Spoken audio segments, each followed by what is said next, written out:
Oh yeah, we can do that.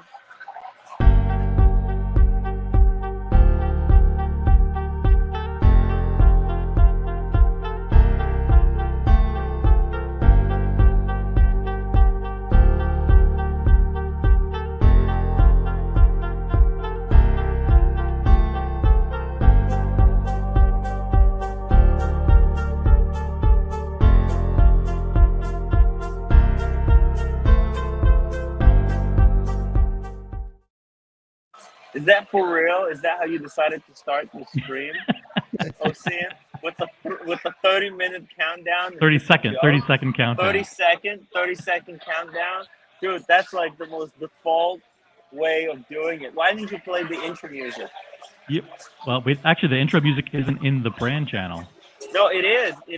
It's there's a video. Let's actually start it the right way. There's a video that you can play. This one.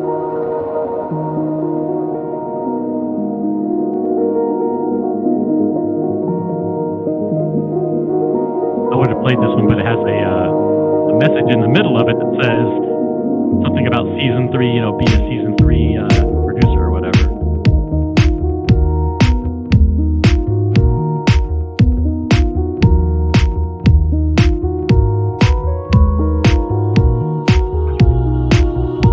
Do you want your watch to be featured during the season 3 opening sequence?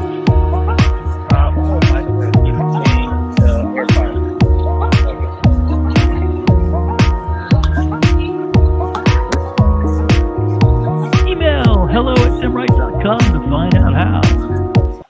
Hey guys, welcome to the show. I don't know. How's our audio? How's my audio? Can you guys hear a lot of background noise? It's actually very loud over here. Yeah, but don't forget, I got the mute button right here. So there you go. Now it sounds great. We might have Z-Man. We might have Z-Man joining us soon. So, oh, is that a red shovel? Yo, red shovel. Red. You might have to go back to LA. This is just a preliminary scouting trip for you, because you're coming back. I saw you. I see you, Red Shovel. You were in Paul Thorpe's chat, yes, talking about how you want to get in on the action in LA. You want to visit the Timepiece Gentleman. No, I didn't say that. I said, do you think he will welcome us there? And, I think no. These are yours. I think, you know what? I think he will. He will welcome us. He's an okay guy. We'll see. Hells to the yeah. No, I think Paul is planning on doing meetups with TPG, Peter Marco, producer Michael, everybody in Los Angeles.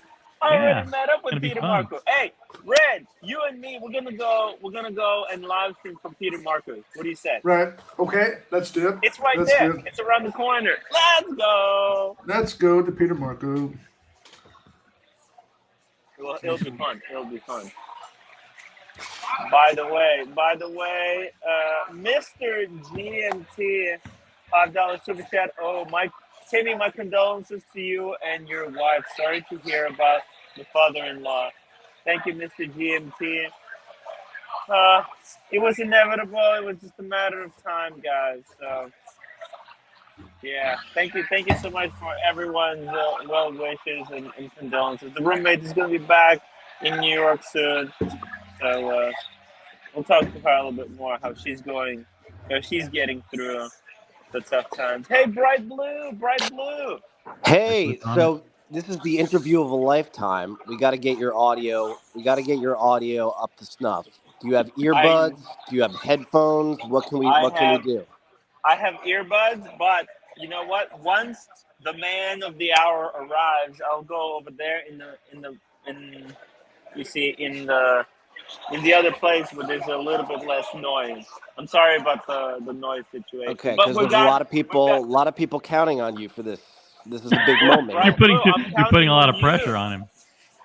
Bright Blue, I want you to be on the stream to ask the really tough questions. Okay. I'll try to join as well. All right. Have a good show. Take care.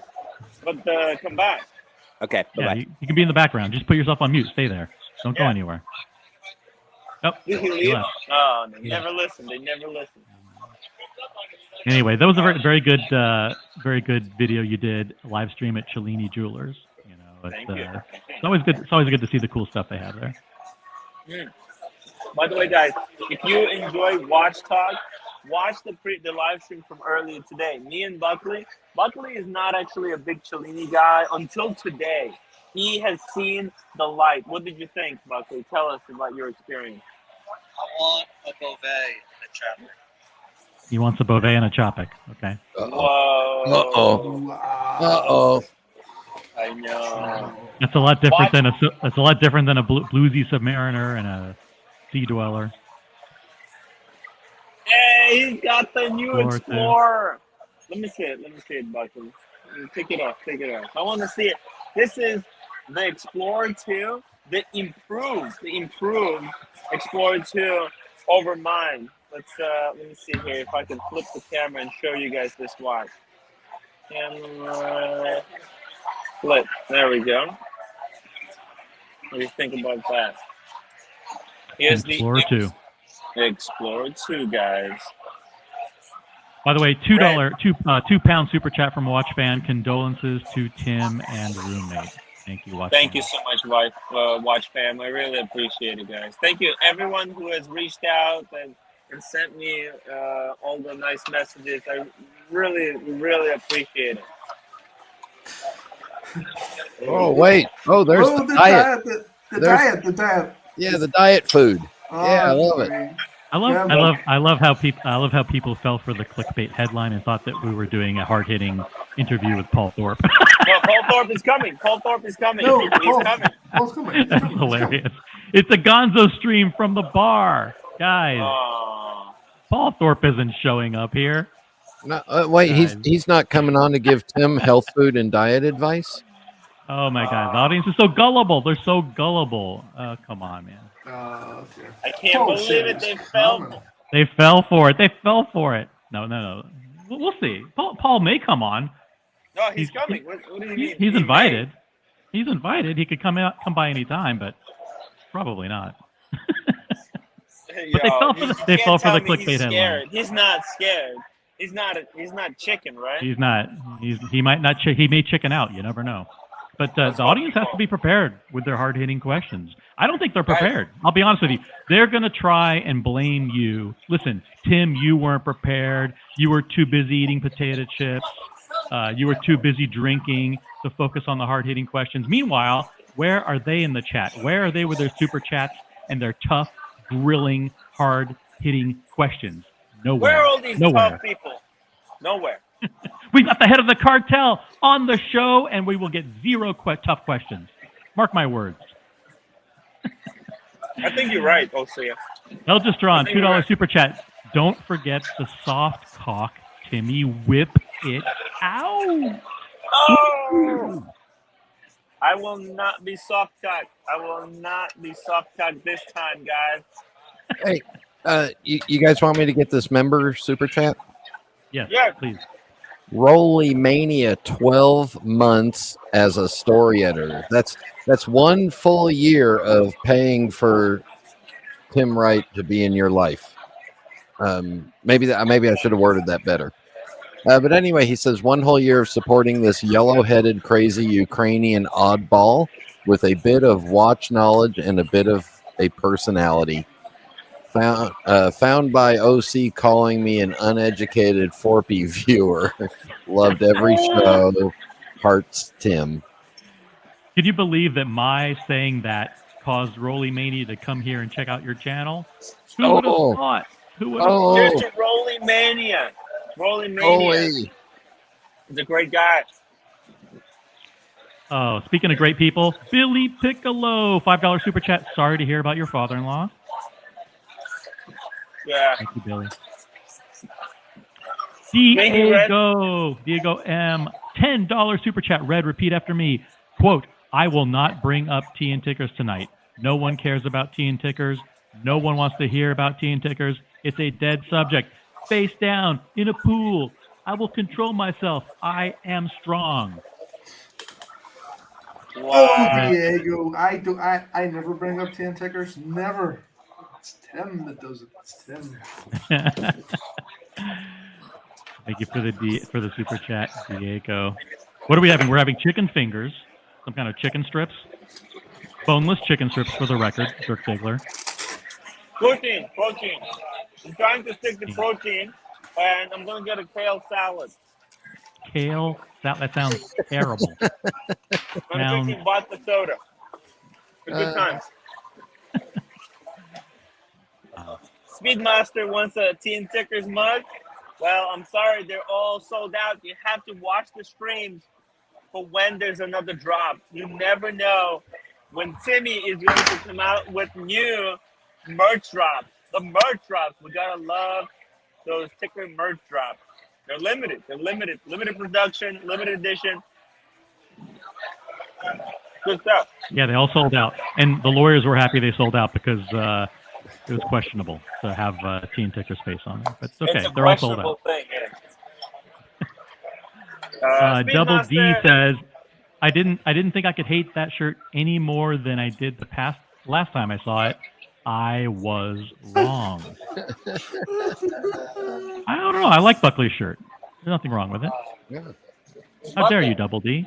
Jeez. Buckley had an emergency. He had to go and buy a Uniqlo shirt because he wore a sweater and it was too hot. Wow. It was warm today, right? I got an emergency. I got to change shirt. See, and the thing you got to realize is Buckley doesn't have to wear a bright shirt that distracts away from having multiple chins. So he can get away with just a basic black shirt. We have some excellent. I expect some incredible trolls today, and here's the first troll super chat of the night. The community is with us. This clown doesn't care about his father-in-law. What? Jeez, that's very Yo, the community. I went to Korea for like five or 6 years straight to go with the roommate, see father-in-law, say hello. Look, it's a tough life, man. It's tough. Listen, there'll be no censoring of comments tonight. No one being timed out. No one being banned. So listen, Tim can take it. Tim can take it. I personally, I wouldn't. Are people complaining about being timed out and banned? No, I'm just saying. No, but I'm just saying as a precursor. Generally, the philosophy is not to time people out and not to ban people. But I think that's Boston a pretty. Collector. Hey, Boston Collector's with us. Yeah. Yay. Boston and I had a. How are you doing? Good. How are you? Boston and I had a meeting this morning about launching our new Watch Talk channel. So. A new podcast, Boston and Brian, or Yeah. Brian and Boston. I'm not sure if you guys have agreed on the name It's yet. Boston and Brian. Boston and Alphabetical. Brian. There you go. It could be coming to all the podcast platforms near you soon. Yeah. Is it going to be any way as good as Farm and Andy show? Well, we're gonna start by streaming at 4:00 on Friday afternoon because it seems like that's a weak spot in the live stream area.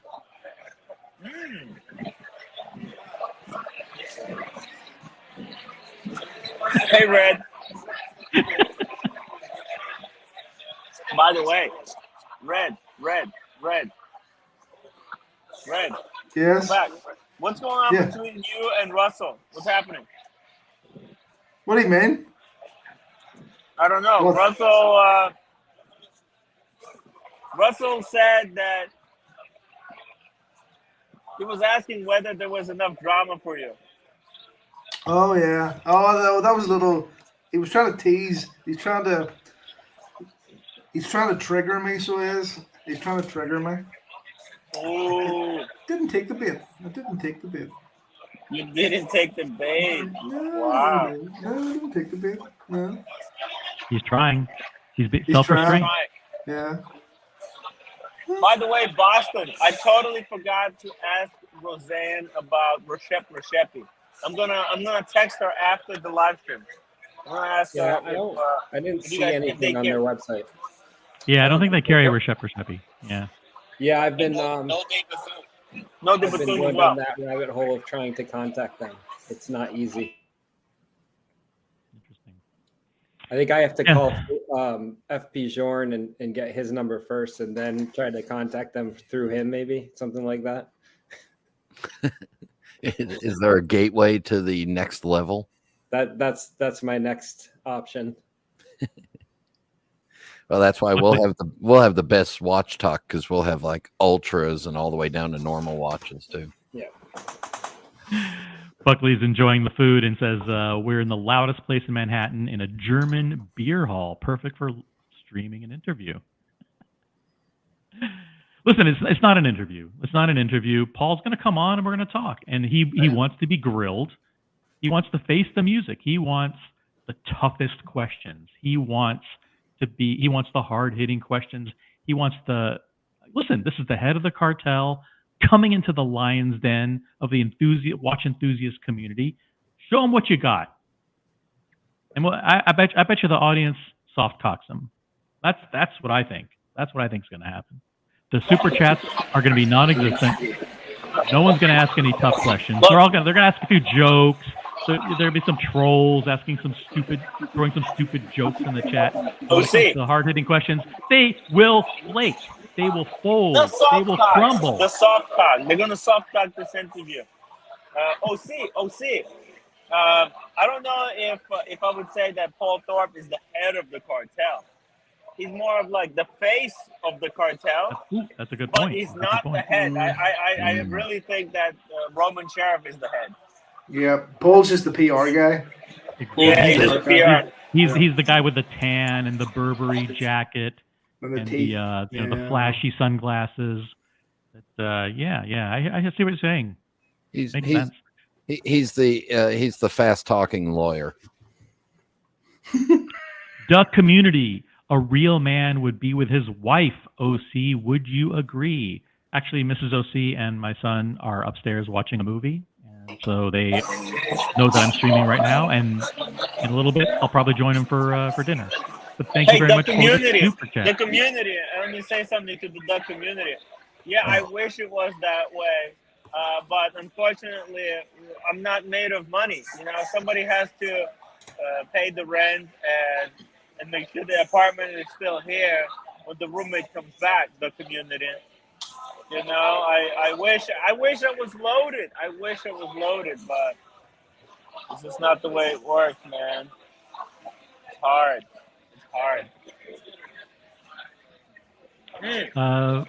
Sammy D's right, yeah. Sammy D says Roman is the head of the cartel. I don't know. We can ask Paul all about that. Yeah. Whoa! Fat Windbag Ben just became a member. I thought he was a member before. What happened? No, he upgraded from to movie star. Movie star? Movie freaking star. Holy shit. Boy, when Fat Fat Windbag Ben, the legend. Cheers to the Fat Windbag Ben. Wow. Is that like $50,000 a month or something? The movie star level? I don't think that's price upon request. It's so expensive. It's such a high level that it's upon request. Yeah. Wow. It's amazing. Fat Windbag Ben, he's a legend in the watch community. I met him, but he didn't tell me who he was. It was secretive, very secretive. Amazing. Yeah, very secretive, very interesting guy. Tim Jacks wants to know, how's the diet going? Do you want to review again what you're ordering tonight? Kale, chicken strips and a kale salad, right?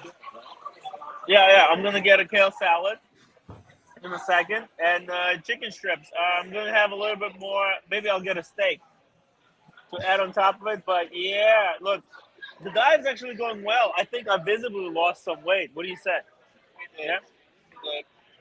It's only 1 week. I'm trying to stick to protein, but look, I did have a few of these chips, the potato chips. But I just didn't eat anything today. Yeah, it's Actually, hard to no resist. food today since morning. Buckley had a sandwich, like a nice sandwich. I don't stop eating. Yeah. Making me Ryan Singer reminds everybody to upvote. This is the combination of a gonzo stream and a hard-hitting interview. Who can complain? Who can complain? Exactly. Diego No one says, can. Tim, you visibly lost weight, but with every bite of fried chicken, I see it slowly oozing back. Well, the way I see it is it could be worse. It could be worse. As long as I'm under the calorie limit today, I just want to get through the night. So it's hard.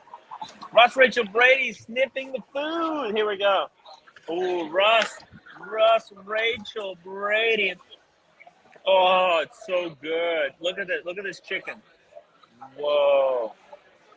Look at this. Let me tear it in half. Oh, wow. Oh, look at the steam coming off that. Oh my God.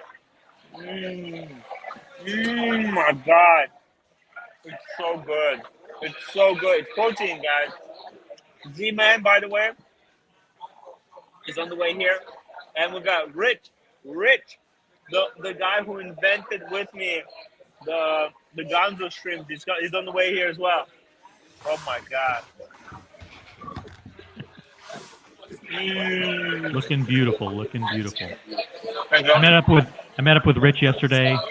It was such an honor to be with one of the original OGs. You know, the guy who was there with you from the very beginning when you unwittingly invented the gonzo stream.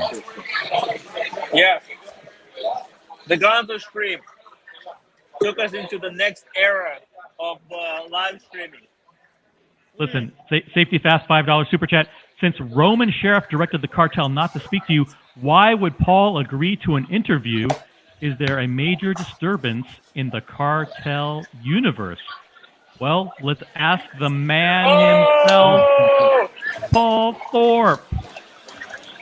Evening, gents. Can you hear me all right? Good We evening. We can hear you fine. really well. We can hear you really, really well. How you doing? We have Tim. We have Red Shovel. We have a Boston Collector. We have Brian, and and Buckley is with Tim. Good evening. And drop the link for Bright Blue Comet. We need him back. We'll drop the link for anybody who wants to jump on. Paul is just finished his live stream and graciously agreed to come over, and Tim was part of Paul's live stream a few days ago, and it went swimmingly well, and Paul agreed to reciprocate. So it's an absolute pleasure to have him on. Always a pleasure and an honor to. Is this a new set for you? Like a new location for you to set up your camera with this? This is the other end of my office. The end that you normally see is up that end, and I've just had a turnaround, so this is the back end. I got to say, it's pretty classy. And look, I even got a hoodie. It's a zipper hoodie. It's not one of those pullovers, but I tried, Paul. It's not one of those high-end fashion brands, but I made the effort. Bless you all. So, guys, as I said to you earlier on, mate, I really appreciate the gentlemanly invite and everything.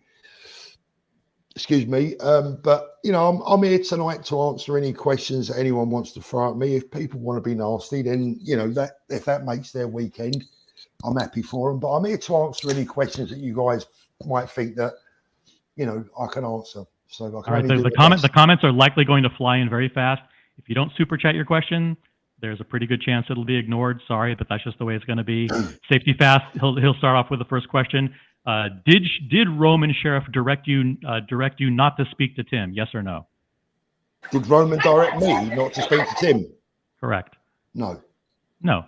Is there a major disturbance in the cartel universe? Absolutely not. There you go. He answered the question. SLC Watch Collector $100 super chat. is there a formal complaint department within the cartel? There is. Ooh, interesting. I wonder what that process. Can you tell us a little bit about what that process is like? Is it written? Is it anonymous? Is it? No. How does it work?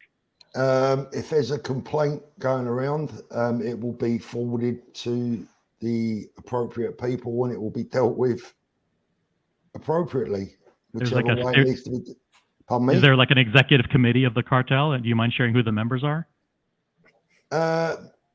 Not, this cartel thing is like, it's great, it's great for views and it's a great thing. But, look, the honest truth is if I would call it more a circle of close friends, and at the end of the day, look, Anthony, let's talk about Anthony for a moment, because he's probably the best example. Where Anthony, whether you like or hate him or whatever, and I know there's plenty of people that hate him, Anthony come onto the scene big time, exploded onto the scene. I mean, even if you don't like him, I think you've got to appreciate that he did well. He got a big channel going. Everyone was talking about him, and he looked like he was going places. And then, things went a little bit. They headed south a little bit, didn't they, for him? And I guess, like with me, I took the decision that I didn't really want to be. What's the right word? I feel associated is the wrong word, because that's really not the word I want to use. But I didn't really want to be involved with all the non-watch related nonsense that was coming about. Some of it obviously was a little bit distasteful as well. But look, I'm a realist. I'm not going to knock anyone for what they have to do in life sometimes to survive. And who knows? Who knows? I live in a very vibrant town, Brighton, which is probably not it's not unlike somewhere like San Francisco or maybe New York in some respects. And there are young women that do things that they perhaps don't want to do, but they do it to feed their children, to pay their rent. And I'm not about to be a moral judge, to put moral judgment on those people.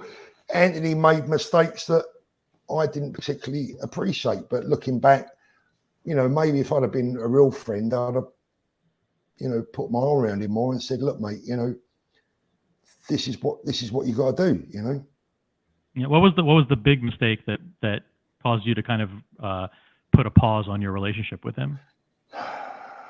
I think from a selfish viewpoint, my inbox got to the point where I was getting people writing hate mail to me,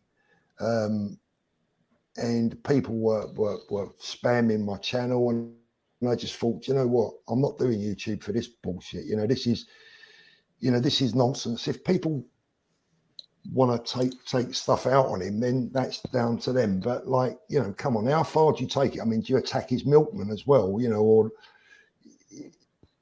I met the guy once, but he was very nice to me. He was very, very pleasant, very kind, very gentle, very non-intimidating, not really like you see on screen, because I think that's actually one of the things that I noticed about him, is that his on-screen personality is somewhat different to what you get in real life. And I think Tim actually said that too when Tim met TPG in Miami, that he was actually a very nice and generous person. Tim, would you agree with that? That's right.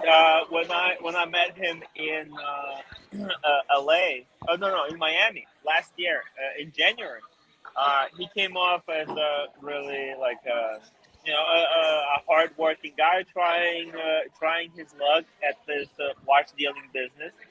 That's why I thought, you know what, he's cool. But Nico went after me for giving Timepiece Gentleman a chance.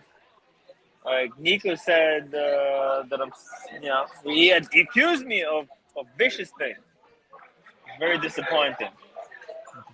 But Paul, you're going to rekindle your friendship with Anthony. Go visit him in Los Angeles soon, correct? I haven't got Anthony penciled in for Los Angeles. Not to be honest with you, not because I wouldn't want to meet him. It's because I really haven't got the time. I've got so many things to do in LA. I think I'm out there for like 6-7 days, and I've literally I've got so many meetings lined up, so many things to do. I'll let Anthony know I'm going, and if he's around, I'll be happy to meet up with him and maybe do a little video. But in general, one of the reasons I come on here is because look, I don't want bad feelings with anyone. I just like to see everyone get on there. I've never seen a profit in bad feeling, right?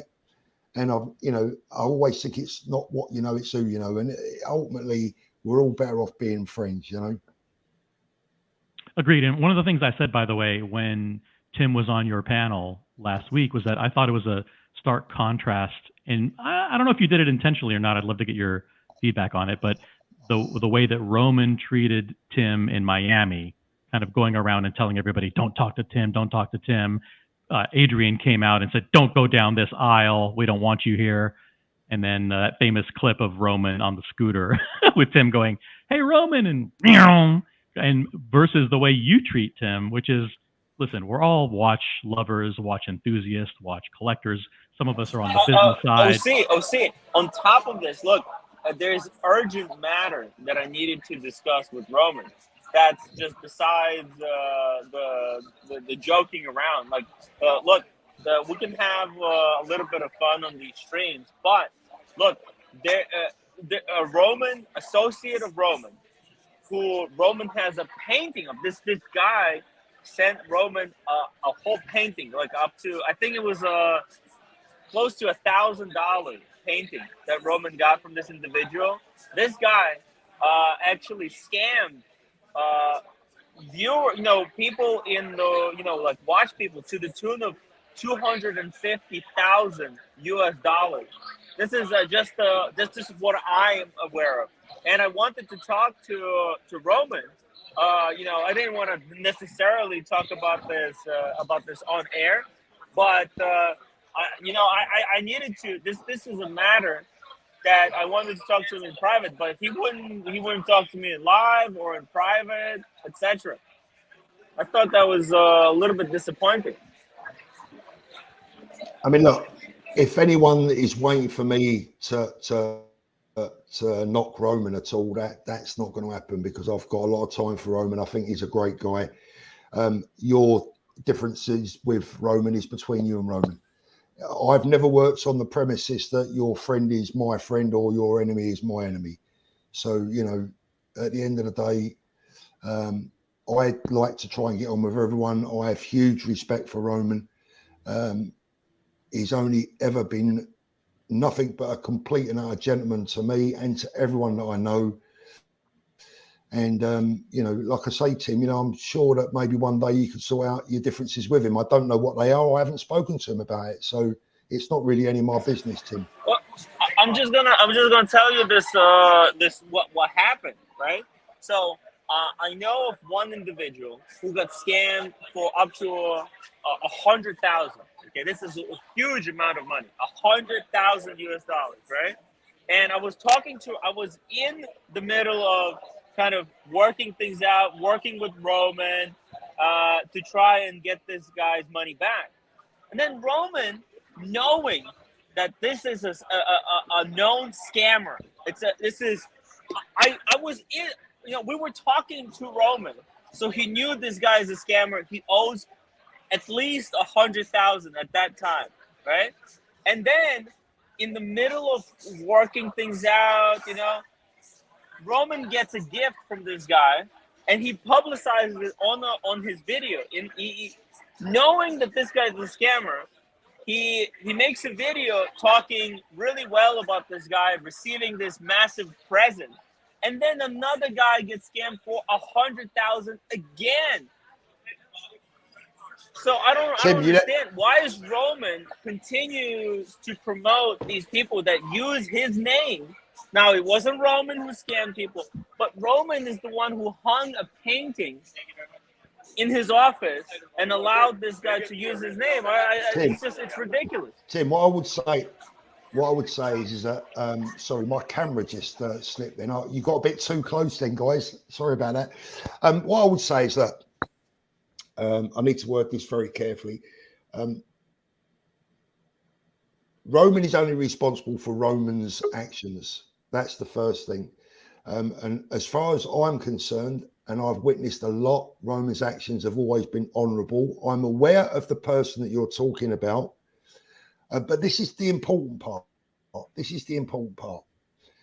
I'm aware of the individual that you're speaking about. I'm aware of some of the problems. I'm not stupid. People have come to me and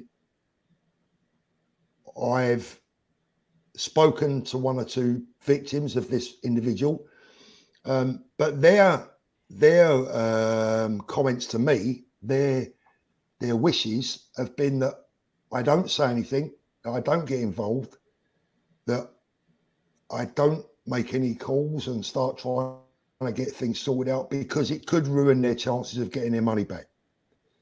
So there's no point in anyone yelling at Roman or pointing any fingers at Roman because I don't know what he's doing in the background. I've been told in a polite way that at the moment, at least, my intervention wouldn't help particularly. And I've done my best to, I've spoken to a couple of people that are out of pocket. I think OC knows about some of it. I think, I'm not sure, but I've spoken to a couple of people doing my best. I've even, sent WhatsApp messages out of the blue to these people, asking them how they're progressing, wishing them all the best, offering them help. But I don't think making a song and dance of it at the moment is going to help the most important people. And the most important people are the people that are owed money, not me, or with respect, Tim, not you or your channel. The most important people right now are the people that are owed money. And I must reiterate, we're not talking about Roman here. We're talking about someone that we all know. And Roman happens to know him the same as everyone else. The problem is that Roman hung a painting that this guy sent him in his office. I mean, that's just a bad look. I mean, it gives this guy a lot of credibility. Tim, it might not be a particularly great look, but it's not a hanging offence, is it? I mean, like at the end of the day, Roman is a very, very, he's a guy that never likes to say no. And, like I said, look, I'm happy to answer any questions that anyone wants to ask me tonight. But the one thing that nobody's going to get me doing is, knocking my friend because I think the world of Roman. We're not trying to say, I mean, it's not like it's Roman who exactly. Who's, like responsible for it. We're not saying, I'm not suggesting that, but I'm just saying, like, I think I found it to be extremely disappointing when when we were trying to work with Roman, and because he told us, oh, there's a possibility that our friend can get the money back, and that we should keep quiet, not say too much, don't raise too much fuss.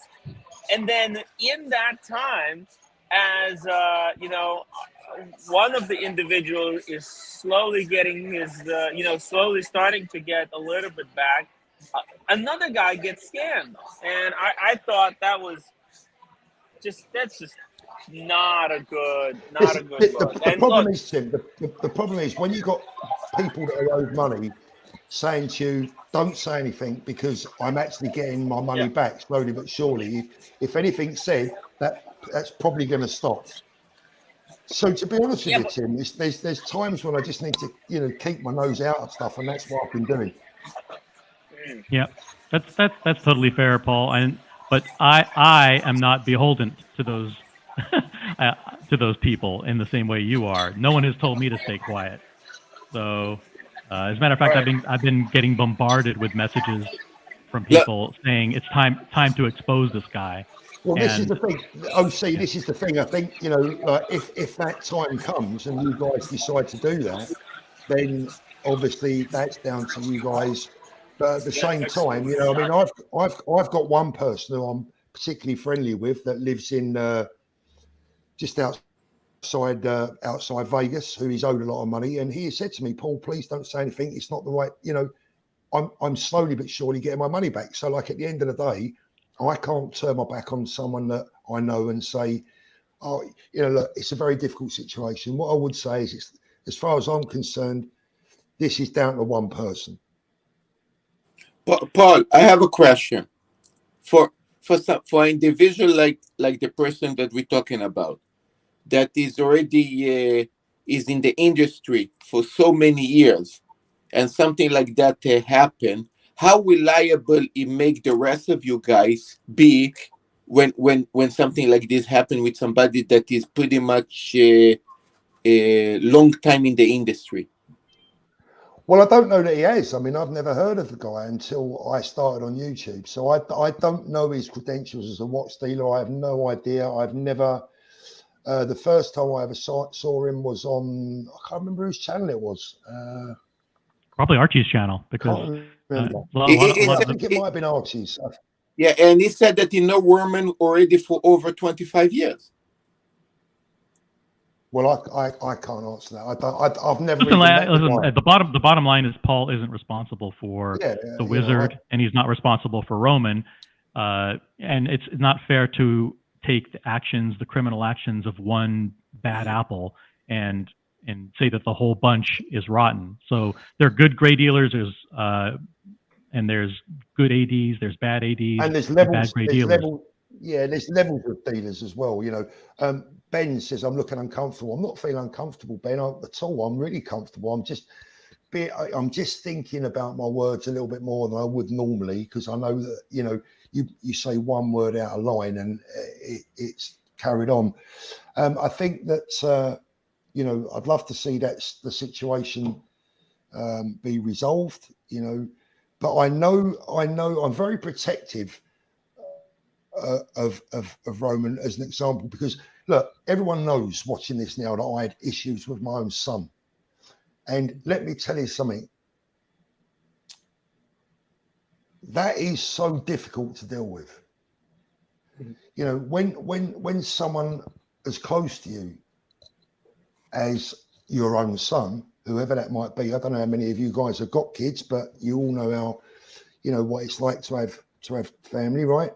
When someone as close to you does something that is wrong, that you actually know nothing about and you're not responsible for, do you know how difficult that is to deal with? Do you know how much it hurts? Do you know how much, it's like a double whammy. Every time someone blames you for something, it's almost twice as bad. It's horrible. And I don't want to see Roman get in that position of being blamed for something that's nothing to do with him. Right, I understand, but at the same time, the reason why the Wizard has been allowed to scam so many people is because he name drops Roman. As a matter of fact, there was a and Roman painted him. Roman put a painting. All right, okay, Tim, we got. I think you made that point. Listen, I'll just state that this guy goes around saying, Roman vouches for me. I've been in the business for decades. I do business with Roman. Roman backs me up. And he's the moderator on Roman's Facebook page. There's video of him calling CRM Jewelers, asking about buying a watch, and he name drops Roman. And Roman, remember, called into Tim's show, paid $500 for a super chat to vouch for Roman. Say, listen, to vouch for the Wizard. Say, listen, he's a good guy. He's an honest guy. And so plus his association with Archie and Tim and appearing on these panels gave people a false sense of security that they were dealing with someone who was honest and reputable and backed by Roman Scharf. Yeah, and that's why people paid. That's why people paid him $100,000 for a 5711 and it went missing. $155,000 for a group of watches that never showed up. And there's almost $500,000 now stolen money that we've been able to account for. And right. Roman is allowing it to continue. And Roman has the deep pockets to pay these people back and pay these victims what they're owed. And because he's the one who's allowing it to happen. He's the one he's not denouncing the Wizard. He's the one who's saying, I've worked with the Wizard. I work with the Wizard, and he's an honest and reputable guy. And he needs to come out. He needs to come out and finally put an end to this. when Portnoy made a bullshit watch, he was defending Portnoy to his death. I mean, Roman Sheriff vouched for Portnoy's watch. Why isn't he making the same kind of video saying, "Hey, guys, stay away. Do not make deals with this guy"? Instead, he puts a painting that this guy sent him behind him, and then allows this to go on. I don't understand. Let me just pick up on a comment there. It says Paul is an expert on watch time until Roman's involved. Look, Roman is not. Anyone can use someone's name. I can tell you that I'm best pals with Donald Trump. It doesn't mean to say that that's true. Now, I know from what you guys telling me, about the painting and all that. I haven't seen that. I haven't got the time to watch that sort of stuff. But look, if Roman's accepted a painting from the guy, I don't know. You need to speak to Roman about it. Yeah, that was a situation where the wizard had a custom piece that cost thousands and thousands of dollars done by Design Atelier, and sent it to Roman, knowing that it would be unboxed on his show and he would get free publicity. And so now Roman says, Stefano gave me this great painting. He's a great guy in Canada, one of our friends. What a great guy! What a trustworthy guy! No, but guys, this is the problem. The problem is that we stay quiet because of the people that he owe money Marcelo, for. And then we never stay quiet. Wait. That's not the problem. Tim, wait a second. Wait. So we stay quiet because he owe money for some people, and we didn't want it to make noise until they will get their money back. But because we stay quiet, he continues. More people are getting scammed. He's continued doing business, and there is more people that are losing more money. No. Listen, the problem was. Let me read these super chats, and I'm going to tell you exactly what the problem was. Russian mob, Tim, you received a PS5 from that same scammer. That's right. I did get a PS5. That's part of the scammer playbook is to give gifts to people. Number one, to ingratiate those people. Yeah, I would have never accepted that gift if I knew he was a scammer when I received it. Which is, you can't say the same thing about Roman Sheriff because we were in negotiations with Roman. Roman knew this guy was a scammer. He knew he was working with us to unwind the scam. Yet, in the middle of all this work, he comes out and makes a video and says how amazing he is. Like, dude, that's not the same. He already knew he should have. If he wanted that painting so bad, he could have just kept the painting and not featured it in the video. Nobody would have found out. But he did. He knew this guy scammed someone for $100,000 at that time, and he accepted it. He made a video claiming how amazing he was, like as if business as usual. And then he won't talk. And then he won't talk to me. And maybe now he continues scamming people, and we don't even know about it. And then he tells everyone not to talk to me. So the thing is that it's complex. The thing is, right, is at the end of the day, my understanding, my very limited understanding of this, is that talk wasn't wanted by some of the people that were owed money. As I've already said, without repeating myself, that's why I stayed out of it. I think Roman was perhaps under the same understanding. I think Roman's view on everything will certainly be different once he knows everything that's been going on. But at the end of the day, I can't speak for anyone else other than myself. And, you guys can ask me whatever questions you like, but I can't answer for anyone apart from myself. Now, what do you think? Paul? If you were in Roman's position, would you have made a video? Would you have accepted a gift in the middle of negotiations? It depends on what he knew at the time of the gift. It depends on what he knew. Yeah, at the time of the gift. He knew. He was fully aware. He was working with us to unwind the scam. that's what you say, Tim. But I've not had, I'm not saying you're lying, but what I'm saying is I'm only getting one side of the story, so I can't. No, fair enough. But you could say, like, if you knew that this guy was a scammer, you wouldn't have accepted. Yeah, 100%. If I knew the guy was scamming people, end of story. You wouldn't do a collab video with him? No, I wouldn't. No. Right? Yeah. No, that's just common sense. No, Paul, see, because you're a rational human being, and it blew my mind so hard that Roman would do this and feature it, and that video got 100,000 views. It was just, if you keep, look, I'm just saying, the more viewers, the more subscribers the channel has, the more responsibility those channels have to, protect the viewers. And I just thought it was it was very disappointing of Roman to do that.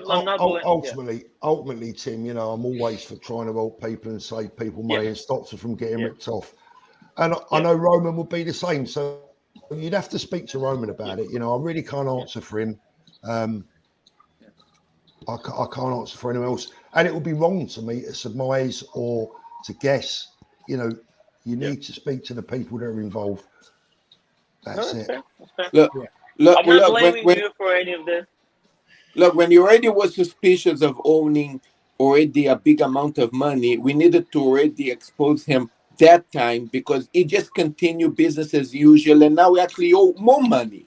And probably there's maybe still individuals that don't know about the story and still some watches with him, right?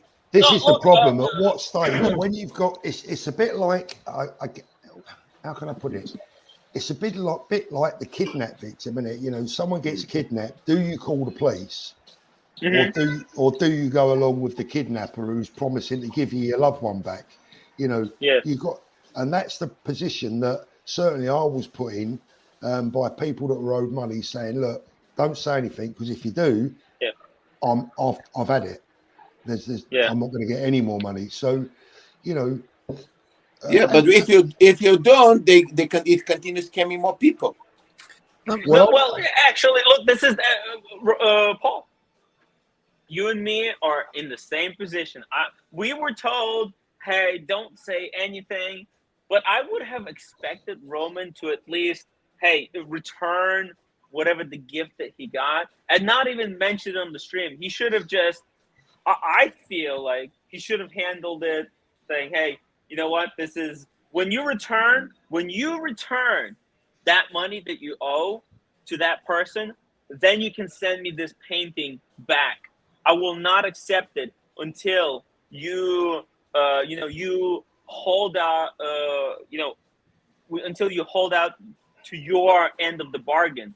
But by presenting this, he basically allowed for a situation where this guy is basically scamming other people to pay back the people that he already scammed. Here's the thing, Tim, is that, look, as I said, Roman's not here to answer for himself. At the end of the day, he probably, knowing what he knows now, or if he knows, I don't know what he knows, but he would probably feel the same way as you. But as I said, hindsight's a wonderful thing sometimes. So, but look, it is what it is. I just hope that it works out for the people that are owed money. That's my only concern, really.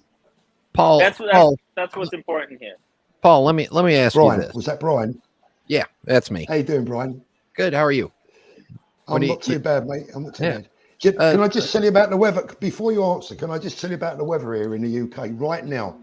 I want you to picture this, right? I am less than half a mile from the sea. And when they talk about mist rolling in from the sea, you can only see, it's like foggy. You can see about 6 feet in front of you. It's really I'm not sure if it's spooky or romantic. It's somewhere in between. So can I just tell you, just for comparison, here in North Carolina, OC told me in the chat beforehand, go get a white hoodie and put it on. I said, I can't. It's 74 degrees sitting here at my desk. It's too damn hot. That's going to be a clip. I told you to put on a white hoodie. Yeah. And living in North Carolina, I might have them. But Paul, let me ask you this: as the spokesman or consigliere for the cartel, back in your watch dealing days when you were actively dealing, you guys all the dealers worked with each other on the side. You know, moved stuff around from one to the other, because I saw when you were visiting David Khalil that you had talked about how you were one of his biggest customers for, I believe the American term might be called weird shit watches. But in the old days, prior to YouTube and all that, if a bad apple came into the group, you guys would figure it out real quick, and it would be really hard for them to operate in business, correct? Yeah, great. I mean, a great question, Brian. I mean, look, you do have a very close circle of friends in the watch business as a dealer, but it is a mercenary business. I mean, it is all about the money, right? And ultimately, at the end of the day, I think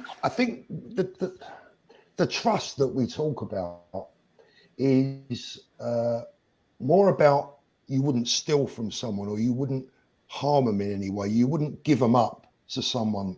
Yeah. Because most people that get robbed in the business are robbed because they're given up by someone that is close to them.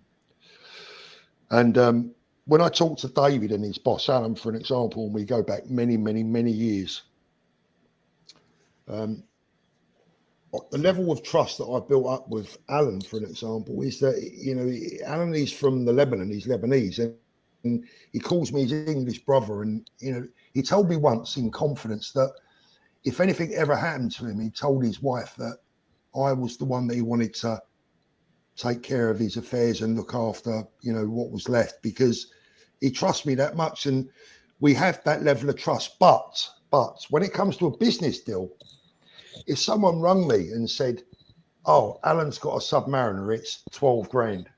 You've got a Submariner, it's 12 grand. Can you do me a slightly better deal with him? Yeah, I'm going to do it. Business is business. I'm never going to cut anyone's throat or stitch them up, but business is business. You have to make money. So I think the perception that watch dealers got together and price fix, for an example, is pure fantasy. It's impossible. In fact, it's actually the other way around, right? You're more likely to get dealers undercutting other dealers rather than trying to bump prices up. Price fixing is more the work of very clever private individuals. I would actually now be the prime candidate for being the ideal price fixer, because I've got a YouTube channel. I'm not in the business anymore. So I could go out, I could buy a load of, I don't know, let's say 16233 date just, talk them up to say they're the next best thing since sliced bread. They're going to double in price. But by the way, I've just bought 50 of them, right? They're already in my box ready to go, right? So, you know, you can talk up a particular watch. Some people thought I did that with the Ploprof, which is nonsense, because I didn't get anything from Amiga. Snoopy. I did get the Snoopy, yeah, but it was, you know, it was list price. But no, we definitely don't price fix. We look after each. We have each other's backs, but money's money, business is business. But if another dealer, an upstart, came in and started doing shady things, swapping out movements, whatever it is, doing stuff that's bad for the industry as a trade, you guys would isolate them and try to make it very hard for them to do anything, right? Brian, I've got the perfect answer to that for you, mate. I had to do that with my own son. Yeah. That's as hard as it gets, mate. Mm-hmm. I'm telling you, that is as hard as it gets. Now, let me ask you a second personal question, because you retired. What does Mrs. Thorpe think of all this time that you're spending on these chats, doing your silly little videos, running around all around the world? Does she look at you and I'm pretty sure she's looked at you and said, damn it, Paul, I thought you were retired.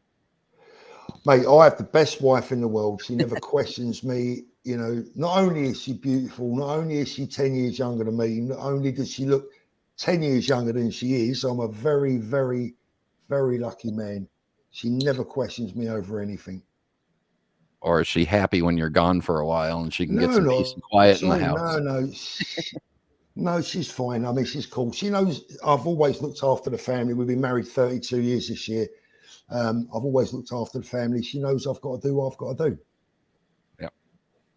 And she's played a massive role in just letting me crack on and do what I do best. But Just really quickly here, Mike K, £5 super chat. Evening, Paul. Thank you for coming back to Timmy's stream. You're always a gentleman. Any good gossip you have to pass on to Red Shovel? He's very discreet. That's right. Thanks, Mike. Thank you. By the way, Paul, we're serious about this. If you need anything to go public, you just tell it in secret to Red Shovel, and we'll make sure that the entire wristwatch world knows about it. Seemingly inevitable. Paul, but you know, Brian also mentioned this, and seriously, I mean, being in the industry for so many years, it's hold on not a second, something Marcel. Hold on. Wait, hold on a second. Red Shovel, thank you for the £2. Everyone should have a browser history delete made. What's up with that? Red, why? So you got to hide. We all Billy hate Piccolo, someone. thank you so much for the $10 super chat. Somebody from Italy. Old people money. Everybody spoke out about it. Oh, old people money. Everyone spoke out about it, but nobody wants to speak out against this. It is a shame. I hope not other people get taken. Billy Piccolo, I mean, I'm 100% with you. That's why, like, look, I was told not to speak out. I was asked to play along. We'll get this fixed, and it didn't get fixed. That's why we're talking about it. I mean, it's just. No, I think the reason why people are talking about it is because there a few more victims have come forward in over the recent weeks. Yeah. Some people who are new to the community who perhaps weren't aware salad. of what was going on, Chicken, and how the news spread about this person's exploits. And then the other thing I think the slow paying has come to a trickle or a stop. And so the people who are owed hundreds of thousands of dollars, who were put on the most ridiculous of repayment plans, that, hey, I'll pay you like $1,000 a month of the $155,000 that I owe you. Even that has come to a halt. So these people are like, so what?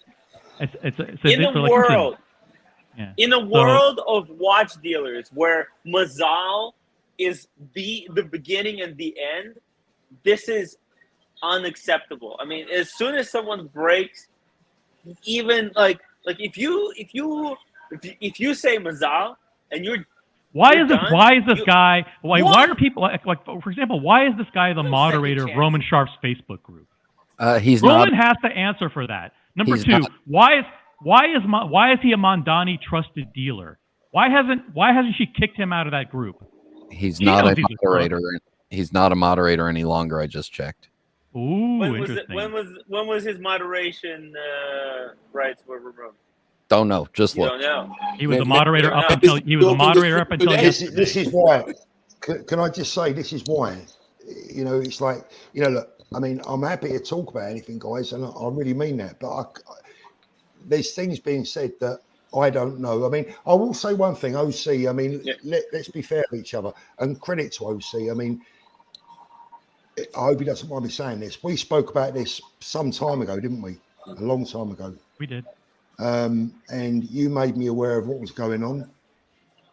You know my reaction to that, and credit to you for your discretion and for the way you approach me. And I would hope and I would like to think that you also appreciate the way that I tried to approach it to try and keep everyone in the right position. I think everyone can see that you're in a tough position, Paul. It's not easy, is it? Yeah. You know what you know, but you also have friends. and you don't want to say anything that crosses your friends. I totally get that. Paul, I have a Especially when they're question. not there to answer for themselves. You know? Right. Paul, in the time when you used to be active, and Yeah. something like this would appear, and something like this that you would know what's going on. Let's pretend that the situation you would know what you would do back in the day to fix a problem like this, because problem like that already happened in the past, Yeah. in the times that you used to be active. How Yeah. you guys used to deal with this? Let's put it this way: how you guys used to deal with situations like this? Well, first of all, there has been times when people have used my name, other people's names, other dealers' names as a guarantor. And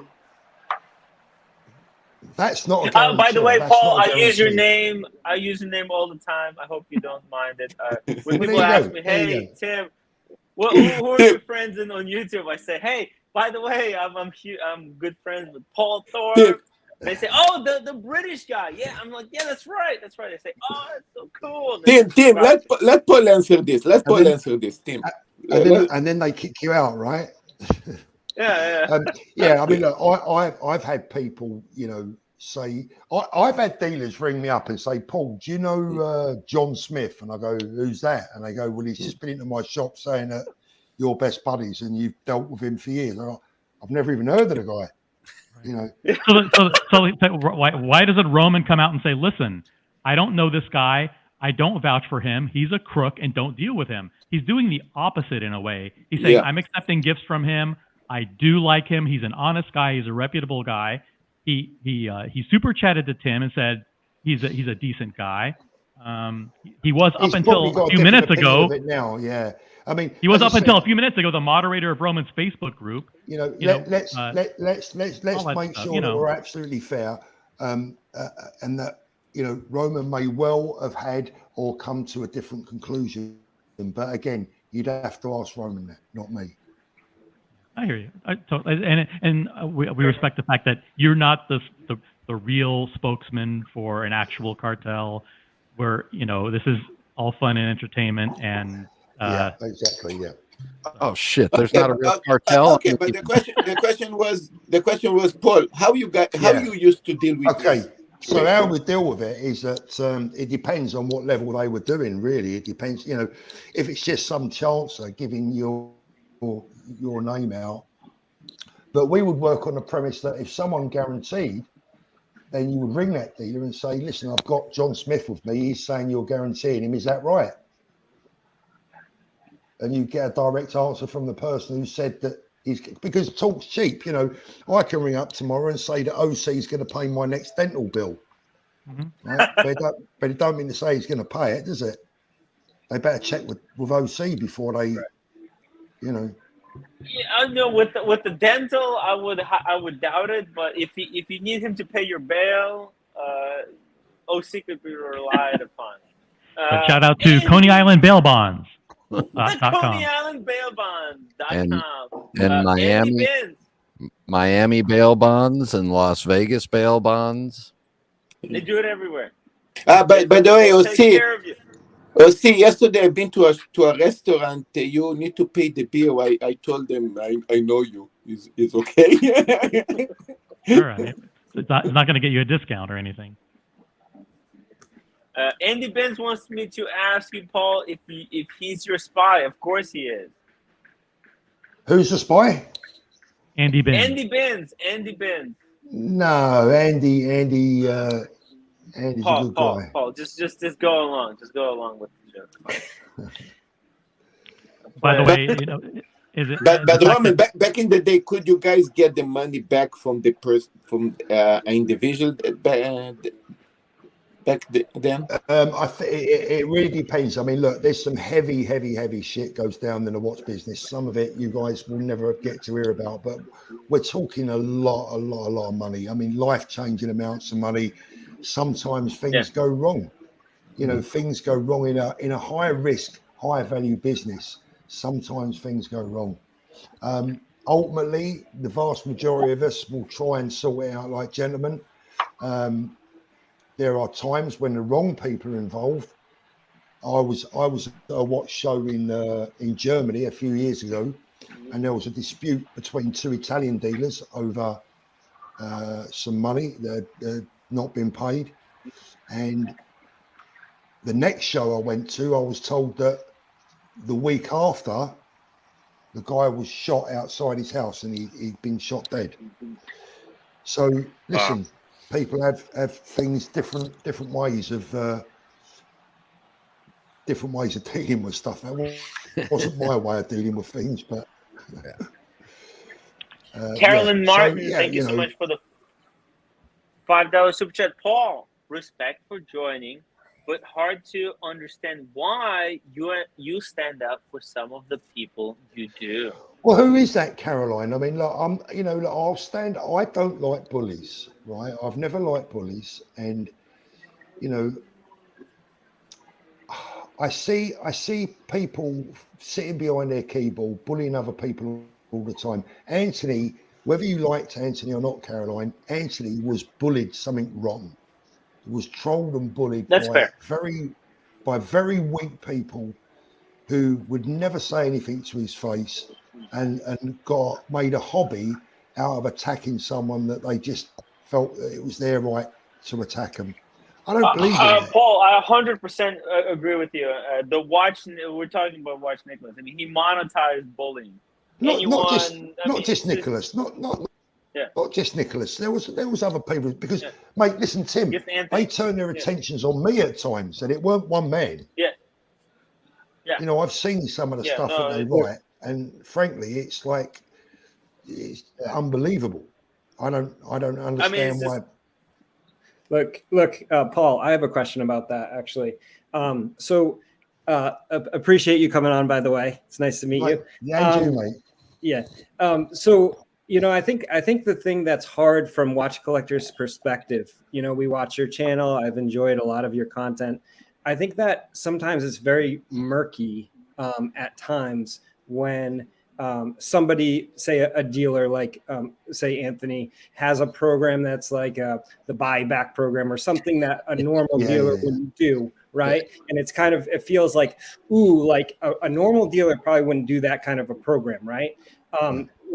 I feel like sometimes people feel like you or people that are at the higher level of viewers like Roman might have a responsibility to kind of at least either talk to that person or call out the situation, right? And kind of say, hey, right? Like, I don't know if that's fair. I'm just saying at a certain level, right? It's a great question. It's kind of the thing, because otherwise people could get scammed by something that's going on. If it's silent, it's almost like it's allowing it to go on, in people's minds. And I think that's what's hard, is it's kind of gotten to a point where it's like there are people doing kind of shady practices in the watch business, and there's trusted dealers too. But if they're all mixed together in different appearances or whatever, even if it's in the past, then you get clumped together, right? And I think that transparency is the hard part, right? I totally get that, and I think it's a great question. Guys, check the private chat. Check the private chat right now.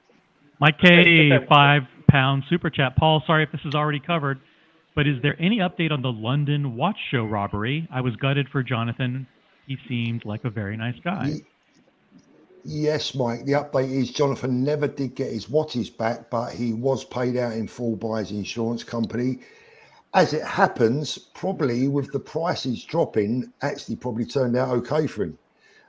But he did get paid, and Jonathan is doing very well. He's lovely. Thank you very much for asking. He's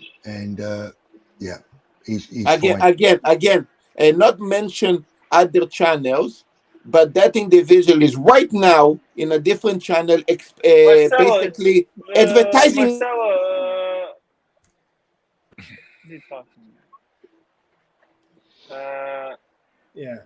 So Paul, I would just appreciate maybe some clarity on that for transparency's sake. The other thing, I've made comments and you've read them before, so you probably have this in the back of your mind too, just about it's hard sometimes with all of the collaborations and things like that with brands, whether you're being paid or not, or whether you like this thing or you're just getting paid. 100%. It's getting super hard for collectors to know, hey, does Paul really back this, or do you just get paid to show it? Thank you. And even if you show something that you're like, I wouldn't buy this myself, right? But like they kind of paid me to collab, and I'm kind of helping them out, but I'm not sure, you know. Could you just talk about this a little bit? I think that's a great question, and I'm glad you've answered it. You've asked it. First of all, I think in all the time I've been doing YouTube, I have promoted 2 brands, Zero West Watches and William Wood Watches. Both are independent British companies. I love the people that own those companies. They're really genuine as they get, nice guys, enthusiasts, really trying hard. I happen to really like both brands, but I have never ever put a watch in front of my camera and said buy this because it's great, and I've never reviewed shitty watches that I don't rate, and I will never do that ever. Going back to and there are channels that do that. There are a number of channels that do that, and they're not transparent about it. I would say the other thing that you mentioned, which I wanted to answer, was sorry, just refresh my memory. What was the previous? Kind of going back to the buyback and some of the dealer practices, like not having guarantees or not being transparent about a watch's service history or whatever.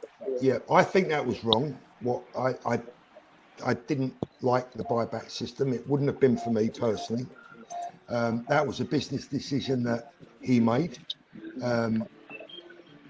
There was a time when Anthony asked me to advise him and be a little bit of a mentor to him, which was just shortly after he made the mistake of the disappearing act. And it became obvious to me that really and truly it's going to be very difficult to try and guide a young man that was very strong-willed and was going to do what he wanted to do. So I was always happy to give Anthony my advice. My advice would have been not to have done the buyback. But one thing I will say is that I genuinely haven't. I promise you from the bottom of my heart, I haven't got one person that said Anthony owes them money. Not one. Yeah. In fact, there were some people who bought those Gerard Perregaux Laureatos and other watches, and he said, "Listen, if you buy this for 100,000, I'll buy it back for 120,000." And to Anthony's credit, when those watches dropped to 80,000 or 70,000, those people went back to Anthony and said, "All right, I'll take my 120,000 now," and he paid up, and he lost a lot of money. I didn't know that, but like if he did, fair play. Fair play. Yeah, it's just a dangerous practice, though. Like it's not something that I would want to do because it's just, I was always a bit of a conservative when it came to dealing and hedging bets, etc. I'm not a gambling man. I've never gambled on horses or dogs or whatever, and I've never really gambled in business either, to be fair. So maybe I'm not the best person to answer because I've not been a risk taker. Yeah. I guess it is helpful for watch collectors to hear, though, that maybe you advised them against something like that, or maybe you have reached out to a dealer that you see something you're kind of like, ooh, that's a little bit off, to just kind of like, hey, like if we're going to work together, you got to maybe not be doing this kind of stuff. Like do you find yourself doing that at times? Or a little bit, but to be honest with you, look, there will be an attitude sometimes. People will say, look, who the effing hell are you? Mind your own effing business. Right. So I try it. All you can ever do, when I tell you the best way to explain it. I don't know if people can understand this, but if one of your family does something wrong, or one of your best mates, right, and do you kind of tell them, or do you like hint at it a little bit, and without actually coming out and saying it? Oh, your breath smells. You know what I mean? You're like, you've got to be a little bit diplomatic at times and you have to bear in mind who you are. I'm no one. I'm just a retired watch dealer that does YouTube. I'm not important. So it's like they can, they can take notice or not. But I didn't advise Anthony not to do the buyback because I didn't feel that there was any point in me advising him not to do that. He'd done it. He'd announced it. He'd done it. So what was the point in me getting on the phone saying, mate, is this really a good idea? But if he'd have asked me, that's what I would have told him. Right, but you wouldn't necessarily send a watch client or a friend to him during that program and say, "Oh, it's a good idea to take that deal." No. You know what I mean? So No. I think it's hard for watch collectors to know, okay, which dealer should I trust, right? And kind of I think it would be helpful to go over like what are some trusted practices from the top dealers, like your friend Spencer, that has kind of, hey, we have a service guarantee. He stands by his watches. He lets you return watches, like all those things that some of the backpack flippers that you talk about didn't give. And so you couldn't, people got scammed by not, hey, I don't take the watch back. Sorry, you bought it, type of stuff. I think the answer to that is, and unfortunately, there's no real way around this, because this is detrimental to the younger dealers, and there are plenty of good younger dealers out there. But the bottom line is, if you want to be really sure, Google is your best friend. You find out how long these people have been in business. What is their reputation? What have they been doing? Were they selling watches 5 years ago, 10 years ago, 25 years ago? What have people had to say about the way they've been dealt with by these people? And I think that whilst, certainly Google is not always accurate. I mean, I'm sure if you Google me, you'll read some strange things. Yeah. But they're not actually about me. Yeah. They're about someone else that's, Okay. Yeah. Hey, Paul, when some of the backpack flippers and the new generation of YouTube dealers took off a couple of years ago, they seem to put more credence on the investment aspect of watches. They really promoted the fact that Rolexes and APs and Pateks were rising in value exponentially, and that a lot of the traditional old school dealers kind of sat back. They didn't really feel comfortable with all this talk about, buy this watch, it's great, it'll be worth 50% more next year. But they didn't want to upset the apple cart either. They didn't want to castigate these guys for being so overt about the investment angle. But don't you feel that things have gotten back a little bit more to normal, where when people come in asking for a watch, the first thing out of their mouth isn't, buy this Rolex because it's going to be worth $10,000 more in 6 months? See, let me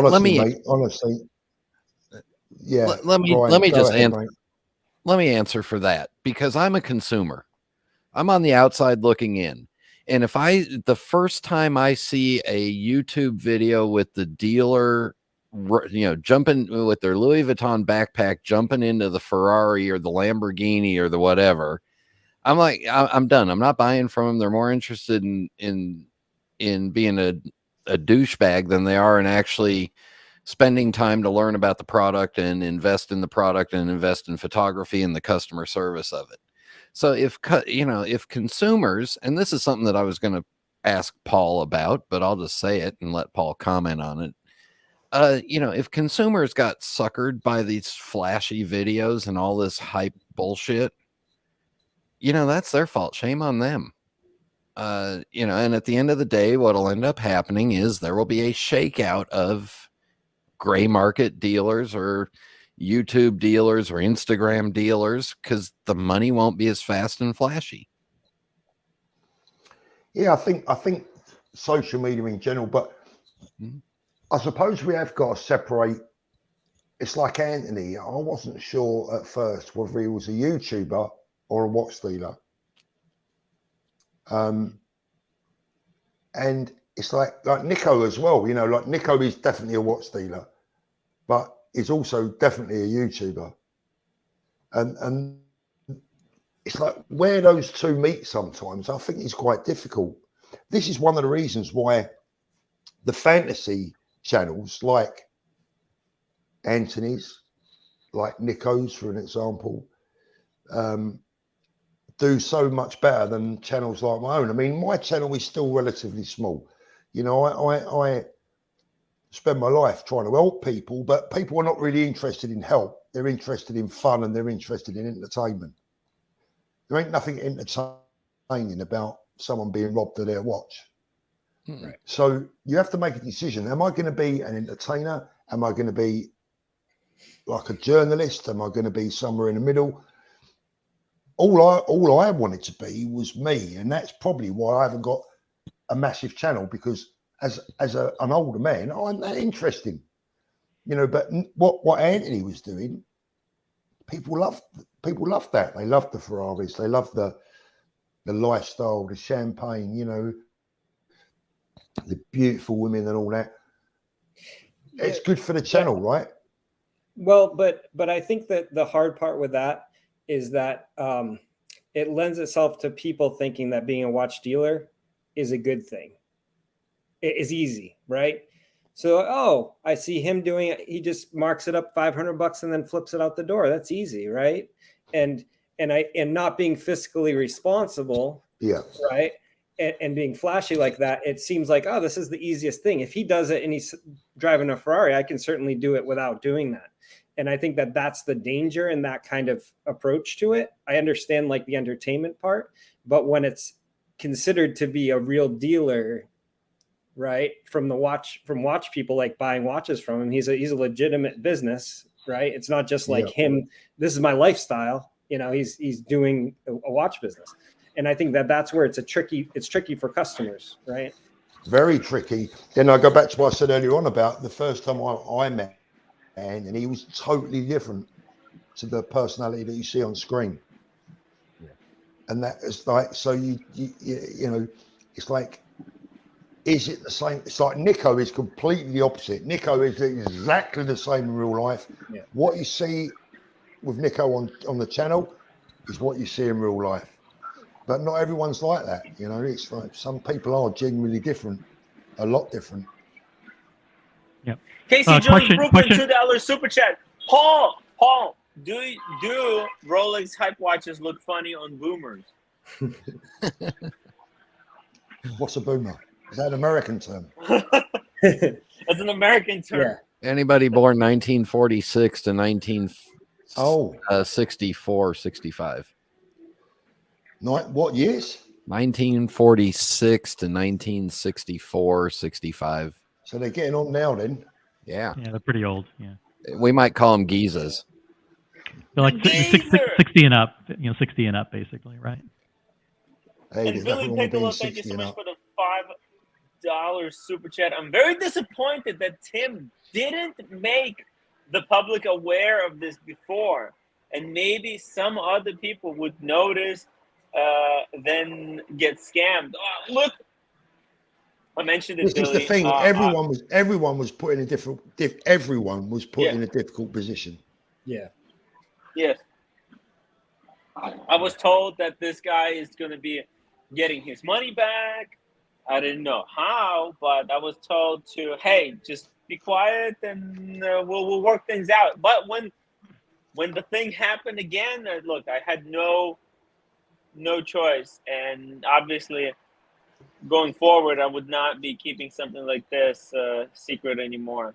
And Billy Piccolo, $5 again. This person does people money from me of last year. How long would you wait? If this person, I guess he's trying to say, if this person owed me money from last year, how long would you wait? Look, I was told that there was a deal made, and the money is on the way back, but I am disappointed, Billy. I do regret not going public earlier, I guess you may say. And it's a really difficult decision because when you cripple the guy's business and you destroy him, it eliminates his ability. How's he going to get the money to pay it back, right? And then, but on the other hand, if you don't, then it becomes a Ponzi scheme where he just steals from the new person to pay back some of what he owes to the old people. And so it just it becomes a Ponzi scheme where you're constantly robbing to pay back the old people, and that's not a good situation either. But at the end of the day, these are Archie's fans, Tim's fans, Paul. One of the guys that was scammed is someone that you know, right? Yeah, I know. Yeah. Right. So he's out 100. He got scammed for 155,000. And if you speak to him, I've contacted him on a few occasions, asking him how he's getting on, if there was anything that he needed, if I could help. but he just, these guys want me to stay out, so I'm staying out. It's tough because the selfishness kicks in. It's like, I don't want him stealing from anybody else, but if he doesn't steal from somebody else, how am I going to get my money back? Yeah, exactly. It's a problem. And what a tough ethical position that puts anybody in. I'm a victim. Exactly. I mean, who's to say that anybody wouldn't act the same way, right? Like, I agree. As long as I get my money back, if a few other people get screwed, oh well, like that's their problem. And that's, guys, listen. Right. Do you want to get? Do you want to get? I need to go for a cigarette. Do you want to get rid of me? No, we don't want to get rid of you. We want to look at that picture in the background for a while. Go for a cigarette and come back. Go for a cigarette and come back. I don't like smoking on camera, so I'm going to go for a cigarette and I'll be back in 5 minutes. Is that all right? That sounds good. Perfect. Guys. Perfect. You got to hand it to now Paul. That he can't hear it. Yeah, you got to hand it to Paul. He's listen. He's not Roman and he's not Wizard. So he's the fictitious figurehead of the cartel. But listen, the bottom line is Roman has an opportunity to come clean much sooner and to pay back a lot of these victims and shut down this operation, and he didn't. He knows what's going on, and he didn't come clean, and that's not good for. I thought he would have done it because this is going to be really bad for business.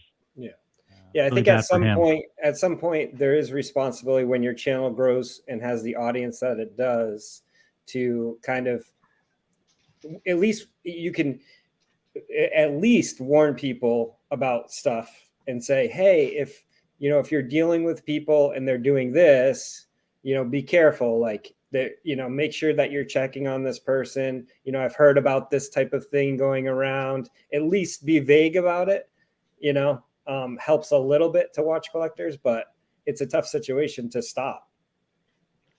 Yeah. And by the way, there are a few people in the chat, and I know Marcelo kind of hinted at this, that this person has now, after being in seclusion and in hiding for 9 months, now magically is making an appearance on YouTube as we speak. On the same day and time. It's a miracle. It's a miracle. What isn't that calculated? You can't tell Red Shovel a damn thing. It's a miracle. It's a miracle.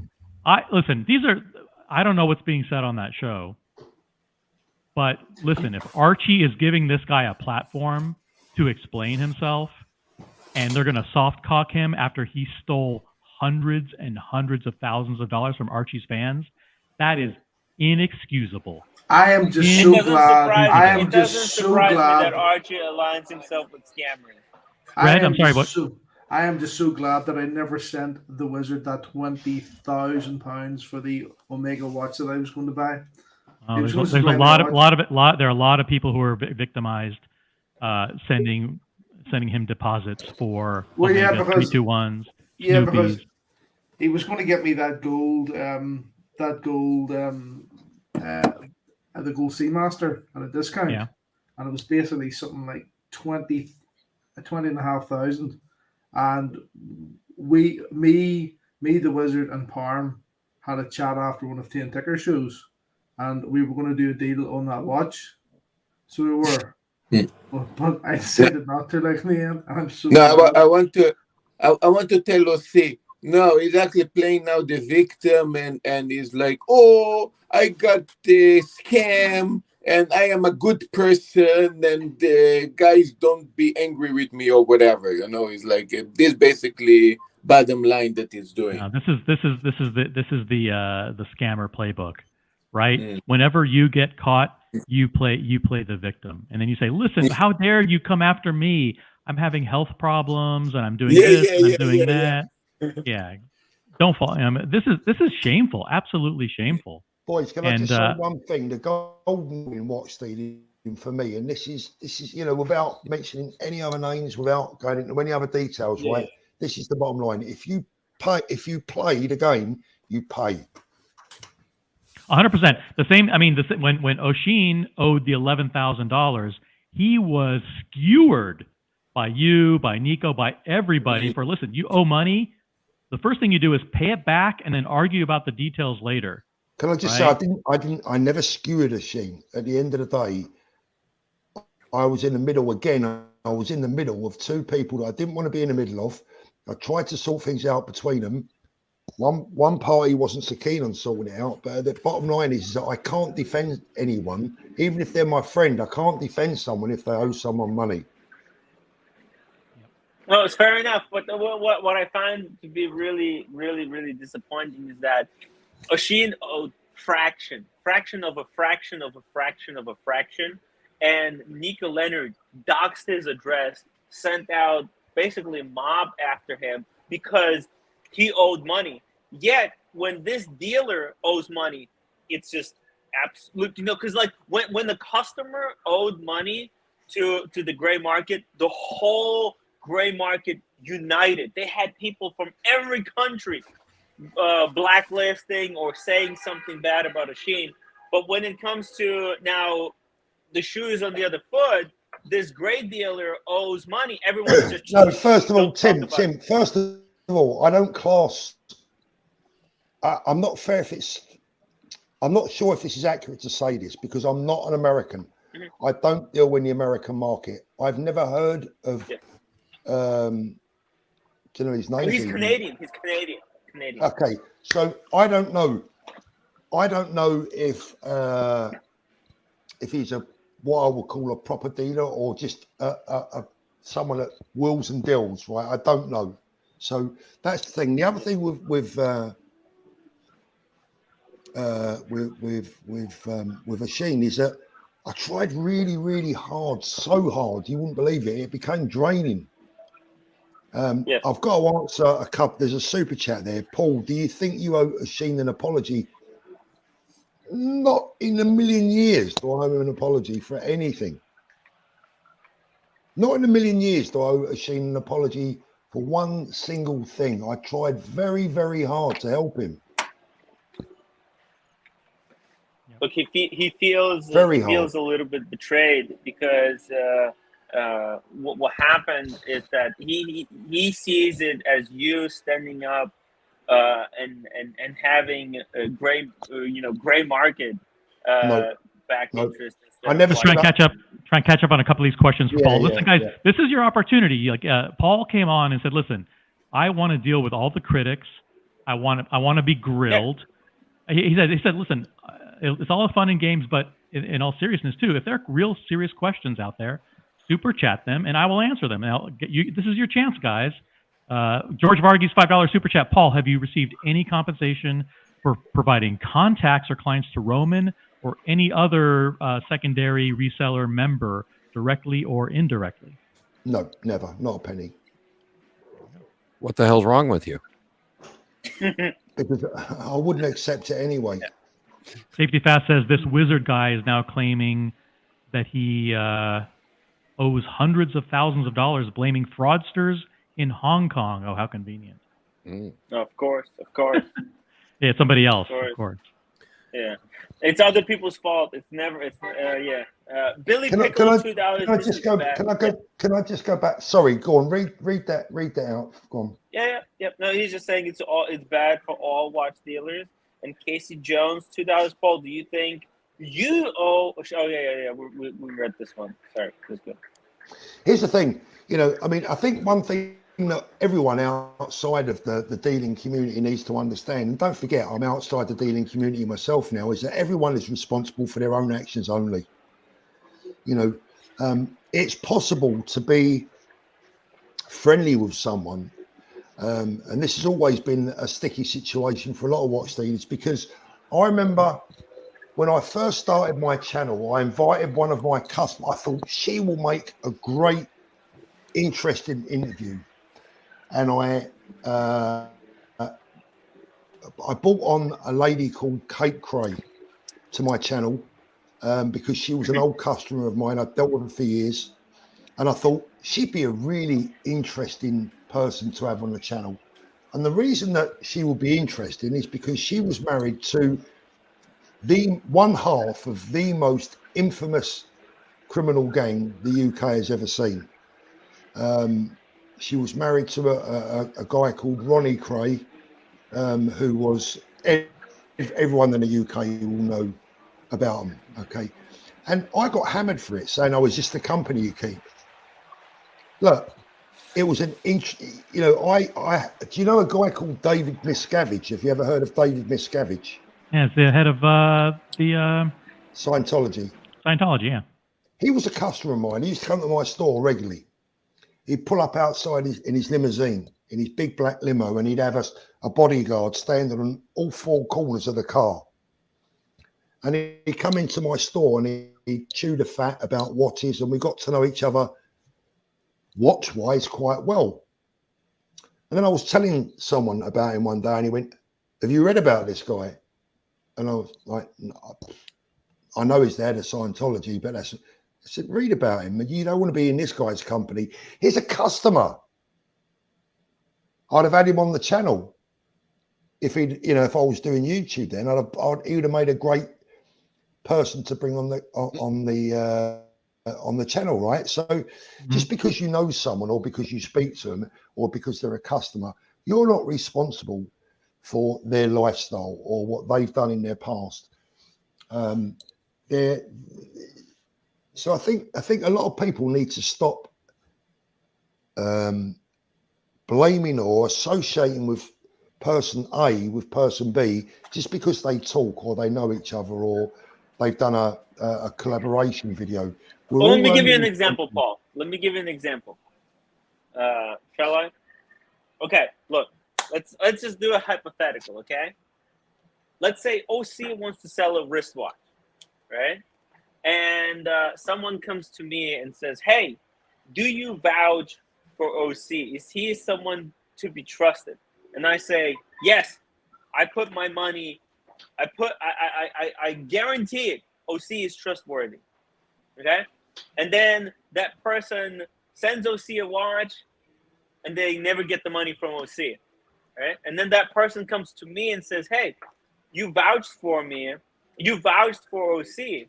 That's your responsibility." But I just throw up my hand and say, "Hey, listen, I thought I could vouch for him, but it turns out that, oh, look, I didn't know." That's your problem at the end of the day.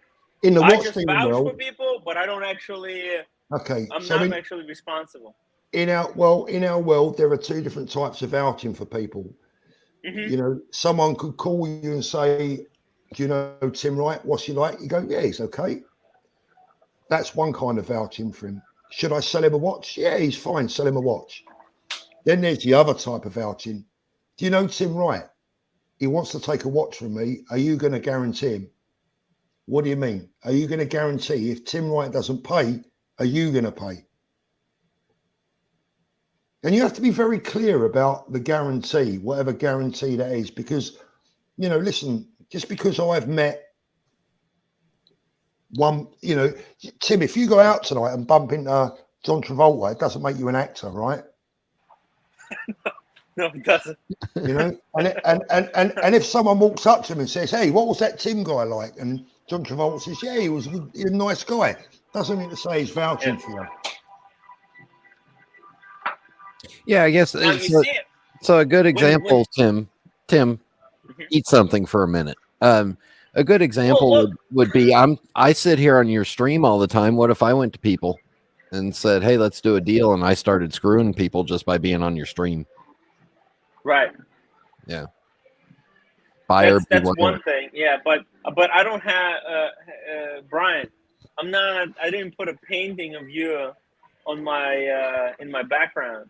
You wear clothes. I didn't say how trustworthy you are. Like, but I should say I will. If anybody wants to do a deal, I will actually vouch for Brian. Like, I trust him 100%. Listen, in the deal, if there's a viewer, Timmy, is that financially? I will vouch. Yeah, financially, I would vouch financially for Brian. Well, you don't have any money to pay Brian. Come on, be real. Up to a Maurice Gross. Well, it's the bad news, Tim. It's the bad news. Brian owes me $500,000, and he says he can't pay. Pay up, Tim. Pay up now. Damn. Yeah, I've owed it to Paul's family since we booted their ass out of the United States in 1776. Yeah. The funny thing is Jeez. a lot of this would have never come to light unless it were for that crazy whole Nico Oshin thing, because he was Yeah. the one who made the deal with Oshin to buy the 3 watches. He's the one who didn't have the money, and when Oshin said, Wizard sent him the label, and Oshin said, "Wait a minute, I'm not Yeah. shipping you the watches." He would have been out Get the money, yeah. £42,000. He said, "Listen, send me the money first." And Wizard's like, "Wait a minute, I don't have that kind of money." Well, how could you be a dealer for decades and decades, and you give your word a mazal where you're supposed to pay back somebody the next day after you receive the watches and not have enough money to pay? That should have been like red flag for the entire industry, for everybody that works with the Wizard, right? Instead, he concocted this whole scheme where he went to Nico and said, "Nico, can you buy 3 watches from me?" And then he said, "No, I don't have them. Pay Oshin directly." Oshin gets this wire. Meanwhile, 10 weeks has gone by, and he's sold 2 of the watches. It created this massive clusterfuck which led to, Nico, in the dealer chats, and then people, and then Oshin owing money, and what a massive. And this guy caused all that. And if it weren't for that, a whole bunch of people never would have come forward, and more people would have been scammed. That was just a little tiny blip on a blemish on this guy's reputation, but it led to an iceberg of information being found out about, holy shit, I bought a 5711 from this guy, and I've been battling for 9 months to get my money back. 9 months. Can I just say, or I agreed to buy a whole series of watches from the Wizard. I gave him $155,000. I got nothing. This guy is in Canada, so it's impossible for us to fight. To pursue civil litigation or to pursue criminal action against them. And this guy, when we go to Roman goes, you can't get blood out of a rock. What the fuck? It's actually blood out of a turnip, I think. Oh, and by the way, Paul, I just happened to be by. How you doing, by the way? I was just happened to be by, and they're talking about Brian, and I would personally give my personal recommendation for Brian as well. Hell of a guy, up to his word, hell of a deal. Thank you, Rancher. Is that your contribution?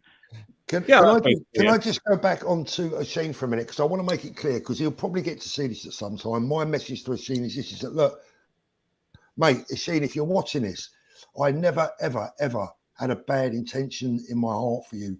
I'm sure that deep down you know that. The problem that the only issue there was is that it came down to bottom lines, and bottom lines is, in my book, forget the watch stealing code, forget all that nonsense. As an old-fashioned Londoner, right? If you owe someone money, you pay, and then you argue.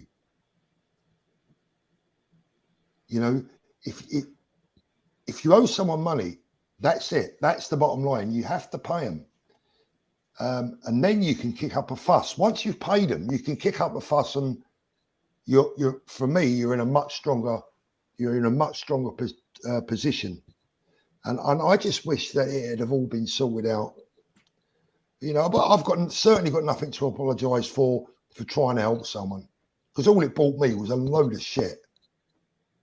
Yeah, and you have a reputation, Paul, of being, because of your stature on YouTube and as a former dealer, people see you as an intermediary.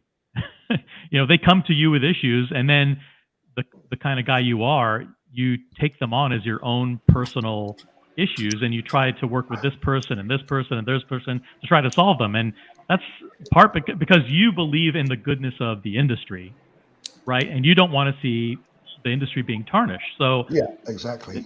But Paul, I'm sorry, Paul, but I don't look. I don't see why is there so much hostility towards Oshin and not much. It's not. There seems to be disproportionate amount. Tim, just before we go any further, there's a message in the comments that I really, really must address. George Vargi. Yeah, Paul, do you want us to believe that you knew nothing about what the Wizard was doing? George, steady on, mate, whoever you are. Paul has said that he knew, but the people who were victimized asked him to remain quiet because there was a chance that they were waiting to try and get their money back. So he knew George, about one victim. Please do not don't start some rumors about I'm somehow knows what he was up to. You know, OC can tell you about my knowledge of it. He knows, but you can't win them all. Sometimes you can't. Sometimes you just can't win. Yeah, I think. But as an example, O'Sheen he was making progress to pay the money back. When Nico and everyone and Roman Sheriff, when everyone got together and attacked O'Sheen, he only had like 9,000 left to pay. Yet he was made into some kind of a big villain. Whereas this guy owes to the tune of $250,000. Tim, it wasn't. Tim, it wasn't. Tim, listen, it's two totally different cases, right? With O'Sheen, it wasn't necessarily so much in the end about the money. It was just like, you know, I just wanted him to get it sorted out, you know. And this is Bella says O'Sheen definitely thinks there's bad blood with Paul.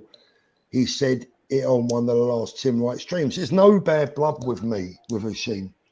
No bad blood at all. I've held out an olive branch to him on a couple of occasions. He hasn't responded, but I sure he feels betrayed. He feels like you threw him on betrayed the bus because he owed someone for Nico money.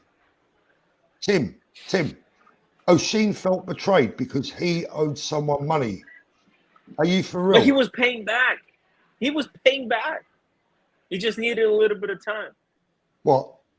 Then I don't want to get dragged into the finances of this. Right. Yeah. But the bottom line is, Tim, and I don't want to speak badly about O'Sheen because I do feel that he had a rough time as well. Right. Yeah. But at the end of the day, thank you, mate. At the end of the day, I had a lot of comments. I've still got voicemails on my phone. I will never play ever because I respect people's privacy. Mm-hmm. Yeah. But I can prove the things that I said to O'Sheen in a bid to try and get this resolved without it ever going public. Yeah. And that was never going to happen because I'm going to say this, I like O'Sheen, but he's one stubborn son of a bitch at times. He's an Irishman. Right? Maybe that's the but listen, you know, okay, you can use that as an excuse. Well, what about the Englishman in me, eh? Right? Sometimes you have to do what you got to do. Yeah.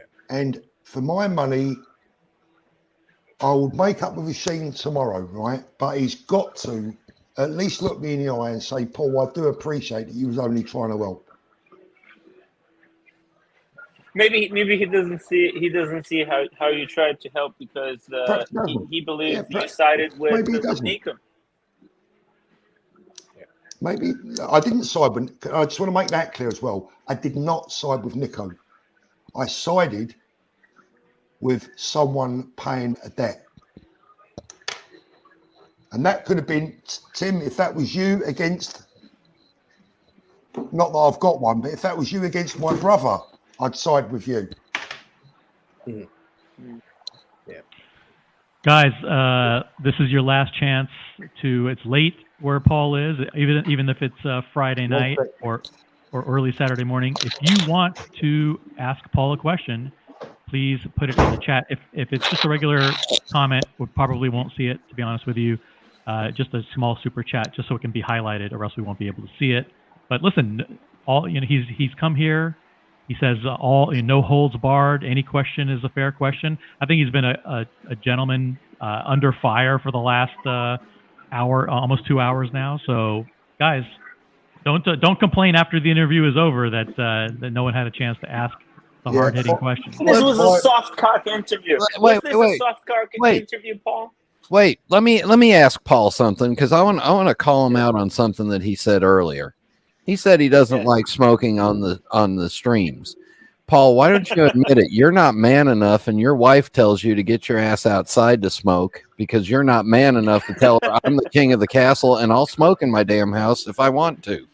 It's not that at all. Right, there's another question coming that I just have to answer, right? Because these, again, are people that think they know, but actually know only what O'Sheen's told them. Now, I don't want to talk about this shit, right? But someone's been talking about it. Bobby, can you get that comment up, please? This one? Yeah. No, that was Spencer. Okay, so how does that read to you guys? You tell me how that reads to you, and then I'll tell you what that really is. Well, so it says, Paul, you offered to pay for Oshin, but you also asked him to give you his Royal Oak as leverage. Well, leverage or collateral, right? So basically, you said, listen, Oshin, you owe $11,000 or $9,000 or whatever. I'll pay it on your behalf, but just to make sure that I get paid back, I would like something as collateral, correct? That's the way it sounds. The truth of the matter is that initially I offered to pay Oshin's debts. Not debts, I don't want to use that term, but I offered to pay the money that Oshin owed. I offered to pay it for him. In fact, I even tried one night, and for some reason there was an issue with like the online bank transfer, and it wouldn't go through. And I did that on my computer with Oshin on the phone. I think we was on the phone together, and I think I tried to send him. It was a lot of money. It was it was thousands. I think it might have been about 20,000. I don't know. I can't remember. Mm-hmm. And it didn't go through. Mm-hmm. And then I started to hear things I didn't want to hear. And I thought, do you know what? If I'm going to do this, I need some collateral. Mm-hmm. But the reason that I asked for the Royal Oak was because that Royal Oak at the time wasn't Oshin's, it was Spencer's Royal Oak. Right. Oh. So you were kind of protecting your friend too. Like, hey, I don't want my friend to be out the funds that he's owed for this watch. Yeah. So the reason I asked for it, so if anyone has said that I asked for a $50,000 watch in return for an $11,000 loan, that's not true.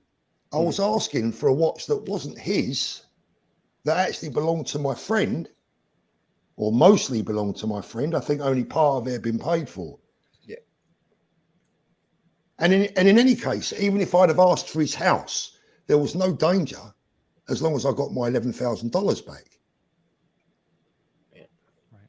So wasn't again, like you were going to. Yeah. It wasn't like you were going to confiscate the watch. No, look. At the end of the day, he'd have got his what.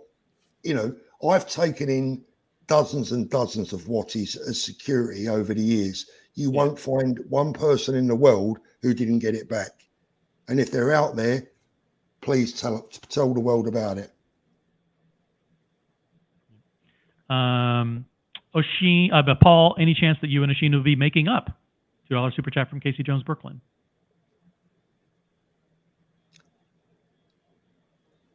It's just some way, you know, look, Bellow Brandy, you got to be honest here, guys. I believed Paul, what was it? Let's have a look at that one. I believe. Which one? And now Bella, was it Bella?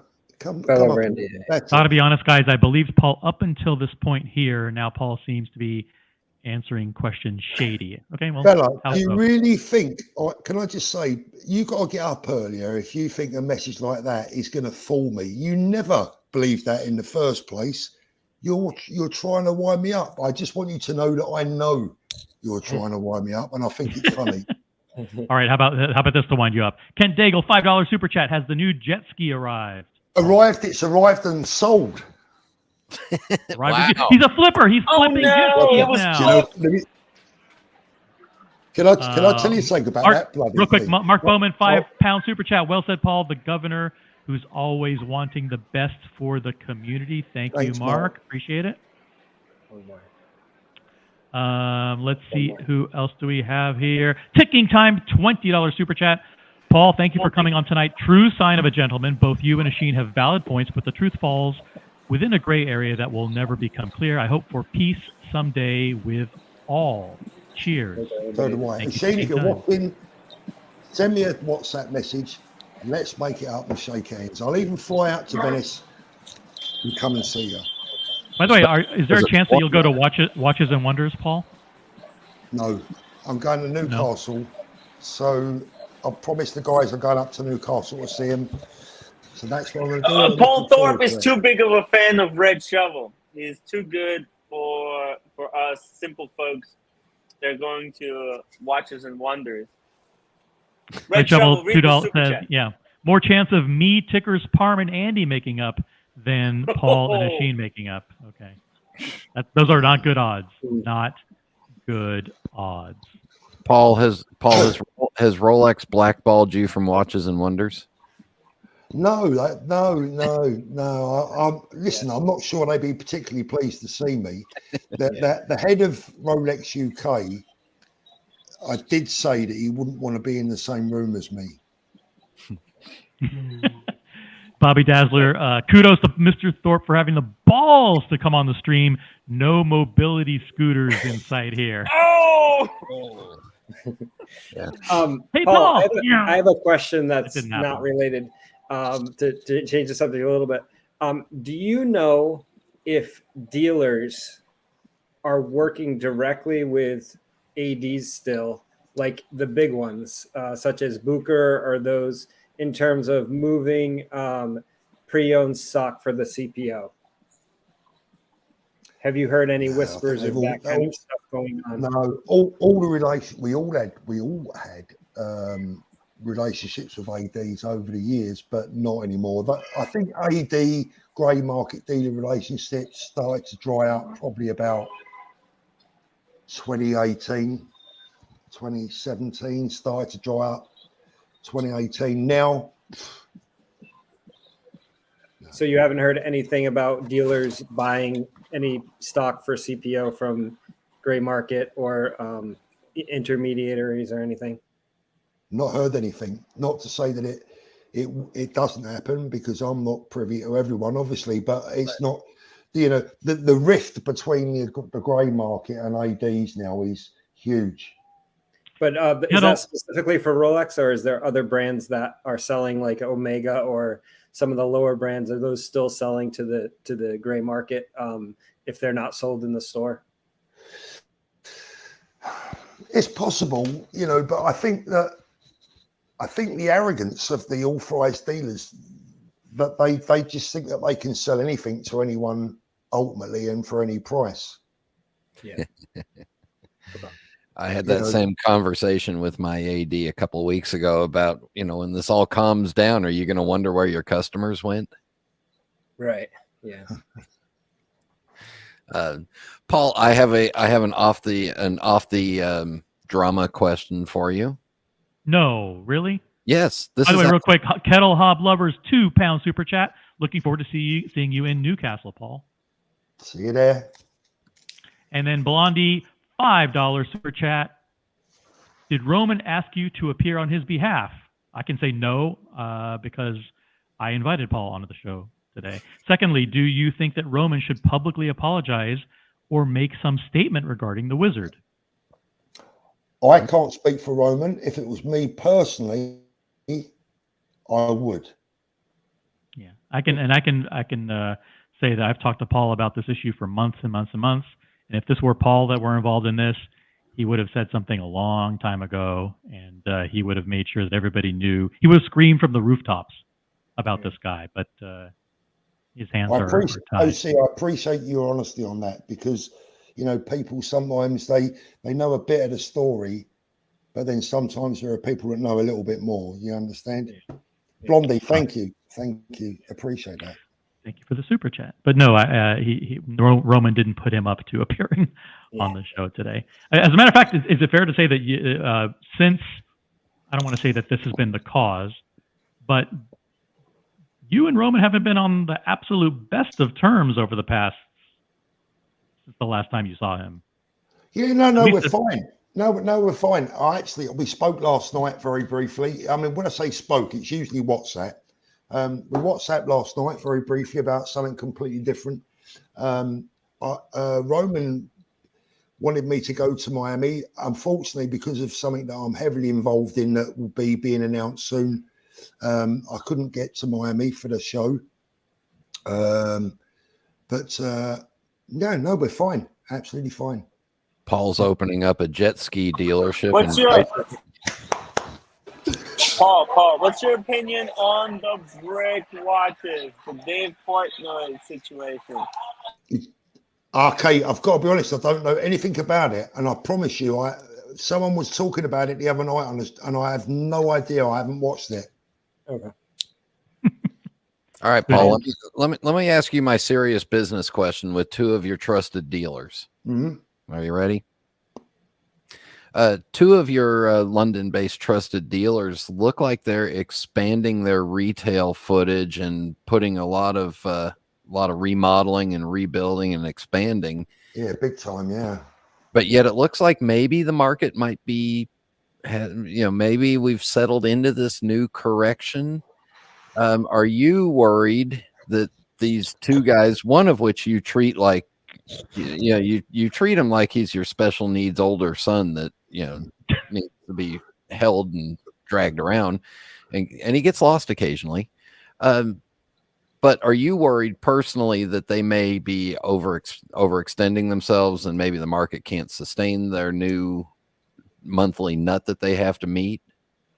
Honest answer. Yeah. Yeah. I mean, look,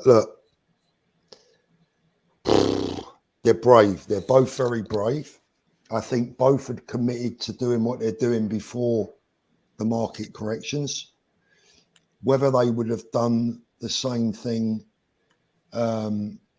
exactly the same thing, I'm not sure. I think they would. I think both of them probably would have done. They're both very brave. The bigger your balls, the bigger your profit margin in this business.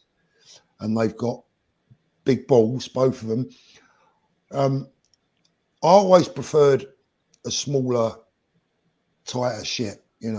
For me, I've never had visions of grandeur where I wanted 4 or 5 stores or massive stores. All I wanted was really one successful small one. Having said that, I think what Spencer's building is going to become almost like a community centre for the watch community in the UK. I know the plans he's putting in, and they're just out of this world. What David Khalil has done at Watch Collectors is a little bit more standard because it's a shop in the Bond Street area. Mm-hmm.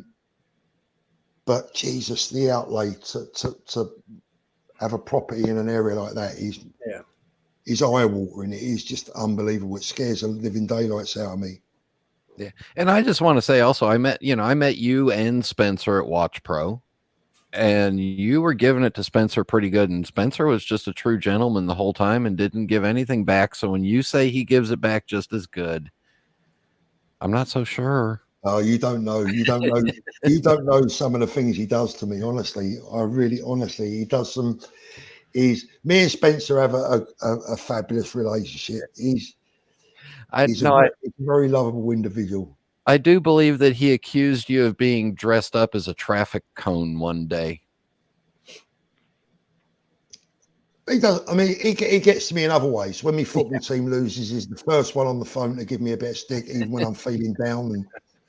And but I'm like his what do you call it? I'm his comfort blanket. Whenever he's got a problem, he's on the phone. He'll have a little wine but we're all only joking. So Casey Jones, Brooklyn, $5 super chat. Paul, I appreciate your appearance today. You came out of this interview in a better light. Tim Wright is the hardest hitting journalist in the business. And what you're looking at right below me in red shovel is Tim's comfort blanket. The sleepiest journalist in the business. Love Caffeine says Spencer's a lovely guy, short but lovely. Thank you. Fat Win Back Ben, Spencer is fair. A lot of positive comments about Spencer in the chat. Thank you very much. Hey, Paul. Ben. I just want to thank you for coming on as well. And, I think that Tim's channel has really changed over the last few months, and a lot of serious collectors have been on here, and appreciate you coming on and kind of helping people out. Yeah.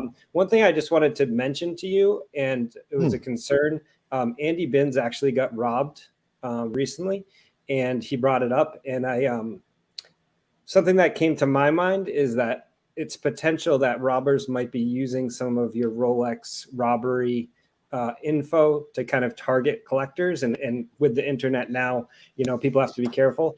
And he uses his full name, and people know where he lives and everything else. So I don't know if that's something that just information for you, if you want to do a video on that or whatever to kind of help people, like, hey, look, maybe not use your full name, maybe be careful what you're saying on some of my streams or whatever, just to help.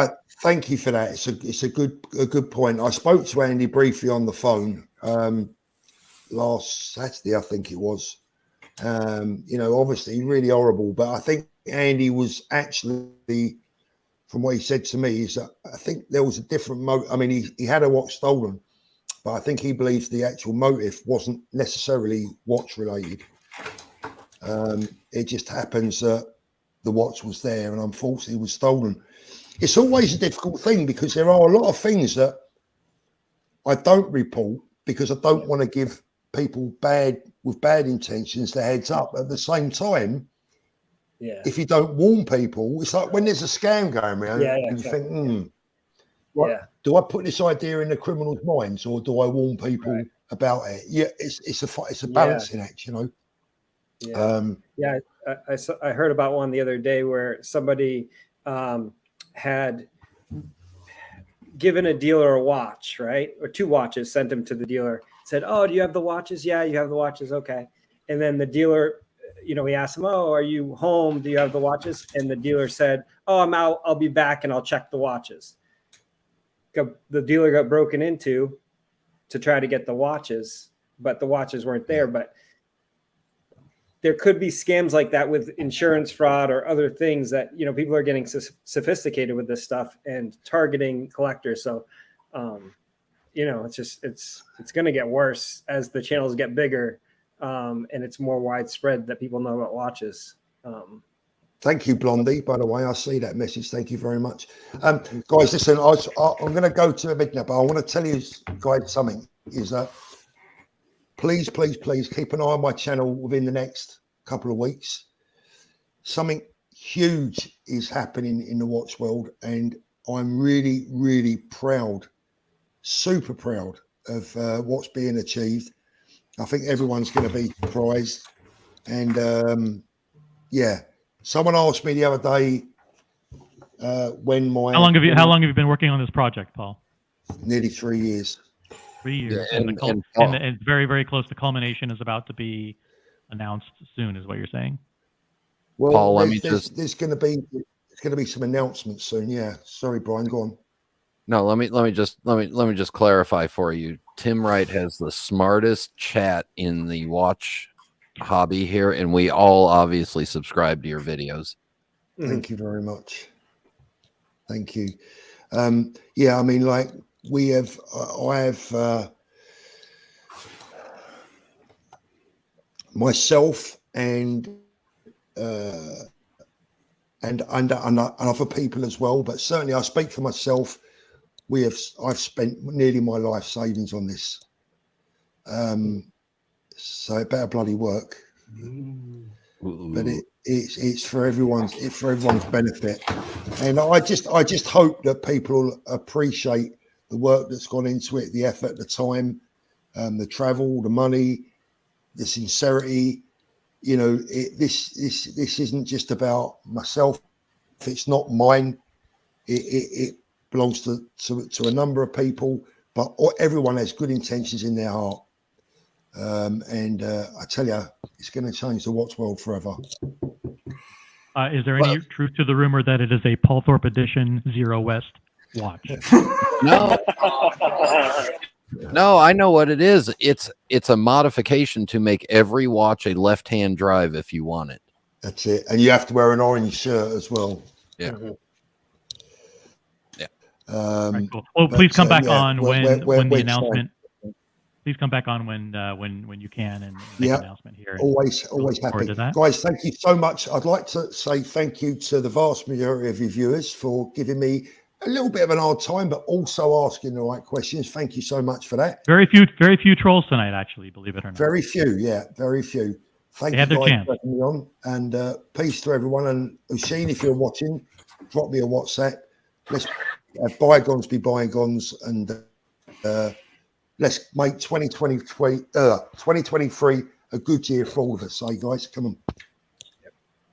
All right. Thank you, Paul. Appreciate it. Paul, thank you so much for coming onto the stream tonight. We really, really appreciate it, and hope to see you back again.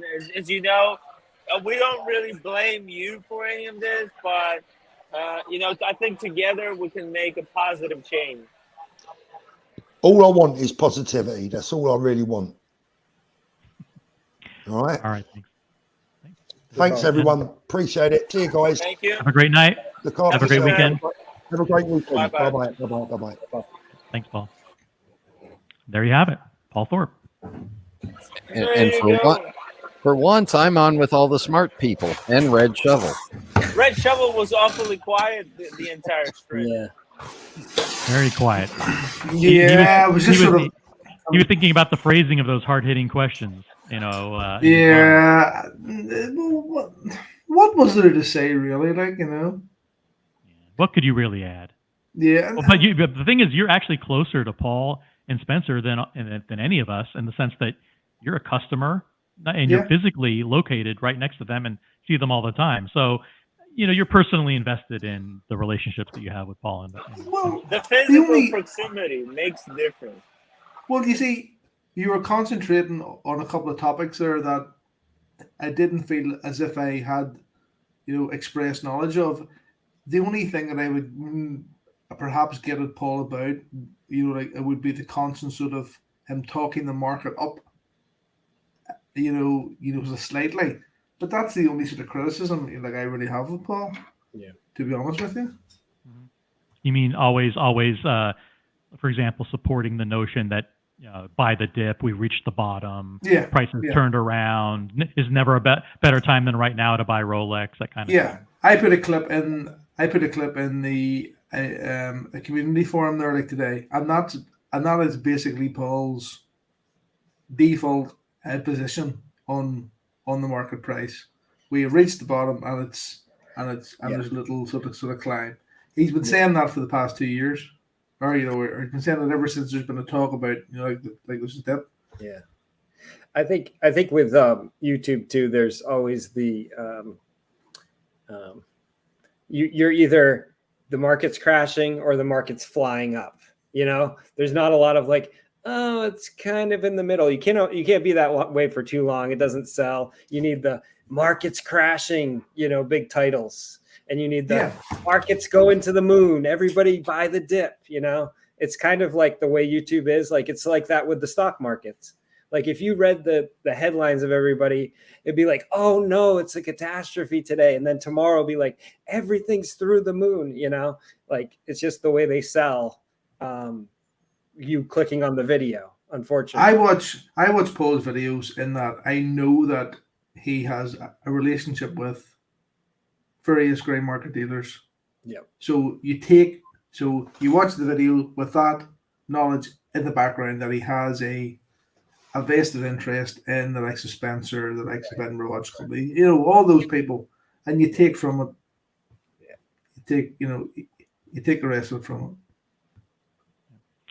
So, Tim, you were supposed to be Gonzo streaming tonight. We have lots of different things that we could do. We could invite panelists to come onto the stream and actually expand the panel, and we could talk about Paul's interview and what's going on. Yeah, bring people on. Bring people on. Listen, guys, I've got people here. I've got. You're probably going to be out there for. Rich, say hello. Yes, Rich, what's up? You're probably going to be out there for hours and hours. So, guys watching, don't go anywhere, because this stream is likely to continue for at least another 4 or 5 hours. Oh god. Right. So you can here to answer all of your hard-hitting questions. He has been delegated with the job. It's hard. Unpaid intern. Guys, dropping a link in the chat. If anybody wants to jump, and by the way, this link in the offer to jump on the panel extends to Wizard or Roman or anybody else that wants to, or Oshin that wants to jump on and talk about what Paul said, or if they want to come clean. Now is their chance. Drop the link. Now is the chance. If you want to truly cut clean, here is the opportunity. And by the way, Paul's still watching. He sent me a text. He's heading off to bed, but he's gonna watch. So Fasheen, you want to jump on, or Wizard, you want to jump on, or Spencer, or Roman, or anybody? This is your chance to talk about what you heard tonight. You'll have an open platform to either rebut or to confirm some of the things you've heard. Rebut. The question. And mute. And mute him. Yeah. Mute me. Yeah.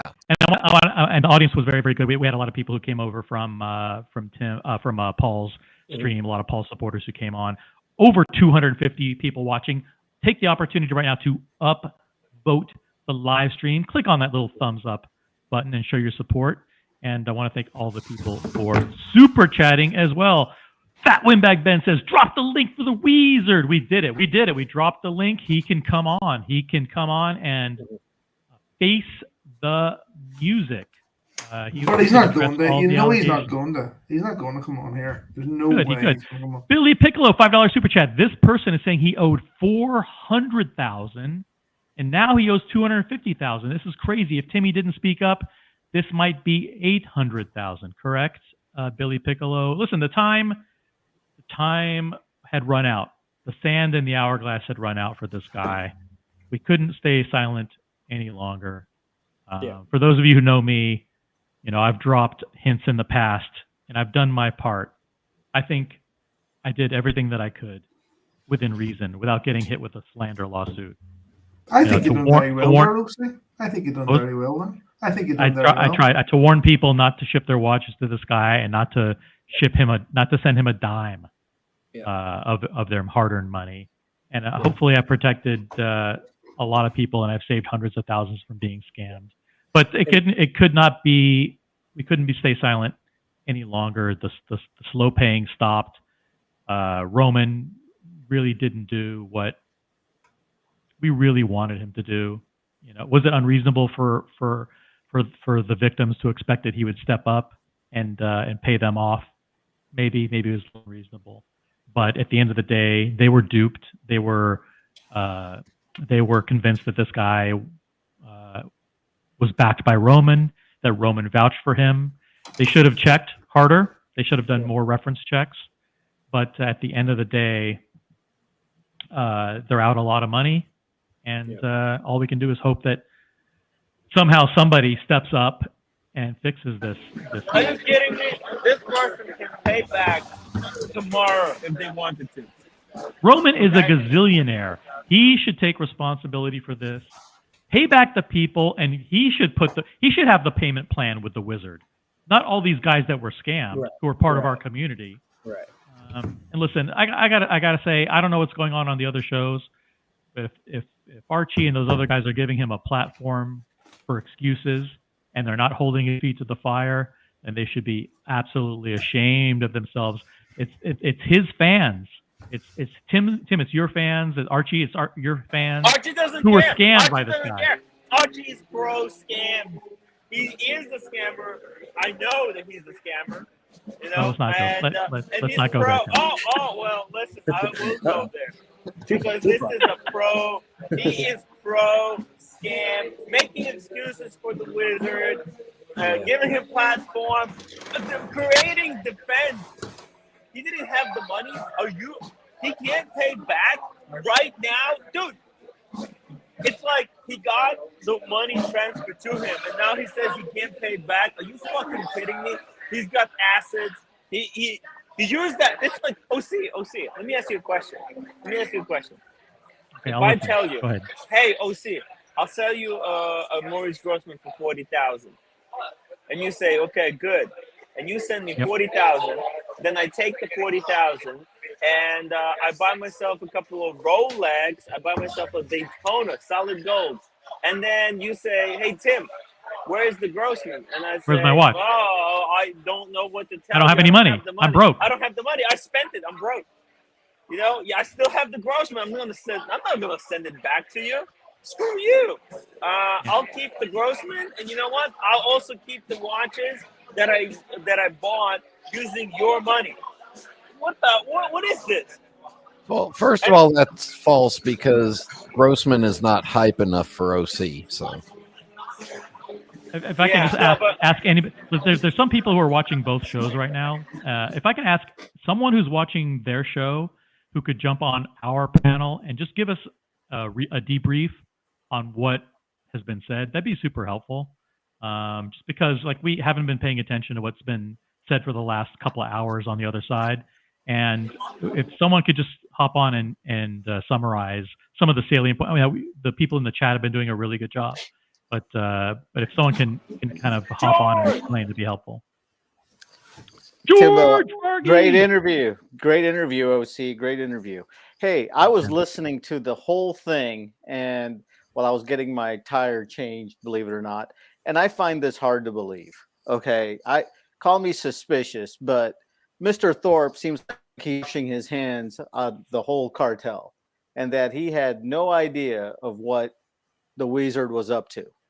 This man breaks news every 7 minutes on the YouTube. You know, he breaks news about some robbery here even before the police even know about it. And you're telling me that he doesn't know exactly what's going on with the Wizard? I'm a little shady. George, I mean, to defend Paul, again, he did know about one case concretely. It was a friend of his, actually. And that guy was out $155,000, and this person asked Paul to stay quiet and not go public with it because he was getting some money back, and I believe he's only owed about $100,000 now. But look, this person that was owed money did not expect Roman Sheriff to then suddenly start promoting this guy out of the blue. No.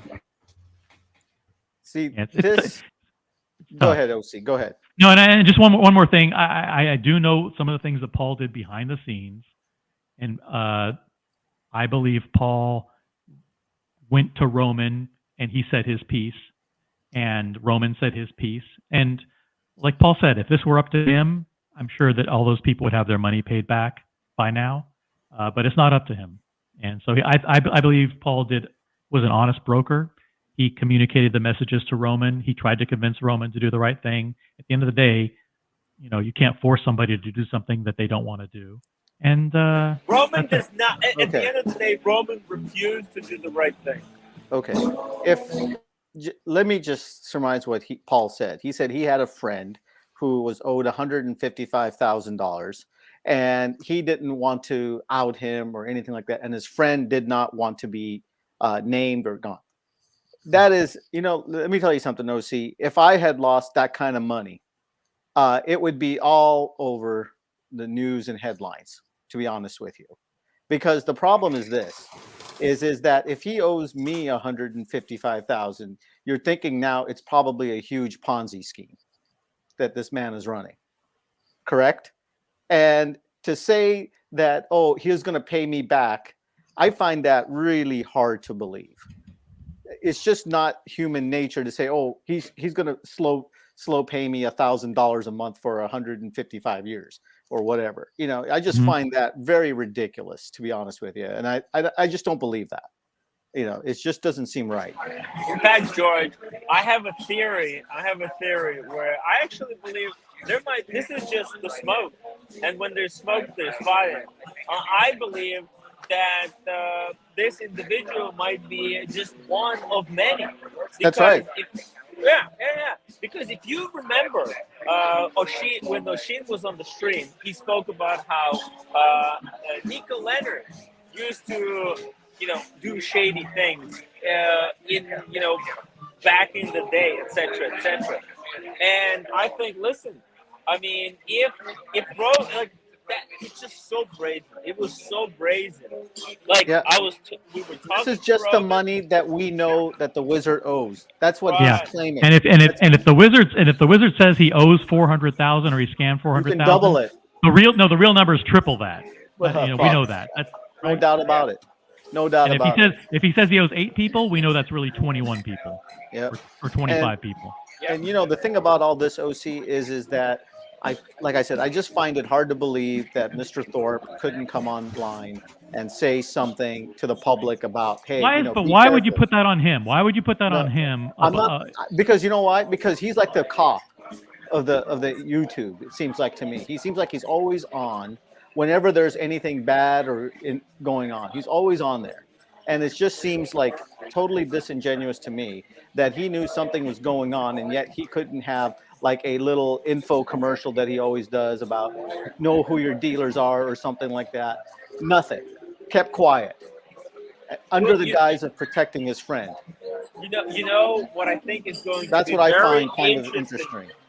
What's going to be very interesting, George, is to see what Paul does going forward. Does he address this? What is he? Well, from my understanding, he's coming to USA. He's probably going to meet with the TPG. Maybe Roman is going to come to see him in LA. I want to see what does he do with this knowledge, because Paul, most of his videos, what he's most famous for, making videos about robberies, talking to people about how Right. how watch people get their watches stolen, also dealers being stolen. However, this is a situation where a dealer steals from a customer, and we want to see what does he do with this knowledge. Now, everyone knows that Paul knows that this has happened, and we'll see how he addresses it. And OC, highlight Loose Tooth's comment. I think he did a video, correct me if I'm wrong, about what was going on between about Oshin right before the situation with Nico. So he gets involved in certain things, but he never plays both sides. He always does one side or the other. That's my big beef. If you're gonna be like the great arbiter on the internet, you better play. You better know which side you're on. And he doesn't seem to know. We all have our biases, though, George. Like Tim and myself and you, we're on the collector, and everybody on this panel, we're on the collector and the enthusiast side, and we tend to want to stick up for the individual collectors. Paul, his previous business and the relationships that he has, these are people that are resellers, and so it's only natural for him to highlight the issues and topics that he wants to highlight. It's not for him to play both sides, just like it's not for us to play both sides. We promote the issues that we want to promote. I agree with that, but I'm just saying. OC, I don't know about you, but I would like to think of myself as reporting on the truth. Like I don't want to just look. If there's a watch collector who ripped off a dealer, I would like to think that I would, help that dealer get his money back. I mean, I'm not just blindly on the side of watch enthusiasts. Tim, you're a raging socialist. We can't listen to you anyway. So correct me if I'm wrong. Here's the facts of this story. We have a dealer who owes individuals at least $800 to over $1 million, right? That's the bottom line, right? Mm-hmm. And to stay in business, basically, he was running a Ponzi scheme. Is that assumable? That we can assume that, but we don't know that for sure. But basically, we don't know how he got into such financial trouble, right? Maybe he's explained that. I don't know. But he's not in financial trouble. If you're he stole the money. He stole the money. He stole it. He's got all these watches. Not just watches. But he took the money. He probably invested in real estate. He gave it to his family. He did all kinds. He stole the money. He stole the money. Maybe he bought cocaine and hookers. Whatever he did with it, it didn't go to the right place. Jose, can I ask a question? Right. Several people have messaged me to say that you were personally a victim of the wizard. Right? Yeah. Is this true? I was not a victim of the wizard, but I did do one business deal with him. And that you may have been paid back. How much super chat do we need to hear this story, OC? How much super chat do we need to hear this? Actually, this it's a incredible very story, this mind blowing not story. incredible. Okay. Thank you for what I'm been told. What I'm been told, right? What I'm been told is that OC was paid to stay quiet while others lost money. This is me being quiet. I was paid. I was given hush money. Yes, you were. OC was paid to stay quiet while others got scammed. OC, just name a number. Just say a number. I need a PS5. Give me a PS5. Oh, you want the PS5? Don't worry. Don't worry. OC said that Tim was good to back him. Yeah, Tim vouches for me. I'll get a Ming in return. George, I tried to poke at that at what you're talking about a little bit when I was asking Paul. I did see that, Brian. Yeah, how to handle it, and in reality, even in my former professional world, we didn't out everything to the public. We took care of it internally because you didn't want to out it to the public because then it might put a bad reputation on all the really good people. Yeah. But usually it was internal problems. The bottom line is the guy stole hundreds of thousands, maybe even millions from people, and he hid the money. Let's be honest. The guy hid the money. He bought real estate. He hid it in offshore accounts. We don't know what he did with it, but he stole the money, and it's hidden. And now he's trying to claim that what did you do with the money that you stole? Some guy wires you $100,000 for a 5711. He never gets his watch. What did you do with $100,000? I bet he bought a scammer. Come on. I bet he bought a shitload of stolen PS5s cheap and fenced them by giving them away free to YouTubers. Enough. I mean, enough of the sympathy. Come on. OC. You know, listen. So I'm happy to tell my story. OC is spot on with this. You know, enough of the sympathy crap. You know, come on. He's an adult. He's been doing this for a while. He knows exactly what he was doing, and he was ripping off people. Let's just say call a spade. He has the money. It's just invested into APs at retail, Royal Oaks at retail. He just bought all these Royal Oaks. He doesn't want to sell them to pay back these people. Yeah. Well, answer this allegation. It's a very light super chat night. So maybe we'll get a $50 super chat to make up for all the. I want to hear the story. I want to hear the story, OC. You want to hear the story about how I was paid hush money to cover up for the wizard? Super chat now. How much? How about if I tell the story how the Swatch Group screwed me out of $2,000 or $3,000 in service in repairs, and then wanted to extort $70,000 out of me to get moved up an imaginary list for a stupid ass Snoopy. Thank you very much. I want OC. I want you to get Hayek on the phone and interview him and ask him about where's my money for the time and energy lost and all that. See, quiet all of a sudden, aren't you? Suddenly, everybody's very quiet.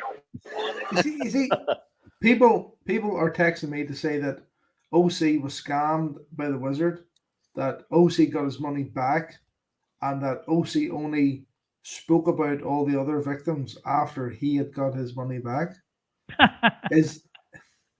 No, that's not true. And Tim, you should give.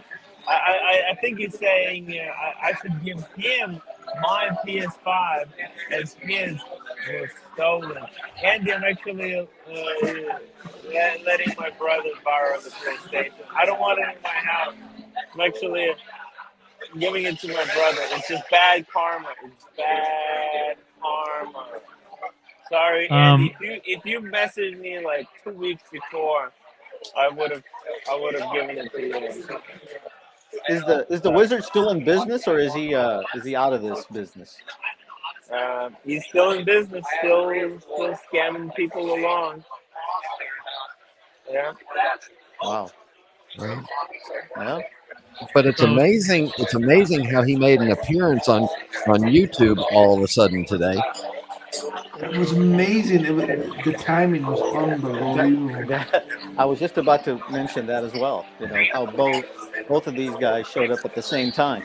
You know how it is. You know, a wizard is a very clever guy. I mean, he gave me a PlayStation to manipulate me, maybe to keep me silent. Maybe, who knows? Who knows what? I don't remember. I used to talk to Wizard a lot. I don't remember most of the conversations, but definitely the wizard really knows how to work a guy. You know, he gave Roman Sheriff a painting, almost $1,000. What are you talking about? Those are thousands of dollars, Tim. Those design Altair custom artwork. That's not just 1,000. Those are thousands of dollars. Did he pay for it? He paid for it with stolen money. He paid for it with money that he stole from people buying watches.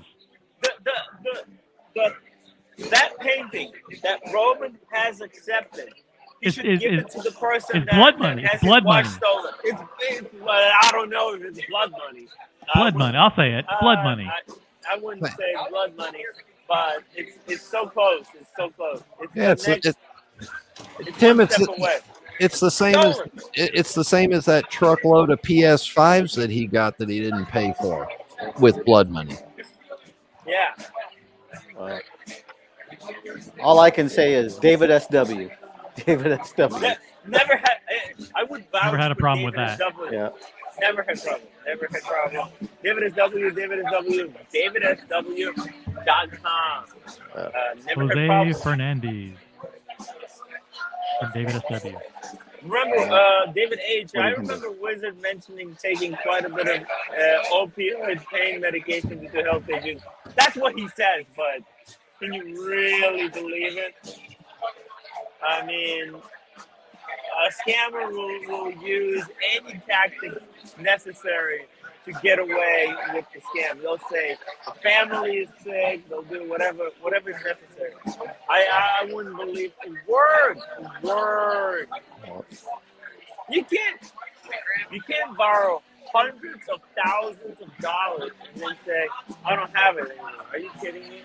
And then do unboxings. Hey, I just got a 5,500 Royal Oak. Look at this. This would be great. I have no money. How does that work? The worst thing that scammers like this do is they prey on your sense of hopelessness. So let's say Red, let's say you went through with that deal. What did you want? An Omega 321? No, it was the Omega Seamaster Gold. You know the one that looks Gold. like. It was like what, a $40,000 watch? Well, I only talk in pounds, so at £25,000. Okay, so let's say £25,000, and you were going to send the wizard £20,000. Yes. As a deposit. Yeah. So you send him the deposit, and then week after week after week goes by, and he keeps saying, well, listen, yeah, I've got the AD has one coming in next week. Don't worry, you'll get it.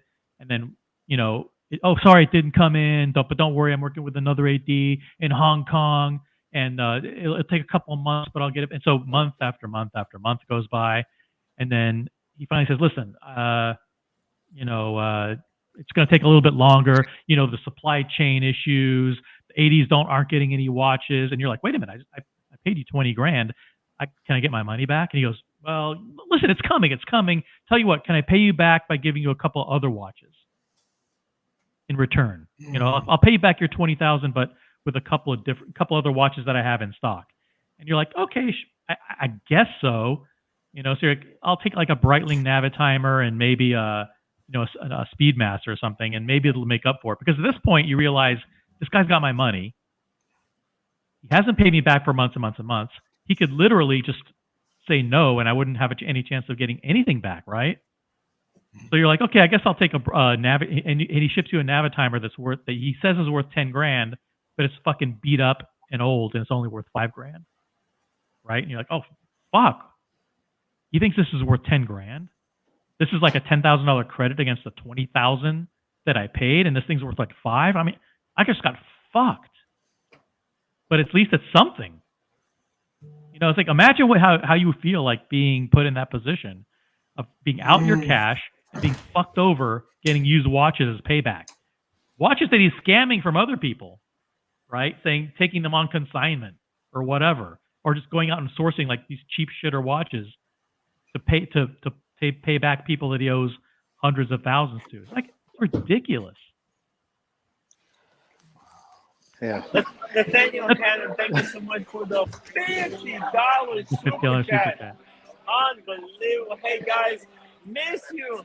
Nathaniel, I can't wait to go back to Miami. We need to reunite. We need to talk some watches. We need to go hang out someplace.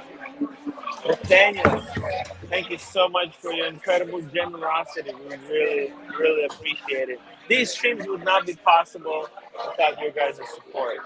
No, see, you are 100% right. This is Yep.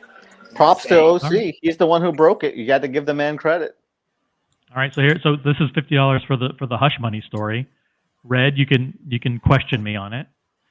So the reality of what happened was when Wizard was appearing routinely on these panels, right, on Archie's show and on Tim's show, and so like any other person that was a victim, when it came time to either buy a watch or to sell a watch, one of the first people I thought was, there's a trusted guy who's always on the panels, so why don't I give him a call and see what we can do? So that's what happened time after time after time again. When people wanted to buy something, he would say something like, "Oh, Red, you want that watch that sells for $25,000, but it's $35,000 in the secondary market. Tell you what, I'll get it to you for $25,000." Holy shit! You can get me the watch I want for only $25 when it's $35 in the secondary market? Yeah, no problem. I'm wholesale. I got the connections with the ADs. I'll hook you up. So you're like, okay, I'll pay you the money. So that's one part of the scam. The other part of the scam was, oh, great, you have a watch you want to sell? No problem. Send it to me and I'll send you the money. So I had a watch that I didn't bond with. And the first person I reached out to was the Wizard, the trusted resource that Archie vouches for, that Tim vouches for. And well, listen. You did not. Wait. Slow down. I did not vouch. You did not. In fact, when you came to me after doing the deal with the Wizard, I told you, "Oh, why didn't you ask me before doing the deal? Because I would have told you, hey, don't do it. You might never see your money ever again." Because I wasn't telling everyone that, hey, this guy's not to be trusted, but I was actually trying to help him. And in fact, I did try to help you, but it was hard. Here's Tim's digital fridge. You know, with the Wizard's website still on the digital fridge. Well, to be honest, that's just, I'm just lazy. That's just because he's lazy. But come on. Wait. There's other people on there. Go down. Let's see the whole fridge. By the way, guys, if you want to buy a fridge, and yeah, you see it. I think that actually speaks louder than words. See, here we go. Ooh, yeah. You know what? Some of those people I still vouch for. Everyone except the Wizard.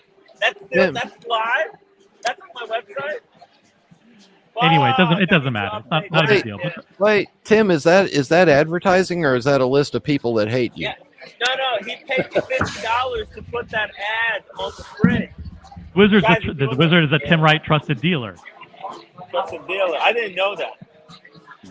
Listen, so I had a watch I wanted to sell. I said, listen, how about 34,000? He goes 32. I said, Mazal, right? Done. Now, and when two people do as you do. So when two people do that, that's it. So the code of honor is when that is done, I ship the watch, I get paid the next day. Okay, that's the rule. I don't. No, Sheen was different. Sheen was like, listen, fuck that. I want to get paid first. But listen, the Wizard's a guy who came on all these shows and said, "Listen, I'm a guy that's been doing business with Roman Scharf. He vouches for me. I've been in the business 25 years. I know all these connections." So I didn't even do a reference check. I'm like, all these people, like, he's on these panels. So yeah, so he sends me a label. I send him the watch. How could he be not trusted? How could he be? How could he not be a trusted dealer? Now, first of all, one thing you need to know about the Wizard is he's located on just north of the Canadian border, and he also has a shipping box on the other side of the Canadian border in the United States. Okay, so this guy is routinely, I'm going to use the word smuggling, but let's just say transporting goods back and forth across the Canadian border. Now, I believe, and it's just a theory that I have, that one of the reasons why Roman vouches for him and why Roman supports him is because he uses this mechanism as a conduit to get watches in and out of the Is he United States. using Wizard services and magical disappearing tricks? Exactly. So I believe the reason why Roman hasn't shut him down is because he's benefiting from it by using this guy, shipping him watches, having them smuggled into Canada for Canadian clients, and vice versa. I'm not an expert on customs, like excise fees and taxes and all this, but I think there might be something to that. Like, is this the Northern Ireland benefit? Well, there's the Northern Ireland benefit, but there's also the U.S. Canadian loophole, so to speak. The NAFTA benefit, right? So, so he sends me a label. I ship it to, now here's the scary thing. I ship it to a guy who I've never heard of before in a post office box in a location I've never heard of before. Okay. And I do it on faith. And then I'm like, okay, he's the Wizard, so like I'll give him a few days. Actually gave him probably a week. And then after about a week I said, okay, like, by the way, here's my bank details. Here are my bank details. Like, send me the wire. You got the watch. I know you got the watch. In retrospect, he could have said, by the way, I never got the watch, because I have no evidence that he got it. Because I shipped it to, if someone signed for it at a fucking mailboxes, etc., or whatever, in a completely different location that's not linked to him, or what, so I would have no recourse whatsoever. But he didn't say I didn't get the watch. He said, okay, great, I got your bank details. I'll go to the bank. So day after day after day goes by. It's like, where's my money? Oh, yeah, there was a problem with the bank. Don't worry. Listen, wires from Canada take 3 or 4 weeks to come through because of 9/11. So it's going to take a while. Trust me, because of the problems with 9/11, we have to go through a whole bunch of stuff. Getting wires out of Canada is not easy. So immediately it's like red flag, because I know a wire is instantaneous globally. I want to send a wire to anybody in Hong Kong, London, Link for O'Sheen. Link for O'Sheen.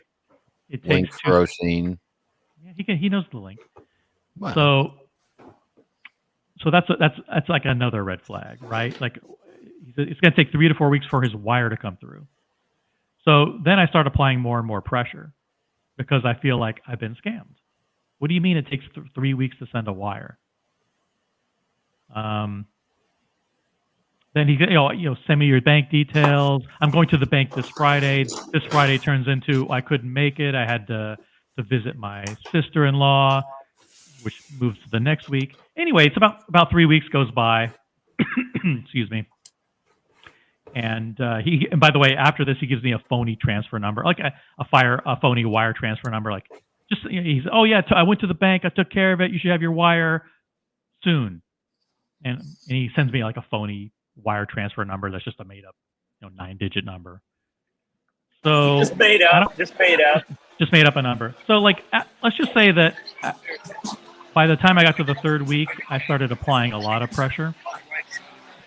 And I don't want to go into the details of what kind of pressure I applied, but he basically started to understand that if I didn't get paid, that really, really bad things were about to happen. And I think week 4, I got my money. So that wasn't hush money. I wasn't paid off because of I wasn't paid off to stay silent.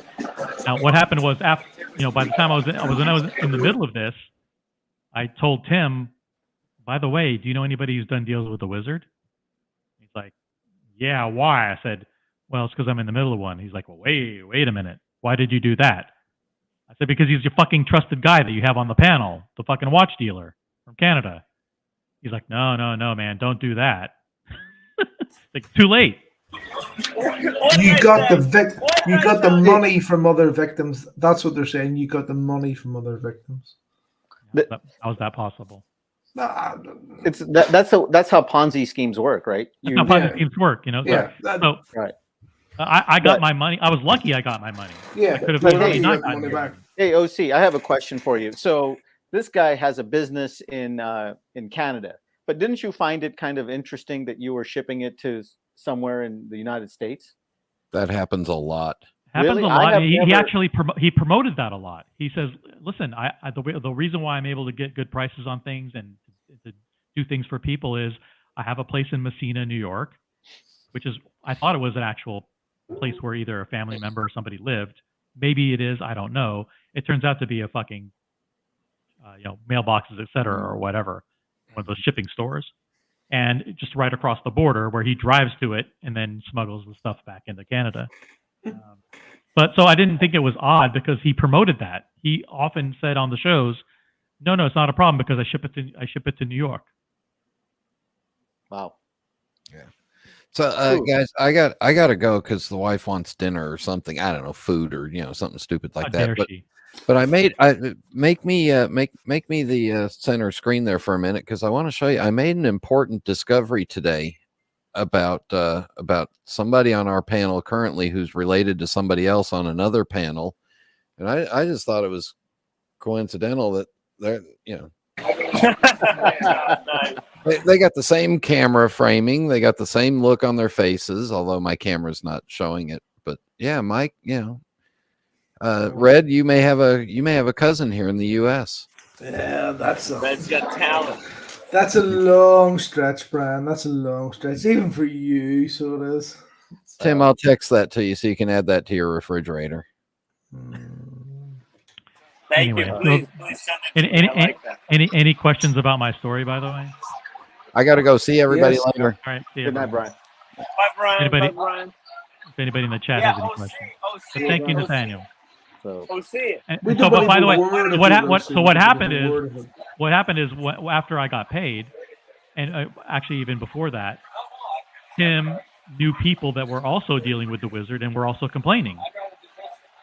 Right, so I got in touch. So there was a connection there. I started to get, and then when the whole Nico Oshin thing blew up, because people knew that I had done a deal with the Wizard, and that I knew other people that had issues with the Wizard, they started coming to me and sharing things about, hey, I thought I bought a watch for $100,000 from the Wizard and he fucked me over, or I thought I was buying a bunch of watches from the Wizard for $155,000 and I got fucked over, or I thought I was buying a Omega 321, I gave him my deposit and I lost it, or I sent him my watch and now he claims it's lost in shipping and I got fucked, and so then after a while, I had to work behind the scenes. One of the guys who that Tim knows is actually a close friend of Paul Thorpe's, and Paul admitted it.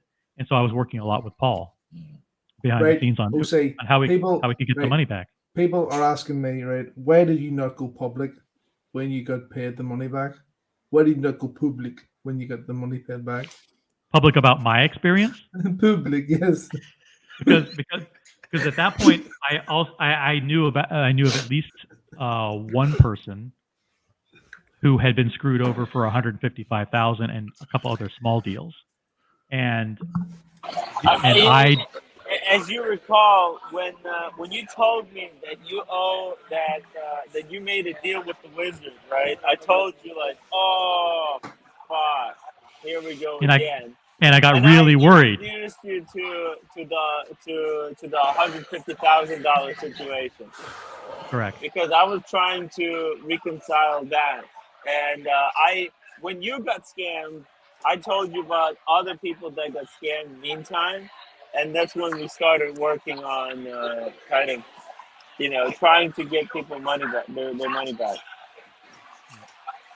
Asheen, welcome to the show. The boys. I don't know how much have you've been watching, Asheen. I know you had your own live stream. Apologies for there were so many live streams today. A lot of stuff was overlapping.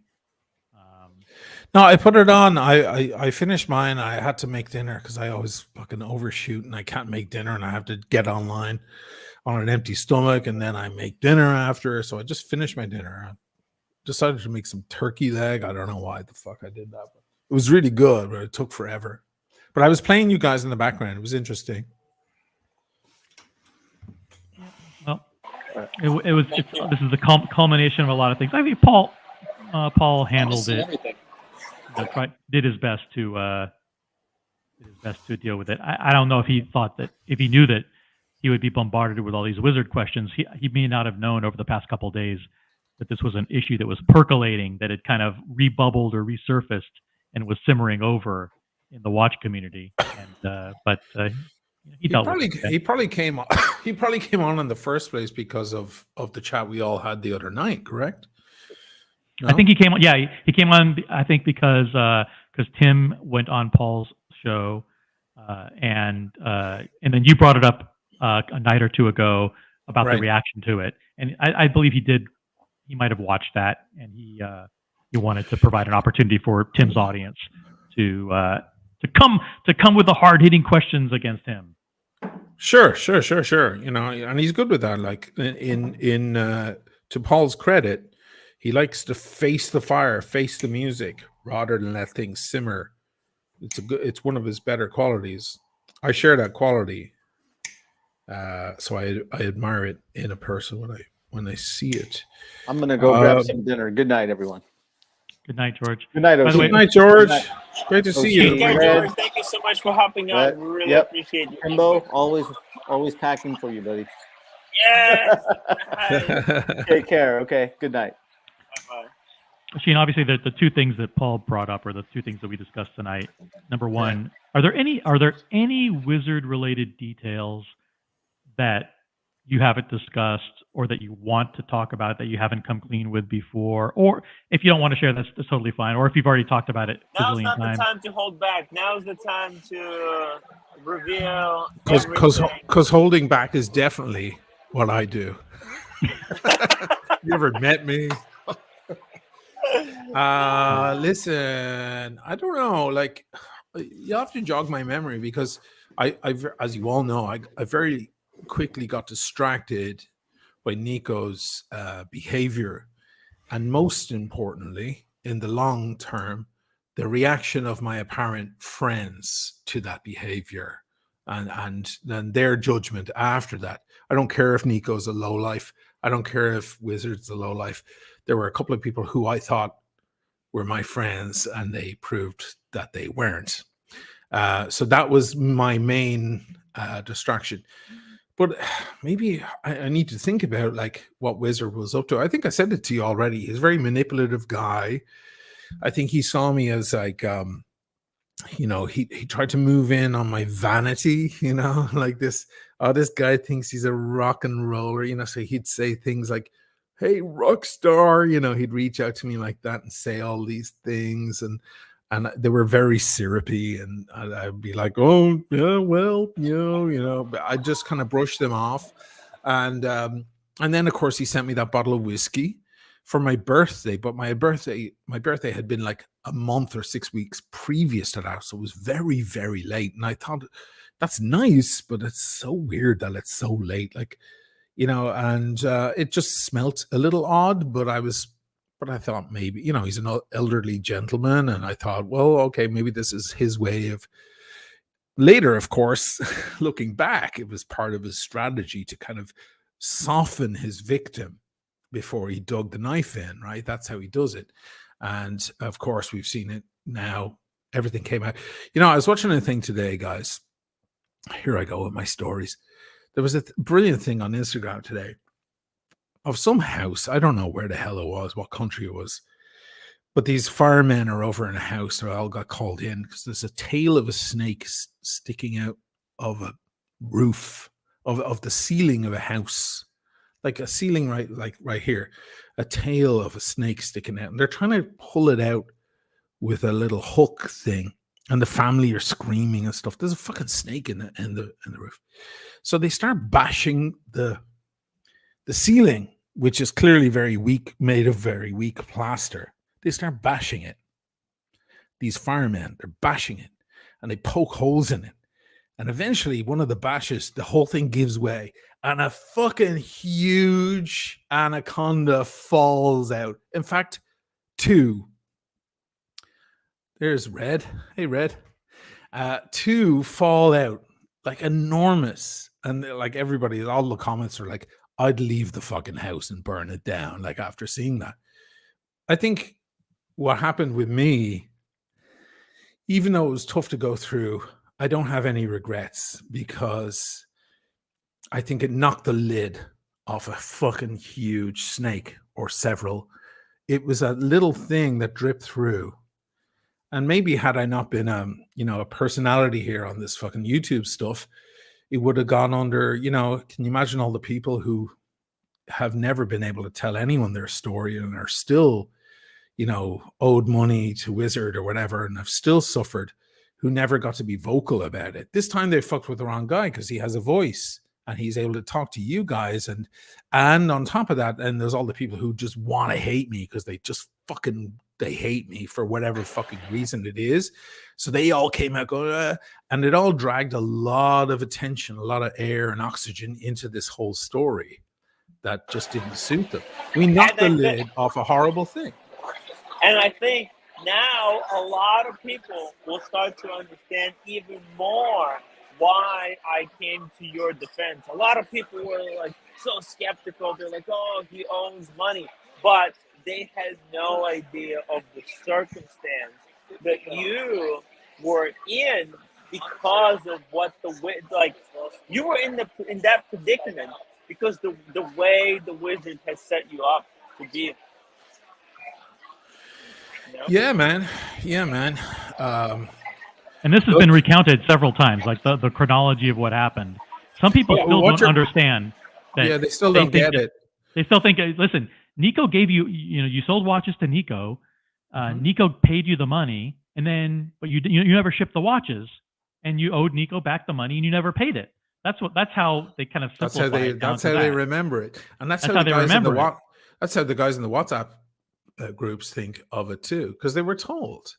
And once you spread any rumor, you can say whatever you want, and there will be a certain percentage of people who will just run with it.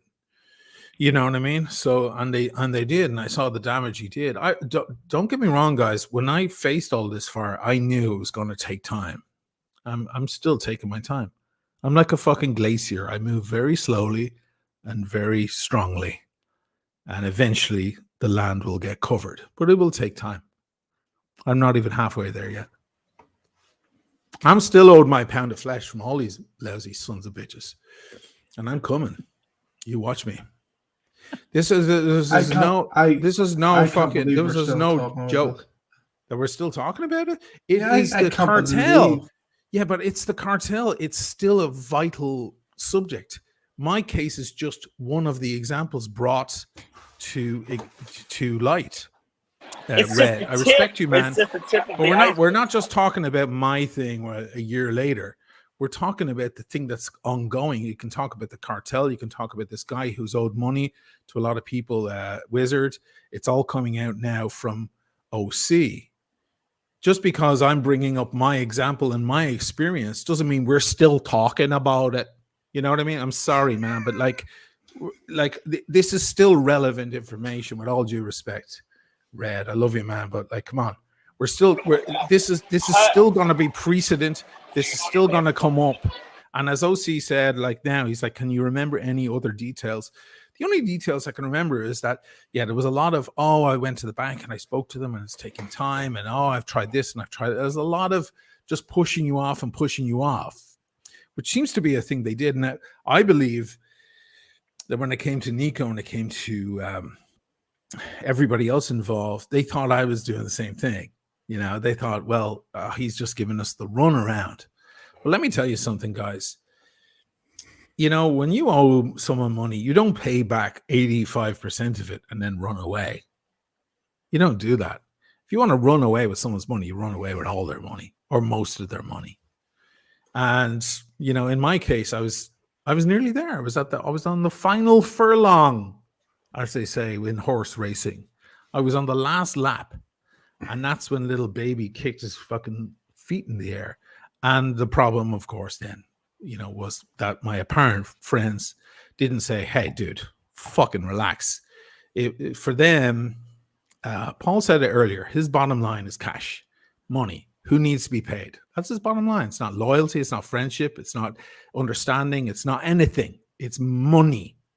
That's the number one language. And make no mistake, Spencer, as lovely a guy he is, it's the same for him. 100%.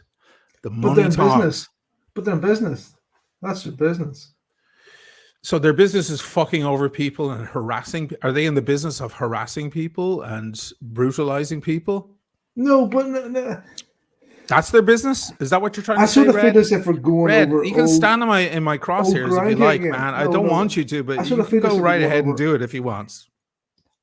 I feel as if we're going over very old ground here. You owed money at one stage. I would have just paid the money.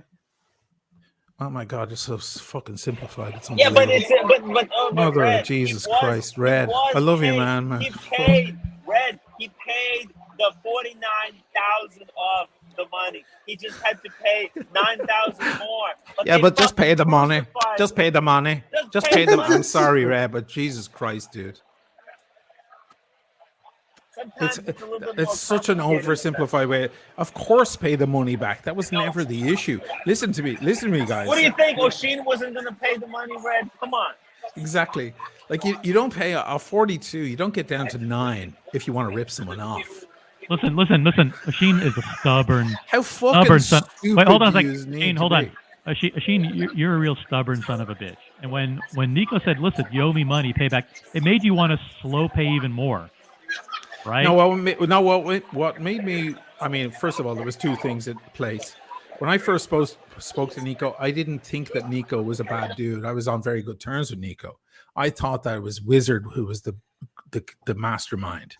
I thought it was Wizard who'd fucked me over and left us both in a bad situation. And I told Nico, I said, listen, Nico, I've never taken anyone's money in my life. And I'm in a really bad spot. And all these terrible things have come together. And I feel fucked over by this guy. But let me get this all paid back to you. And we made arrangements and we came to all sorts of agreements and so on. And the work began. He got the first watch. He got the GMT Master 2, never worn, never touched, new old stock, etc. He got 50. He got 10,000. He got 7,000. He was being paid off. That's what it looks like when you're being paid off. If anybody doesn't know, that's what it looks like. I didn't know that Nico was also a crazy motherfucker yet. I then discovered it. It was a combination of things. Listen, if police come to a crime scene, some guy was being robbed. Then some other guy pulled a gun and shot the dude. The police don't just investigate the guy who was being robbed. They also investigate whether the other guy had a license for that gun. That other guy with the gun might get pulled in also and charged. Then something else might have gone down. They need to dissect. This was a perfect storm of multiple bad people who all came together at the same time. There were multiple layers to this offense. You guys are very, very focused on Wizard, and it's right, and you should be. And God knows how much money that guy actually really owes to all the people. The old Carlitos Way thing. The guy goes, how much do you owe to Fat Sal or whatever the guy's name is? Anybody know Carlitos Way? He's like, how much do you owe? And he goes, 50, 60 so. And he goes, okay, that means about 100. Because he fucking knows it's way more than the guy's estimating, right? So God knows. But there are multiple layers to all the crimes here. And as I said, what we did is we blew off the lid off all of these charlatans, all these characters, and their real character and what really matters to them. By the way, Maldives, Maston, 200-pound super chat. He wants to know what did OC do to get his money back from the Wizard? when others were incapable of getting their money back. But before you answer, let me just address this question from Mr. P.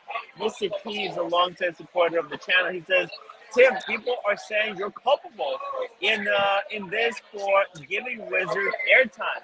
I'll say, I actually, you know, in a way, I'm a little bit of a victim myself. I was. Well, you didn't know. You didn't know the guy. I didn't know. was- And when I found out, guess what I did, Oshin?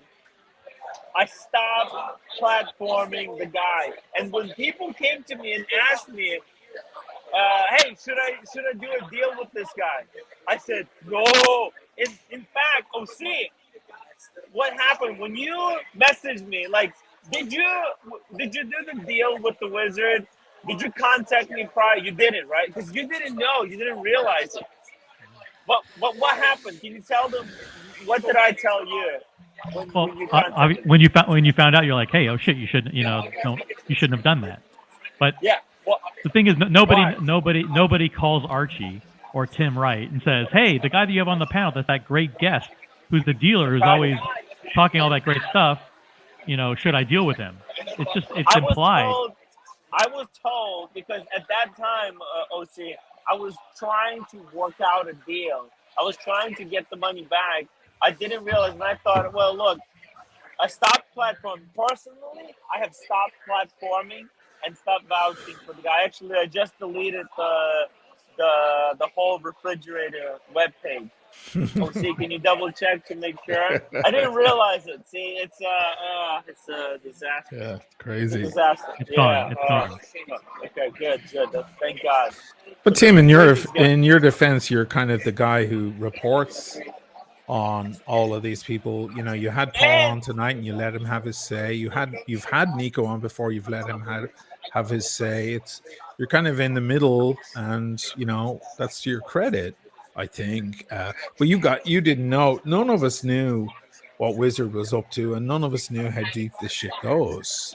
The deal that I made with the Wizard was actually done on the air, believe it or not, because it was actually done while he was on the panel. Wow. So that's why I trusted him, because he was actually on the panel, like either on your show and I was on the panel. He was on the panel. I said, I have this watch. I'm thinking about selling it. He goes, okay, how about this price? I said, how about this price? He goes, okay, done, deal. I mean, we literally did it on air. So I didn't even remember. I don't even remember this. Was it live or was it off? Like when the show ends? No, it was live. I think it was live. I don't know. Wow. But anyway, I don't remember. I don't remember you making a deal. I just remember when you contacted me and said, "Hey, I've been trying to get my money back. What's going on?" Remember, I was trying to, because I was going between OC and the magician, and I was like, "Hey, what's going on there?" And he was still playing that whole heart attack thing. So I was like, "Hey, OC, Oh my God, he was dying. What's the Godfather quote? He's been dying for the same heart attack for 20 years. I heard the exact same story. It was all about the heart attack. I was about to do a deal with the Wizard too. I was about to do a deal, and I was about to send him £20,000. Holy shit! Yeah. And I sort of stood back one day and thought about all the.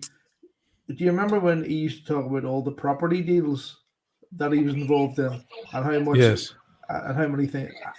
I sort of stood back and thought, there's something not right here.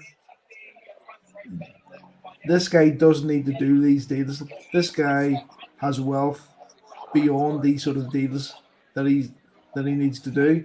Listen, he's a laughable character, but at the same time, he came across as someone who was doing deals on a daily basis. Yeah, he would have $100,000 Pateks and Richard Milles and other things in his possession, for a brief time. But he was moving watches back and forth. He would talk intelligently about current market prices.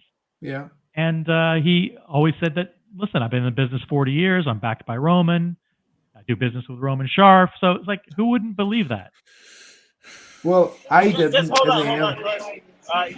Look, I want this comment to be addressed, but before you answer this one, Small G says, let's talk about why Wizard showed up today. damage control. There's only Damage one control. reason why he showed up: damage control, to make promises that he will never fulfill.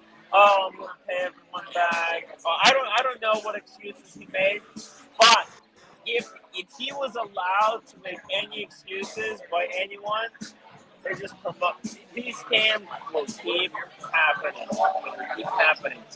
Just this one more, and then you address OC, then you tell us. Hideo Kiwa, $5 super chat. So summary, you say that the Wizard, Rome, and Nico, and other people are all in a conspiracy.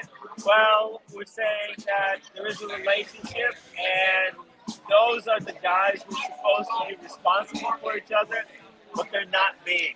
They're saying, "Hey, we wanna have this Mazal rule," and okay, you want Mazal, you wanted to do deals just based on trust, but when someone doesn't pay and they were supposed to be trusted, these guys who vouch for them, they're like, "Well, I said I will vouch, but I didn't say I will vouch." Right? I think that was one of the most important quotes that Paul made today.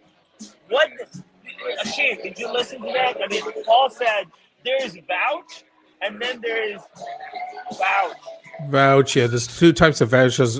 Yeah, I heard that part. It was like, yeah, he's a good guy versus, yeah, if he fucks you over, I'll cover it. Two different levels of vouch. Yeah. And how the hell are we supposed to know when the hell? I mean, to me, if you're a freaking gray market dealer, when you vouch, you fucking vouch. Okay, there's no. It shouldn't be this second guessing. Either you vouch or you don't vouch. Either you put a fucking painting on your wall, a shrine to a guy, and say, "Hey, I have a shrine, a place where you can pray in front of to this guy, and you should believe it when I stand behind all the words that this guy says and does, or you don't do that." So I think it's just, I think Roman Sheriff, he put up the painting after he knew this guy was no good, this guy owed money, and he still decided to go through with it. Yeah, what's fascinating also is the news that that he has been dropped as a moderator on Roman Sharp's Facebook page. I mean, that's something that should have been done a long time ago. But the fact that it has been done means that they're watching, that the news over the past couple of days has struck a chord, and that they're starting to feel the heat. And when they start to feel the heat, they know that that's bad for business. And so finally, maybe they'll step up behind the scenes and make all of these victims whole, and deal with the wizard. Deal with the wizard, and you have the wizard pay you off. But if I ask you guys something like, let's say they do make good, let's say Roman steps in, pays everybody off, and we're back to zero again. Are we really back to zero again? Are you guys? Is it all good again? We all chums? We all friends again? I don't think so. Well, but the thing is, even without their paying the money back, they should have shunned him from the groups and from their inner circle much sooner when they knew that he was a crook. How are these guys supposed to discipline or show that I mean, if this is honor system, it's a big honor three system. strikes. Yeah, what the fuck is going on? It's not 3 strikes. It's like, fuck, dude. In normal honor system, it's like 1 strike and you're out. You scam someone. There's a bigger issue here that needs to be looked at. Tim, mute yourself. Mute Tim yourself. I can't fucking speak. It's getting late. There's a bigger thing here, and it's a thing that occurred to me during this whole thing. That these guys, they're not all that shocked by this behavior. That the wizard's actions are maybe there's something they should control with damage control, or pay people off, or cover it over, or stop people talking about it. But it doesn't seem that foreign to them. That was one of the things that shocked me about Spencer and Paul. Their main focus was to get Nico paid off. It wasn't to help their friend, like tell Nico to fucking stop his fucking craziness and relax and hold back and blah blah blah. It was all just get him paid off. And it, you know what it struck me as? That Nico was actually, he was small potatoes to them, and that Wizard is getting up to some small level shit. To me, it rang that the way they reacted wasn't. It was as if they've done much worse over the years, that they've gotten up to all sorts of shenanigans, and they see Wizards doing small level shenanigans, and we're all freaking out because we're normal, public, and we're all shocked by this kind of stuff. But to them, this is regular shit they come across all the time.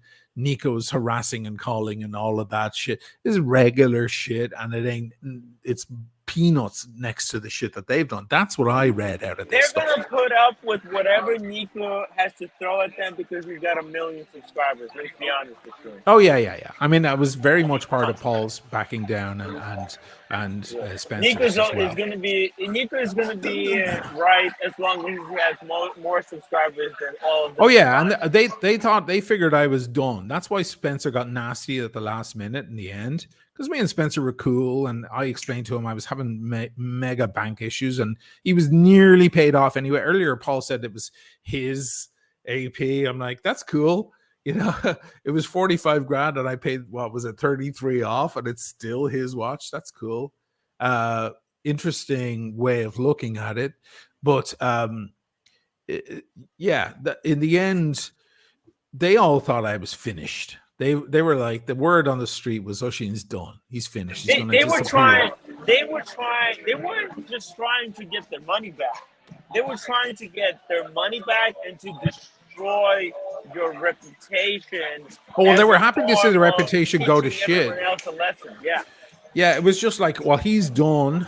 I don't believe Paul took any pleasure in that, by the way. I think Paul, in the end, had a soft spot for me, and I certainly had for him. And I defended him, as I said, many, many, many times when he didn't even know. But, I think in the end they saw my stuff go to shit because, Tim, mute yourself. Come on. Mute. Anytime you're not speaking, mute yourself, brother. I think he kind of went off. He tallied up the numbers, and he went, oh shit, poor El Oshin, he's fucked. He's gone. So everybody run for the hills now. He's done. Spencer, get your fucking money. He owes you 8,300 on that watch. Get it now before he disappears to Australia or whatever they thought I was going to do.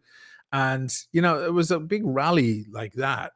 These guys are fucking ruthless, man, in the end. And, as I said, we blew the lid off it, didn't we? In the end, it's not that shocking to them what Wizard got up to, borrowing from Peter to pay Paul. Not Paul Thorpe, but, the old phrase, borrowing from Peter to pay Paul. All that shit. Wizard works on money coming through. He bought nice gifts for everyone. That bottle of whiskey he bought for me was probably paid for by some poor guy watching right now, paid for that bottle of whiskey. If you're out there, man, let me know. I'll buy you one back. But it wasn't that foreign. And Nico's behavior wasn't even that foreign. Maybe a tad foreign. I know Nico's left a trail of shit behind him along the way. I even spoke to Paul about that before myself and Paul had fallen out, that I was pulling the thread on Nico and had some people investigating it. And we were even talking about putting a documentary together about the underworld of this stuff. And Nico was going to be the main focus of this. And, Paul told me to kind of back off and leave it alone kind of thing and just go back to being, doing RT videos and all of that. Well, we saw what happened. And all for fucking $9,000. Unbelievable. Amazing. Whereas, these guys are owing 150 grand, 200 grand here and there. And this guy, what the problem for him was? He just came across the wrong fucker. That's all. Had I been some unknown guy in the chat here or someone out there, I'd have no voice. But unfortunately, I have a voice. 1, I have a voice. 2 is I'm a stubborn motherfucker. And 3, I'm a fighter. And I'll fight till the death. Even worse, Oshin, I think the Wizard has put himself in the position where he has fucked over the wrong people in a much worse way. These are people who are out hundreds of thousands of dollars. Yes. And they feel like, if they feel like, I'll just put it in the form of a question. If they feel like you can't get blood out of a rock or a turnip or whatever, and that their payments have stopped, and they're not going to get it. In fact, OC, I can tell you this right now, that the wizard almost fucked with the wrong person. That person said, man, because wizard, he went to one of these guys, and that guy contacted me and said, like, hey, Tim, something wizard wants to do a deal with me. Should I do it? And I said, no, don't fucking do it. He said, thank you, because I would have done things to the wizard that he has never seen, inflicted the pain that the wizard didn't realize was possible. Thank you for that, Tim. No, I mean, listen, when people feel like they've exhausted all alternatives and that there's zero chance of getting any more money back, then they take things into their own hands. And this guy's, there's a reason why he's been in hiding for so long. It's because he's not welcome in many places. Wizard got lucky. He got lucky. Listen, I mean, he fucked over nice people, okay? He is very fucking lucky, okay? Because there's some people here that if they were fucked over, it would have not have ended this way with the wizard. There's some people there's some people who are very, very nice people, but like I can recall a story from Cars and Chrono, who I've met in person. He's a very nice guy.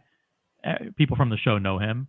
Yeah, but he told a story once that he lent his friend, I think it was around $140,000, and that person was due to pay that back on a Friday, and the Friday came and went, and he didn't get the $140,000 back, and Cars just said that, the next day 2 people went to go visit him at his home. And sure enough, he got paid back. That's what happens when you deal with really, really rich people who don't fuck around. OC, right? OC. Let me read this comment from Carolyn Martin, and I think you have to tell us how did you squeeze the money from the wizard? How did you get your money back? Because you are one of the few people that were actually able to get their money back. Carolyn Martin, thank you so much for supporting this show and the true watch enthusiasts. They doxed Asheen, encouraging his daughter. They doxed Asheen, endangering his daughter and himself. That isn't old news until these responsible are accountable. That's right. I mean, Paul absolutely downplays that entire thing. I spoke to Paul many months after this whole thing. A few months back, wasn't exactly speak to. We just left some angry messages to each other. It's when he had that lousy Dutch prick on his channel again, and I was like, "Are you fucking kidding me?" And Paul kind of played it down. He's like, is it even illegal to dox someone? I don't even know. Like, to him, it's like no big deal. He just plays it down. Like, he probably doesn't even know, probably doesn't even compute to him fully what he was, supporting and vouching for. Like, these guys, I don't think they see it all that clearly. They don't see it that seriously. Andy Binns could have taken Paul Thorpe to see his house after it was robbed, because what Nico Leonard did to you could have basically, your house could have been broken into. I could dox Paul in 5 minutes. I know exactly where he lives. It's not where he tells everybody he lives. But I'm not going to do it. First of all, it's a legal activity, and it would put the man and his family in danger. And if I did it, he wouldn't take it lightly, and I would make an enemy of the man. Well, he supported a person who did that to me, and so did Spencer. Figure that out. Tim, shut Okay, up. OC, I'm gonna shut the fuck up now. Chris J, hey man, Chris, thank you so much. I mean, I'm in the worst place. I'm in the worst place to do this. You're in a bad spot, man. It's just nothing is working out for me, guys. OC, tell us how you got your money back, so that maybe other people can use the same tactic or come to you for help if they come across this same type of trouble. Well, I'm handsome, charming. Why do you and why funny. do you avoid why do you what I mean we should talk in private. I just think it's a little, gotta say, man, they're asking the right questions. So did Red earlier. These are powerful questions, man. It's been a while. I don't know why it didn't come out in the timely fact. It definitely could have helped me, brother. But I know you have your own reasons and you're a No, mine was cultivated guy. mine was after you. No, my incident Just was after. Just after. Can I ask you, I was- Oisin, a question? Right. Yes. Okay. You've said there's something that I think is, quite a serious thing to say.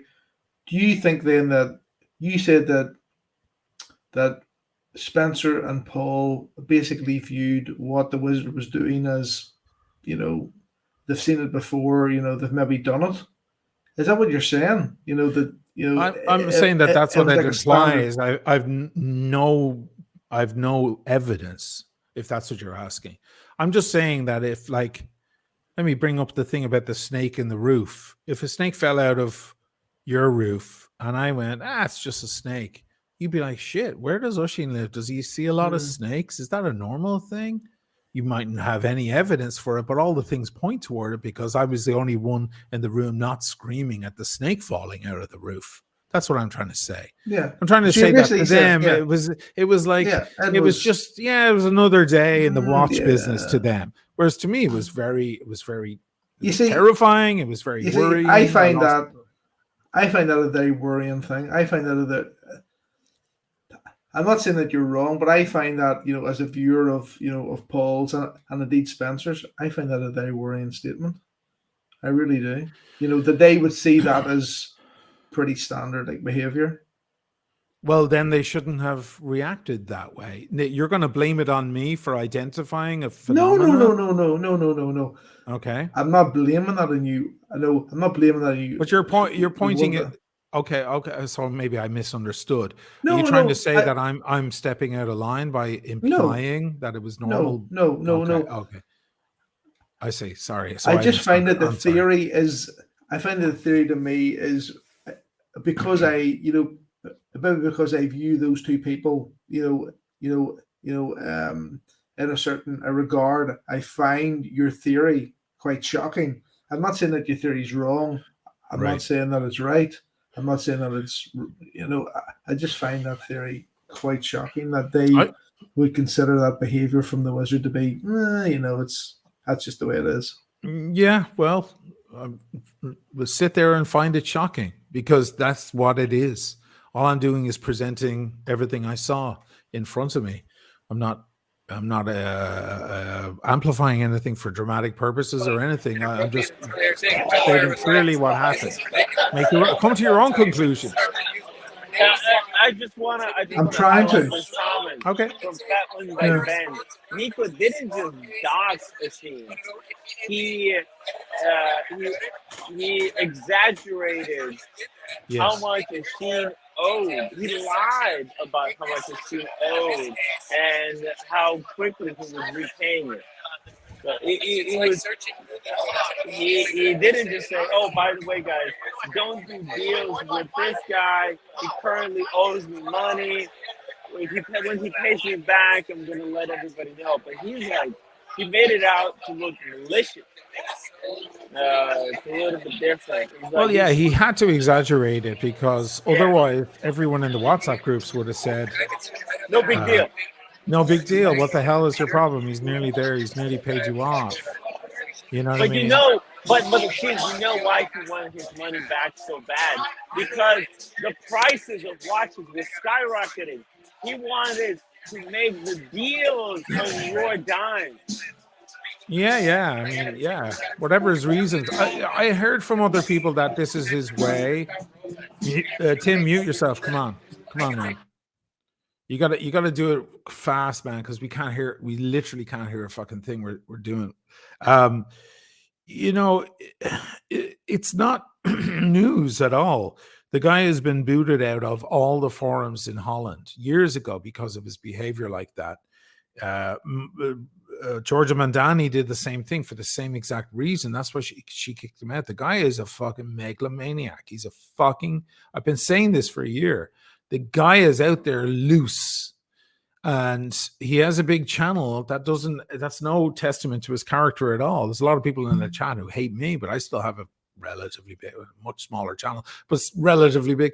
And it's not a testament to your character whether you have a big channel or not. The guy is fucking out there doing his thing. Honestly, if I got up to the shit that guy did, I'd be in my apartment with the shades drawn the whole day. I wouldn't be out there with a fucking YouTube channel. That goes to show the kind of character you're dealing with. This guy's brazen and unstoppable. And that's fine. He can go be brazen and unstoppable. My disappointment was that my apparent buddies, who are actually reputable and actually have a history and are actually bigger people. I know Paul's no longer a dealer, but he was for many years, weren't able to stop him and weren't able to shut him down or put him in his place or just weren't willing to, because for them, the bottom line is cash, is money. Now, listen, again, had I taken all his money and ran away with it and disappeared, I'd understand all this ire and fire. But when it was over, the final payments on a large amount of money, that I was trying to band-aid a situation that all went, pear-shaped because of Wizard and his weirdness and all of that stuff. It doesn't require that kind of behavior at all. It doesn't merit it. It doesn't warrant it in any way. And I was shocked that the guy stood back. But by the guy standing back, it showed me something else. It showed me that these guys are thick as thieves. They will always side with the dealer no matter what, because they feel like brothers. They do. They are brothers. They're brothers in crime, if you will. They're thick as thieves. That's the phrase is there for a reason, guys. The thieves, when they stand next to each other, they all go stum. They don't say a fucking word, and they stick by one another. And this is exactly what these guys did. And although it cost me a lot of fucking headache, and et cetera, I'm kind of, with hindsight, looking back, I'm glad we all knocked the lid off this, and I'm glad I was part of that. And it took a person like myself and OC and other people to knock the lid off that. And it came off. It's well off. It's miles off. The cat is completely out of the bag. We know the sort of characters they are. And we know they're not going to change, by the way. You can't teach an old dog new tricks. Even if Roman comes forward and pays all these poor people who are owed 100 grand, 200 grand here and there, I don't think any of us should trust any of these fuckers at all, as far as we could throw them. 200 grand, Oshin, 200 grand for Roman is nothing. It should be like a day. Yeah, you could pay it off. I mean, he should. Roman Sheriff, if he's watching this stream, he should either jump on. The link is pinned in the chat, or he just pay these. Do we really want to hear? I mean, he can come on, but do we really want to hear him fucking do all his lawyer speak and his fucking badly placed idioms and all of that shit?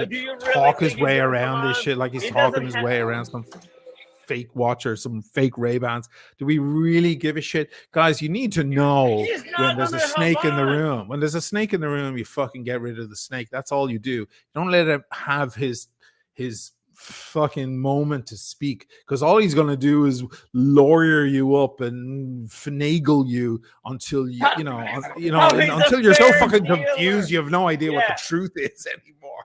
That's no point. Listen, instead, let's have OC tell us how he got his money back. I know OC, but I don't know why. I don't know why you hold this back. I don't know if you have. Well, what do you think the reason is? How do you think I was able to do it? I think that I know exactly. You told me exactly what you did, and you did the right thing. You had the right approach. And I'll be honest. So Maldives, like what I did is I basically, I can be a very persuasive person, and I just convinced the wizard that it was in his best interest to fully pay me, and to pay me fast. The kind of person I can be a pretty serious person at times. What does that mean? You convinced him. What are the words? What did you say? You want the dirty details. He thought it was good for his health to pay me quickly. Put it that way. Now let me ask you something, OC. Let's say he paid you off half and then another quarter.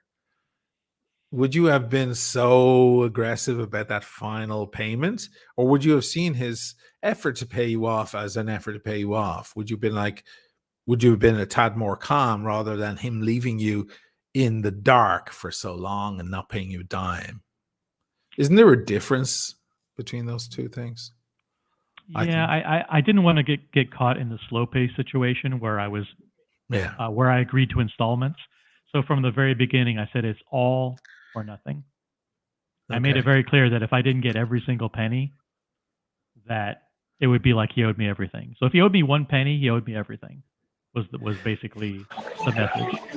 And once you put it in absolutes like that, he either has a choice. You go all the way or nothing. And if he chooses nothing, the repercussions will be there. You know, they're probably very used to dealing in their defense, as crazy as that sounds. In their defense, they're probably used to dealing with these kind of dealings, and they're probably used to people not paying them off and disappearing and shit like that. Giving up, losing, and giving up losing, and walking away, and right. And you know, they count on that. when So Roman came on, yeah, part of the process is that they want to vet which people. I mean, it's like the ADs vetting how much they can squeeze out of a client, right? So it's like, what's Right. the tolerance level for this? How long can we scam this person and keep them at bay versus the tolerance of this person? And so they're always Yeah. sizing up who to pay back first. Yeah, And like I made it, when Roman came on that time during that whole debacle, he was like thinking to himself, you know, if he said to, I think he said, I'm paraphrasing, okay, so if I get it wrong, you know, but it was something along the lines of like saying to Nico, like, if the worst is that this guy ripped you off for 42 grand, that ain't so bad. I've been ripped off more. Like that was his thing. That was his angle, right? And he was like, you know, so he was like, when you get to my level, you'll get used to, you know, so much worse than this kind of thing. So I believe that maybe there was a feeling of that.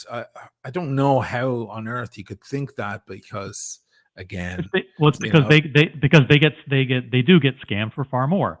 They pay some guy 350 grand for a Richard Mill, it never shows up. Or they okay, pay, but if you like, let's say you send a Richard Mill and you're owed 350, and the guy who owes you 350 pays you, you know, 200. Then he pays you another 50. Then he pays you another 50. And there's 50 left. Look at Diego. He's in the gym, man. So, you know, you're being paid off. You can see it happening. It's right there in front of you, you know. So anyway, I keep going back over the same thing. Listen, what we did here, guys, is we knocked the lid off the general feeling here. Paul said something earlier while I was cooking dinner. It was on my phone in the kitchen. I heard him say, it's like, in the end, the bottom line to him, just his old London ways, are who's got to get paid. The money is what matters. You know what I mean? That's money is very important. Of course it is. But, you know, there's only What would it take for you and Paul now to be friends, Oisin? What would it take?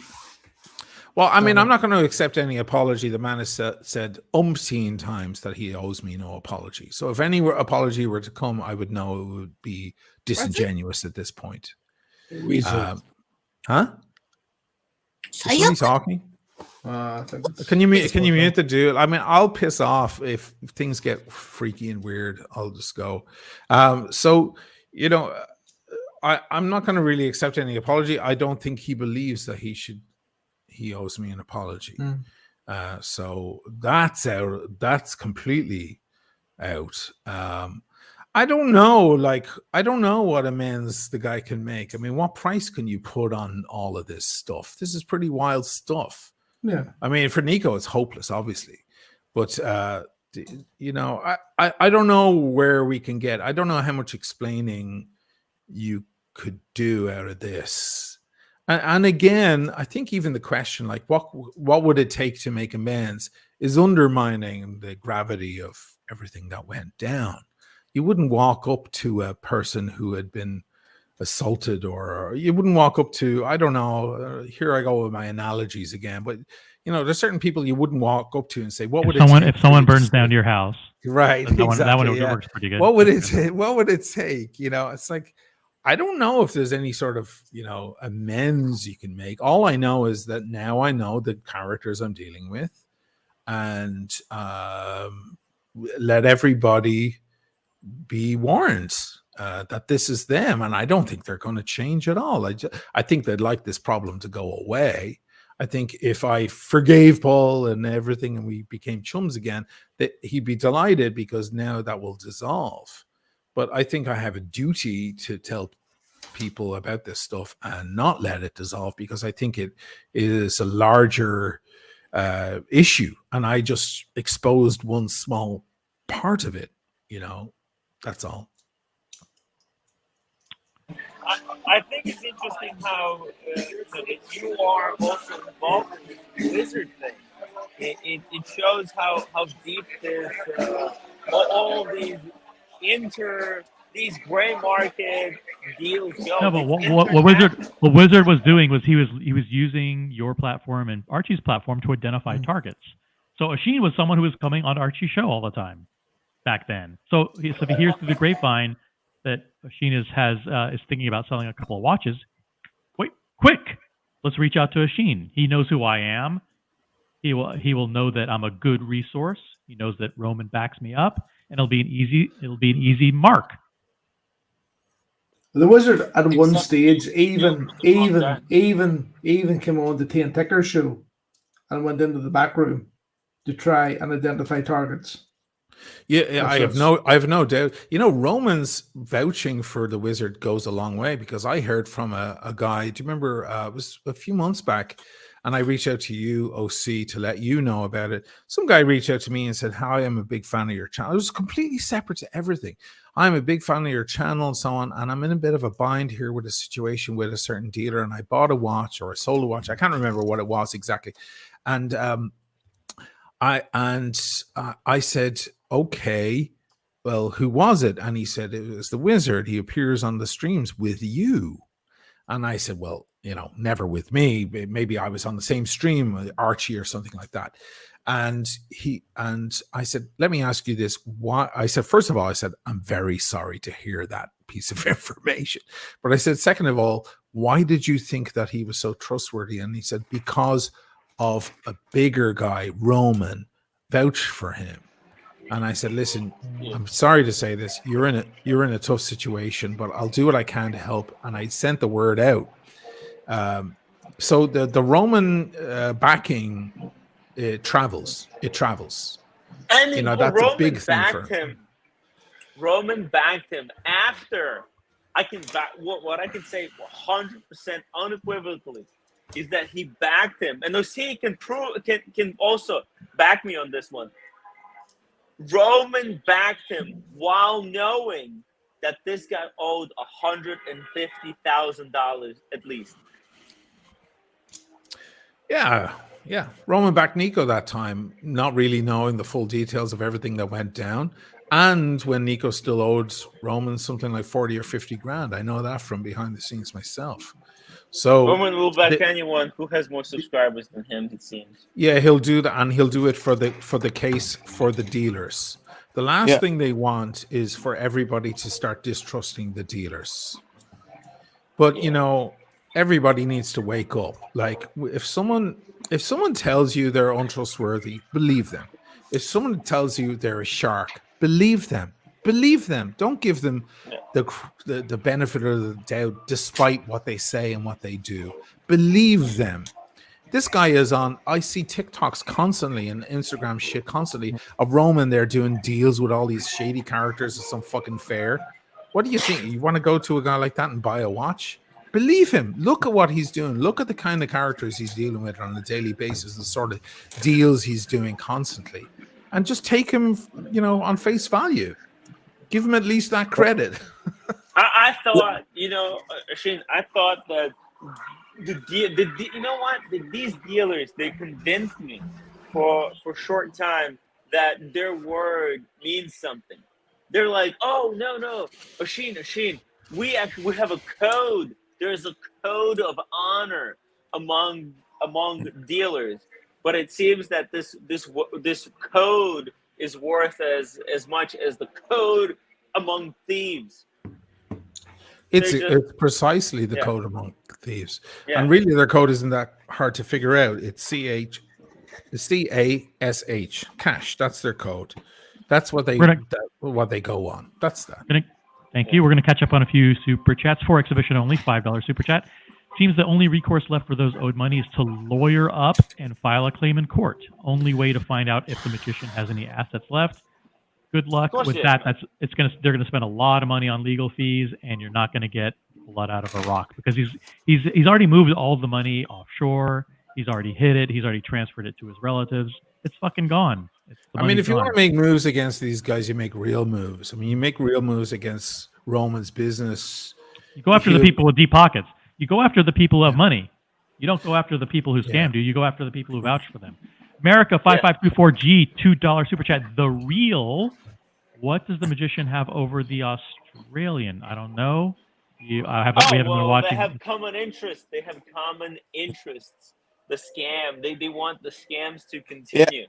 No. But guys, the way that the scam worked, the way that the wizard actually claimed the scam, it goes like this. OC want a watch that team have. That watch costs $100K. I'm going to make 10%. I'm going to get the money from OC. Then I'm going to contact Tim and I'm going to give Tim the money to give me the watch. Instead of Tim give me the watch, Tim actually gave me a shoebox. So the problem is mine, fuck. I owe money. I don't know what Marcelo is talking about. Neither do I. For exhibition only, $10 super chat. I contacted the wizard last year to buy a Submariner. We spoke once, and he promised to call me back when he had the watch. Still waiting for that call. Never felt more relieved to be ghosted. LOL. Yeah. You dodged a bullet. Dodged a bullet. Lots of people. I've gotten a lot of people who are reaching out over the past several days saying that they dodged a bullet with, and Red is one of those as well. Dodged a bullet. And Oshin, actually, in my opinion, Oshin dodged a bullet too, because if he would have shipped those watches on Wizard's label, he would have been out 42,000 pounds, and he would have been fighting to get his money rather than the wire coming to him and him being in a position to have to pay back money. So listen, I would much rather be the guy that had the money and people were trying to get money from me rather than I had no leverage trying to get my money back from somebody else. Well, I said it to you guys the other night. I exchanged one bullet for another bullet. Yes, I didn't get fucked for that. I wouldn't have seen any of the money. I'd still be here waiting, of course. There's not a shadow of doubt in my mind. But I paid in different ways. I paid in very different ways. And honestly, shit, if you'd ask me which one I'd rather, I'm not sure. Because the fallout of that whole thing was real and significant. I mean, there are still lousy sons of bitches in the chat here saying certain things about me. Okay, so that will resonate now for quite some time. Let me tell you something as well. Like, for a lot of people were, it was a perfect storm. A lot of people were waiting for me to show some sort of weakness. Because I was new on the YouTube thing, I was doing well. A lot of dudes just didn't like me, whatever. Their wife was watching one night on the laptop, and she was like, "Oh, he's handsome," or whatever the fuck they thought, and it just made them jealous. They just want to hate me, right? Whatever the fuck reason it is, or he's in Venice, or whatever thing. And a lot of guys, they have it in for me. Paul played up on that one night. He came on to your show, Tim, and he played up on that. He's like, Oshin thinks he's a rock star. He calls his viewers fans and stuff. I mean, he'll carry those comments with him to his grave. You mark my words. Like, he played in on that bullshit because he knew that a lot in the audience are like, yeah, who the hell does this guy think he is? All of that crap. They fucking feed off of that, like sucking at a mother's teat. That's what it's like. They tried to discredit you. Oh my God, they couldn't wait for a reason to pick on the dude, that they couldn't pick on before. and Nico jumped in on it to diverse to what's the word to turn the attention in a new direction, and focus it on other things besides his transgressions, besides those shit that he was up to, the little scam that he was up to. Paul played into that too. I mean, these guys will go at it. The guy who'll disgrace you the most or badmouth you the most is the guy who's afraid, he's going to expose you. That's the guy who you try to discredit and you go after. And a lot of the audience, they were just waiting for that. They were just fucking dying for any reason to pick on me because I wouldn't fuck Chloe, the little French whore, or whatever shit they didn't like about me. And and they all fed into that. It was a perfect storm. It wasn't good. It wasn't good at all. And those poor losers with their stupid watches that I still hadn't shipped back to them, like I'm gonna steal their watches. It's pathetic. Anyway, we knocked the lid off of something larger, something bigger. It's about time. It really is, and it's all coming to the surface now, or has been over the past while. And I think people out there need to see it the way it really, really is, and maybe they have. Shane, the reason they pick on you and all the noise was around you was to put that thing and like to hide that situation, because Wizard, the thing was going for a long time. Sure. I'm just saying, in my case, that's what happened. That's all. I'm just a small part of this bigger story. That's for sure. You're right about that. Yeah. I mean, God knows. I mean, guys, if we've knocked the lid off this small part, God knows how deep it goes. Yeah. God knows if the Wizard can get. I'm small potatoes probably to the Wizard. It was probably like a little weekend deal for him. It was like nothing in comparison to the kind of shit. And for all we know, guys, here we are online talking about this stuff. For all we know, the Wizard has serious guys after him and serious debts. He he might not. Yeah, for all we know, like there's some real shit going on that we even like knocking the lid off this is nothing in comparison to the real worries the guy has. I know that for sure about Nico, that he can't go back to Holland. There's certain people after him. So we're probably just scratching the surface, fellas. Yeah. Hey, Diego, welcome to the show. Thank you for joining. Yeah. What a day. Diego, you have been in a position to kind of monitor activities and conversations and discussions that have been going on across the internet today. Yep. We have not. We have been focused on our conversation here, and we haven't been paying attention to what's been going on other places. So would it be fair to ask you to maybe summarize some salient highlights of things you have heard? Sure. And I was watching your stream, Tim, and then someone in the chat said Wizard's on Archie's. And I'm like, no, he's not. Sure enough, he was. And he came clean. What Wizard said was, in the beginning, they said, how much do you owe? How much do you owe? And he said it was north of $400,000. Okay. It might have been 435, 485. I can't remember, but he said I've paid half. So I'm at 230,000 now. And I have to say, Archie and Bear's reactions, they were shocked. Bear was singing OC's praise. He's like, wait. So you're saying that everything OC said was true? And he kept going back saying, no, OC only gave you half the story. And the way that Wizard said he got in this predicament was someone would send him a watch, that watch would be shipped, and then Wizard would not be paid. So now Wizard's out of money. Okay. Or somebody would give Wizard a deposit for a watch at an AD. It hasn't showed up yet. So that's all happening. Now the reaction from so they started asking him like, okay, why don't you just declare bankruptcy? And he said, I don't want to do that. I'm a Not man. even return. Not even return. I'm a man of my word. I'm a man of my word. I want to pay full. I'm already halfway there, blah, blah, blah. And then Archie's a smart guy. He said, okay. And he said he sold all his watches. He has 2 watches left. So then Archie starts asking about assets. How much is your home worth? By the time I pay a sales person and the taxes, 0. I have no equity. What about your car? It's a lease, 0. Okay. How much is your mortgage? How much is your car lease? How much is your water bill? How much is your electricity? So essentially, it's like $3,500 a month to live. Dude, listen, Diego. Wizard was on Archie's stream unboxing a 15500 Royal Oak and saying how he's gifting it to his son.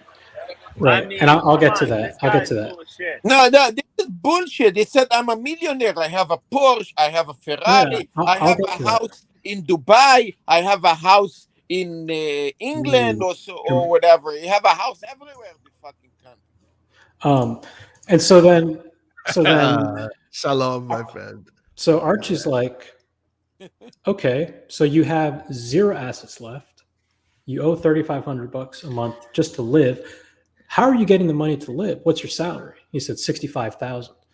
Well, that's Canadian. That's like 45 grand American. Then Archie said, okay, well, you're in absolutely no position to ever pay back $250,000. You have to declare bankruptcy. Right. And then you got Mark Goldberg saying, well, just because he declares bankruptcy doesn't mean he's scot-free.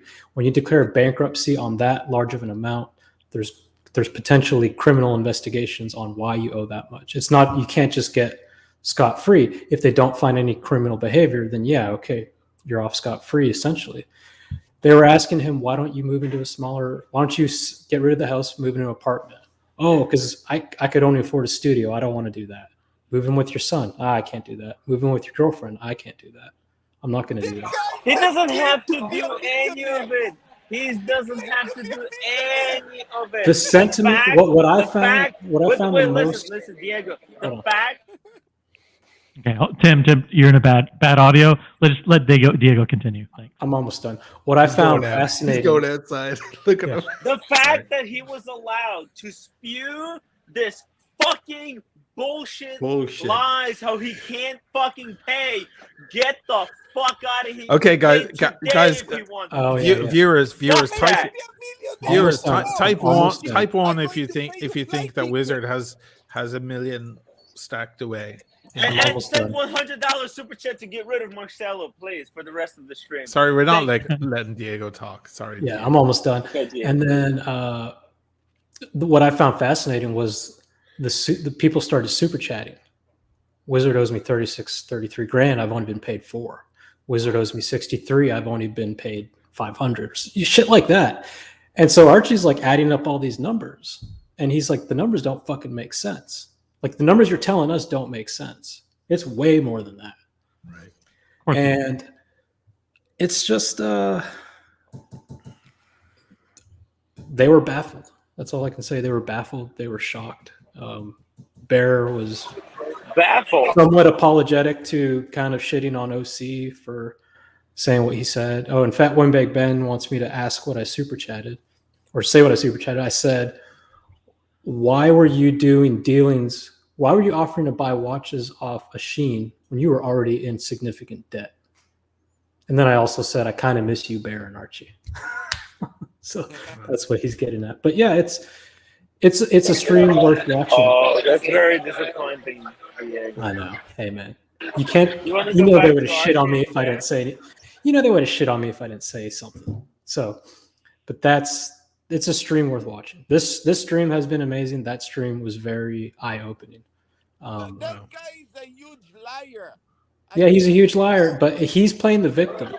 He's playing the victim. They gave him a platform to play victim to defend him, to say how they created a platform to give. Why did he think? Why did he think coming on would actually work? Paying back. Well, why would he think that he would be able to bear the brunt of all of these people? Why would he go there if he didn't know that they're going to defend him? Well, because his defense is I've been scammed. It's just a series of He's a liar. events. He's lying. The scammer saying he was scammed. Are you? You have to be an idiot to believe a single word that this guy's saying.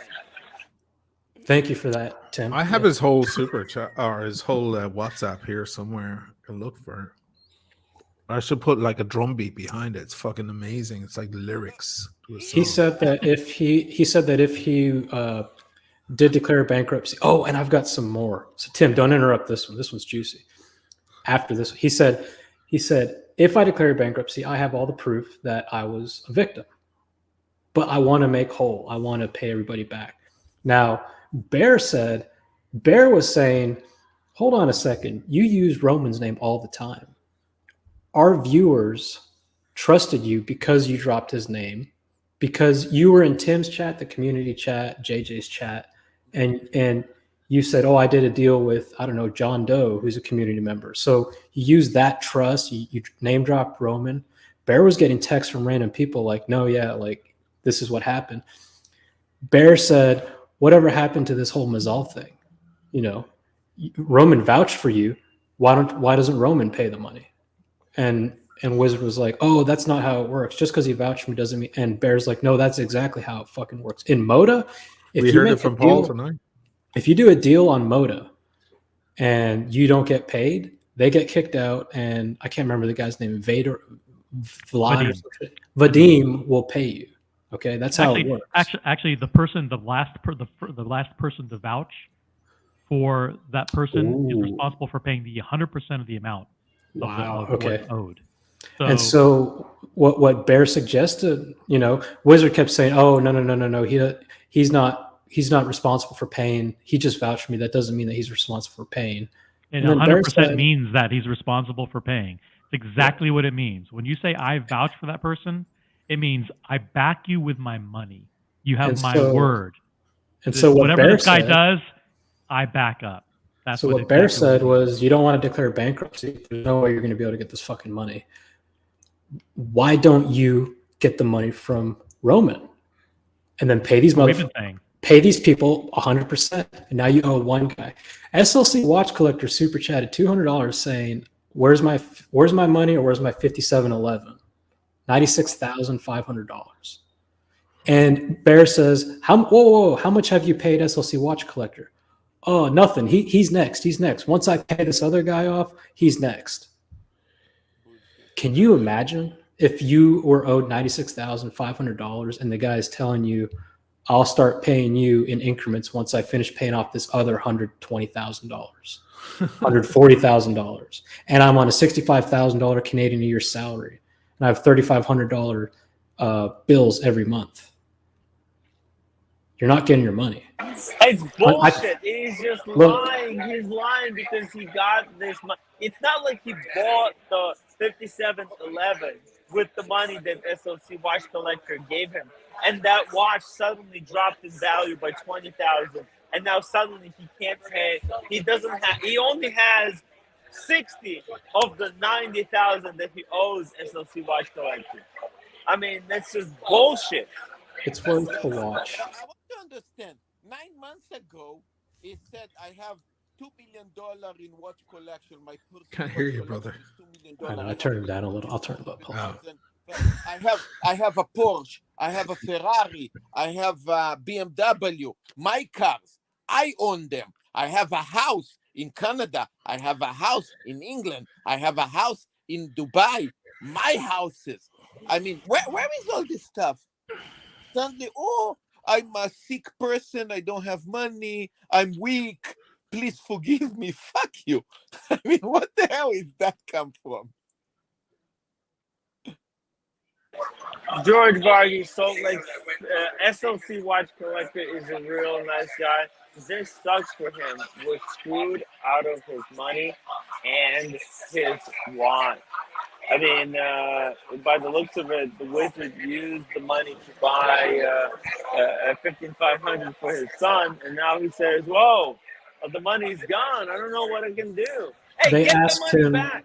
Yeah, they asked him. They said, "All these watches you gave your son." "Oh yeah, I gave him a Daytona. I gave him this." They're like, "Go get those watches and sell them." He's like, oh, I can't do that. He stole from everybody in the community and bought real estate. He bought watches. He bought gifts. Hey, great idea. Hey, OC, how about you and me start scamming people out of watches? I'll scam people. I'll give them to you, and then we can say, You can claim bankruptcy. Yeah, I can just claim bankruptcy. I don't have it. I gifted them all to OC. What? It was so convenient. To me, it's a very unfortunate event. I don't want to say I feel for the guy, but I kind of do, because I can imagine the kind of pressure he's under. The psychology is to generate sympathy. Asheen, I'm not saying he's not guilty, but I'm saying you got to imagine what this dude's feeling right now. That's a shitty place to be in life. But you only get into places like that when you invite it. Like this guy, after he got off Archie and was facing the fire there with Archie, he's gone to bed. He's sleeping like a baby right now. You know, like you need a certain thick skin to be doing this kind of shit. I don't think he doesn't feel any remorse. He was defended on the stream. He was defended there. I understand where you're coming from, Diego, but holding his feet Crocodile to the Tear is like big time. And by the way, there were people over the past actually several months who said, you know, why did you put these allegations out there without hard evidence? See it, Marcelo. And how come none of the we heard it even tonight, right? How come none of these people are coming forward with their own stories? And Paul said, well, because people are expecting to get paid. And here is Salt Lake City watch collector coming forward. That takes a lot of courage. He says he went to the Wizard to buy a Nautilus for, I think what you said, Diego, $96,500. No, he gave him his Nautilus to sell to a guy. The Nautilus was sent to Asia, and I might be wrong, but the Nautilus was sent to Asia, and then there was an issue with the wire, and they can't get the money back. I think you got the story wrong. He was buying he was buying a 5711. Okay. So let me throw at just a thing, kind of a broad net. Yeah, here. I got you. Yeah. So you know, I got burned. I got, you know, destroyed, not burned because I had no relationship in the first place, but I got destroyed in all the WhatsApp groups because of Nico's $9,000, right?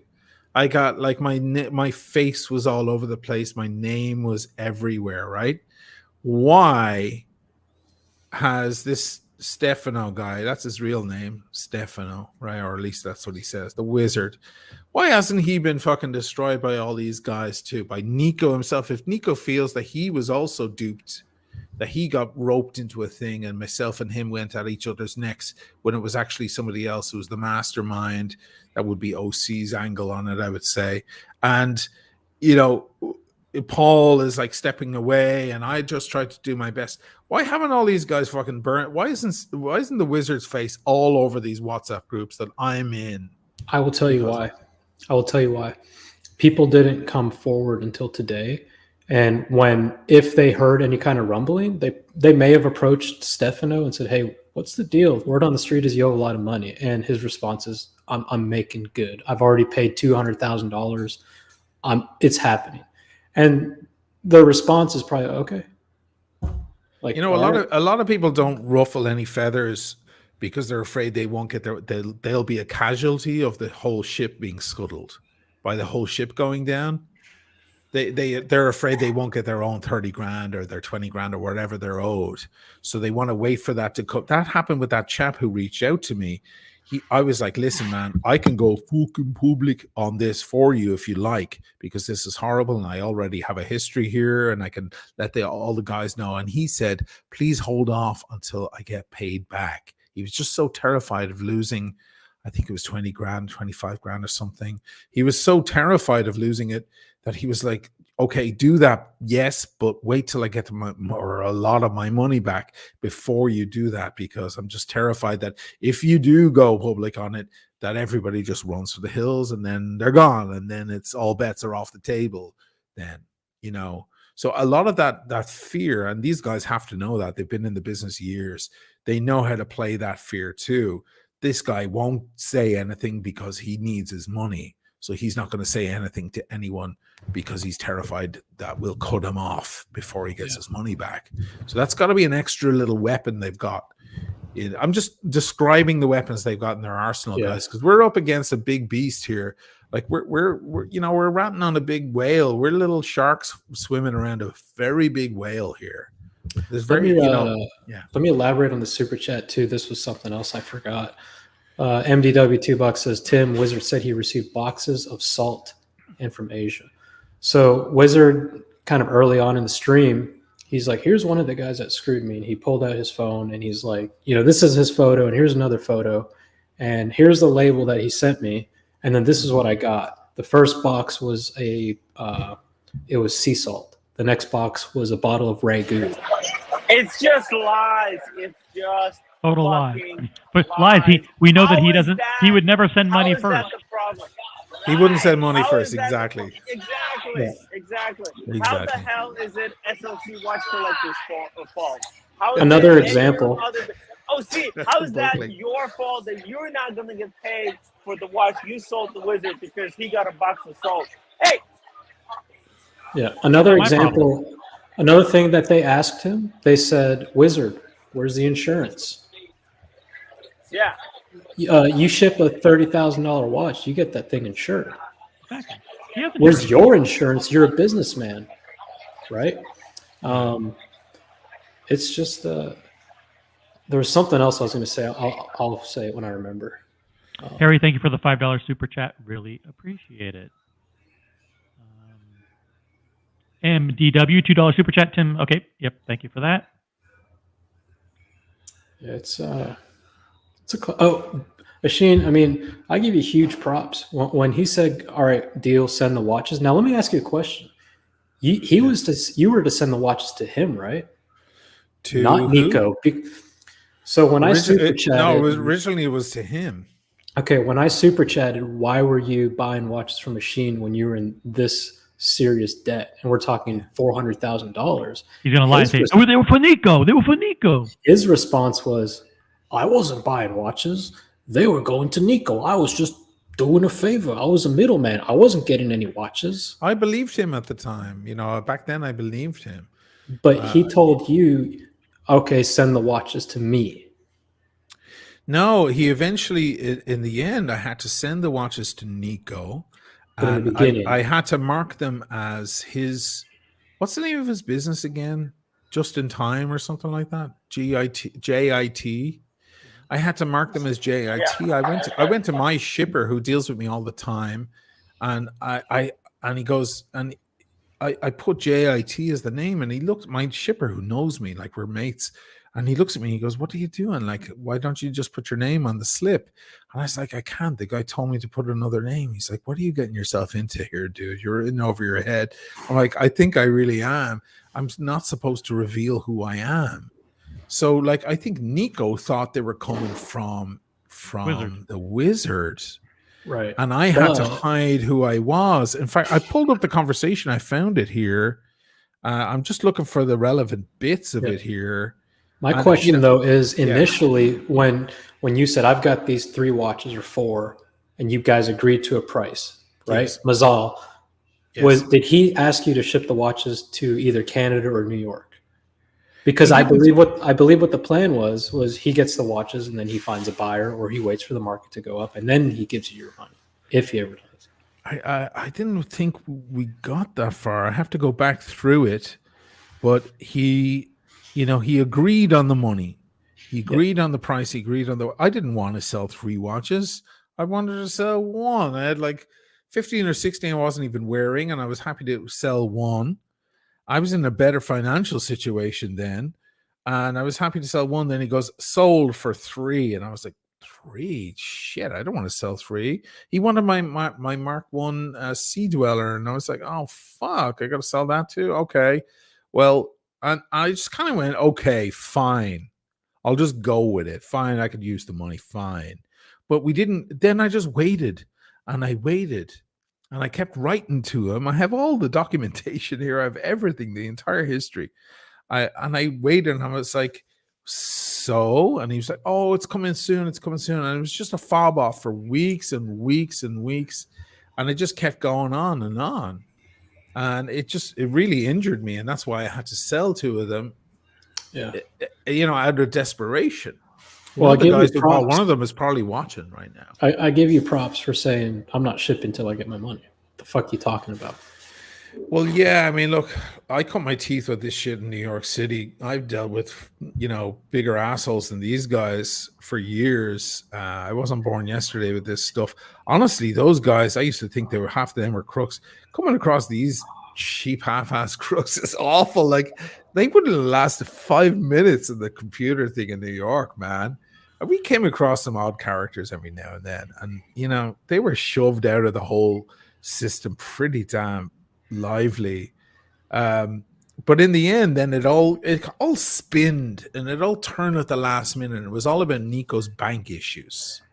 Yeah. And that's why. And I said, oh, and then I got this transfer. Man, I hadn't heard from these guys in weeks. I let go. I totally closed the whole thing. I'd let go, and all of a sudden I got this wire transfer. In hindsight, as I said to Tim many, many months ago, I should have just fucking refunded it immediately.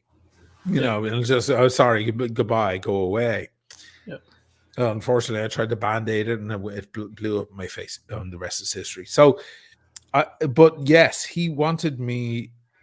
He bought an Alpinist off me, which was only $800. I sent it to him. He bought it via directly PayPal to me. So I sent it to him directly to his address, which I have here in Ontario, and I'm not going to dox him. And that was fine. And the others were on hold, and I got excuse after excuse, and it just went on for so long. I just let go, and then this thing came out, and I said, "Well, what am I supposed to do?" And he goes, "You ship to this address, and you put." Do I have the thing? I think I have it. Yeah. Hey, really quick too. I've said before, whenever I visit New York, Tim is a great host, right? Yeah. I've said it before. He really is. When this stream started and I saw that Tim wasn't going to be in the studio to have Paul Thorpe on, I was a little bit like, what is he doing? Get back home, right? This is a big show. Yeah, it's a big show. We got, can you show the camera, Tim, who's over to your left? In Buckley? Yeah.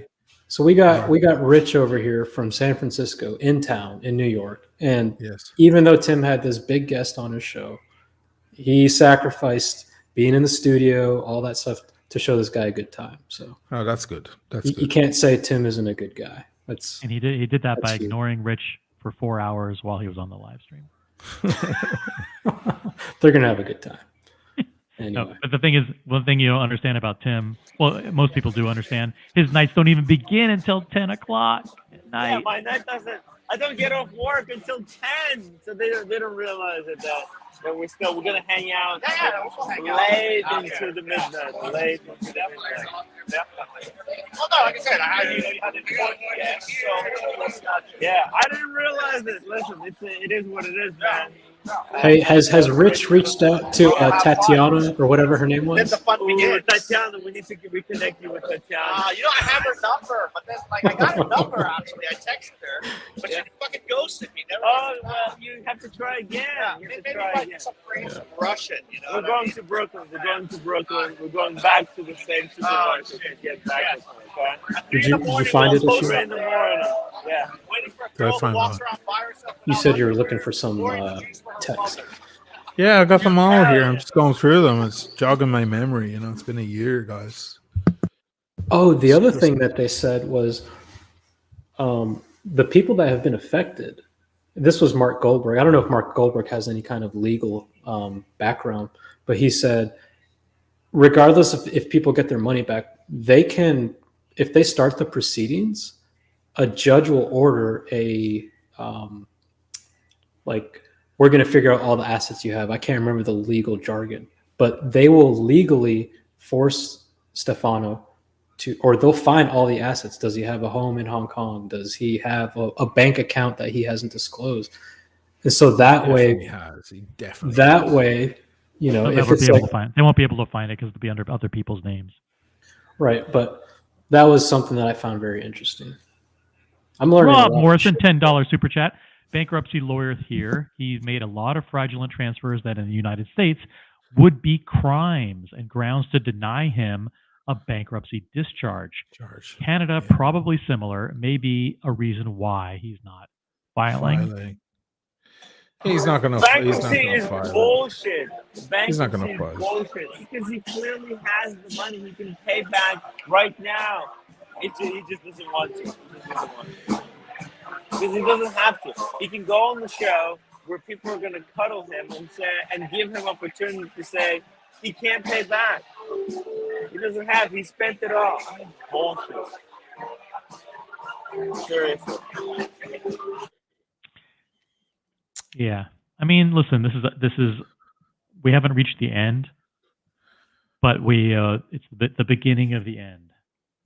Unfortunately, we have a lot of victims that are owed a lot of money, but yeah, man, fucking crazy stuff.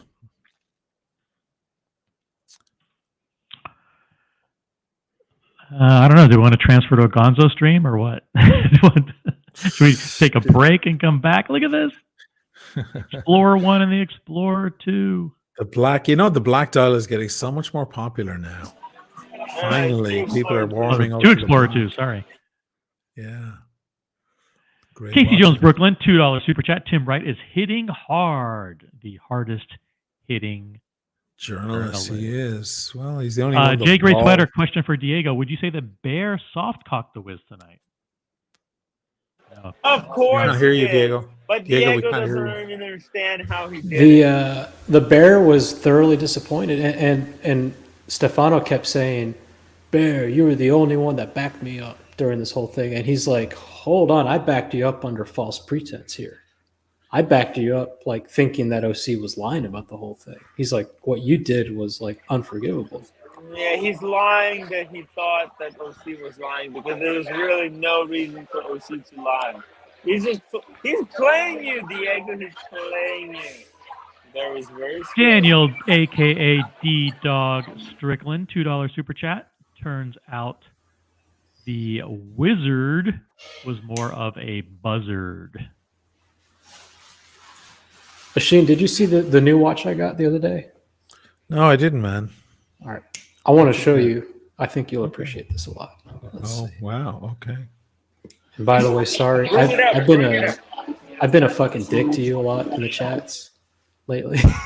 Me? You to me? You said something funny the other day. You said you go, and I'm not shitting you. I thought it was hilarious. You go, "I don't understand why people call me a narcissist." And 5 seconds later, you're like, "By the way, since everyone's gonna ask, here's what I'm smoking, and this is the watch I'm wearing." Well, everybody wants to know.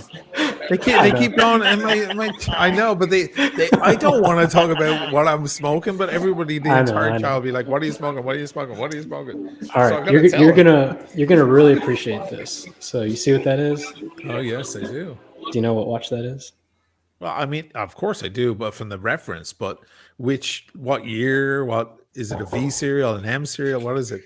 Okay, so it's got the anchor, all that stuff. Oh, you got the anchor. Wow. Yeah, the papers, everything. Okay. Check this out. Because I think you've got a few of these. I had one. I don't have it anymore.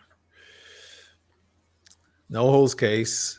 Does it have Rolex Rehot? No, it doesn't. So it's a 2005. Do you see it yet? Oh, it's a 4-liner. It's a 4-liner. Oh, it's a Sea Dweller. Oh, you got this. Oh, you got it, man. Yeah. So good for you. So what probably happened was when they were when they sold the watch, they didn't know. I mean, they just grabbed a Submariner box, right? Right. Yeah. Check this out. Oh shit! Look at green sticker. Dude, this thing is like mint. It's mint. It's mint. So what reference is it? Is it a number of the beast? What is it? 16600. It's a 00. Yeah, pre-ceramic. Yeah, it's not the 16660, but dude, that's a classic. I figured you would appreciate this. And then really quickly, and then we'll get back on Stefano. This was very interesting, and I actually found all the measurements for the case sizes, because there's always been the talk that the Submariner date wears bigger than the Sea Dweller. and people, how is that possible? The $C by measurement, even against the GMT, is smaller in many of the measurements. Dial size, case size, lug to lug. So I know, man. I had get one that of these watch in focused. a new old stock stickered one. It wasn't mine. It was my friend who was sending me watches to the house until he picked them up here in Venice. We went for breakfast, and he picked them all up, and it was a stunner, man. It's a beautiful. That's a highly collectible watch. Yeah, I mean, you can see even from here, it's smaller than the GMT, but thicker, right? Way thicker. Oh yeah, way thicker. Yeah. Well, let's see. Yeah, a good bit. It's a little chunkier, yeah. Anyways, I just very cool pickup. America 5524G $2 super chat. He would be subject to forensic accounting if he filed for bankruptcy. Very much, America. It's this kind of shit they did on Bernie Madoff, but you were talking about billions with that guy, and they were able to uncover all this stuff. It depends on how much they care about the case. It could be hard to file these things and hard to get someone to go after. You're looking for a district attorney or an ADA to go after them and pick up interest on it. And they'll only take it if they know they can win it or if they have a good chance of winning it. And there's so much red tape involved, especially internationally. He's across the border in Canada. It's a whole other thing. But he doesn't know these details. Of course he knows them. This is why these guys are so brazen to go on fucking YouTube and show their face. It's amazing. I just hope that it's a one-man operation. I don't think it is. No. But I think we're just scratching the surface, man. That's what I'm afraid of. He's one of many, and he's probably not even the worst of them. Yeah. Sucks. God, what a disappointment, though, isn't it? Awful. But they try to keep a code of honor among themselves. In Paul Thorpe's defense, there would be, let me give you my example again. Once Nico put out that he sent me 42 and I never sent him a watch or any of his money back or anything, he bloated the story incredibly. They all really flew into his defense. I mean, they were in the wrong, but they were trying to out me as some sort of dealer. They were very, very aggressive. They were all coming at me like, wolves. Had it been in the, to a just cause, it would have been a good thing. But unfortunately, Nico knows how to play these fuckers. But it does show that these guys, even though they've never even met or whatever, will stand by. Probably a lot of them like Nico anyway, so they watch his channel and stuff. So they were kind of doing that. They were, they were really acting on his behalf with a lot of ire, a lot of sauce in their their aggression. So it goes to show that some try to keep that code of honor. I don't know. It's rough. Well, why do you think they wanted you to make you out look like a dealer? A what?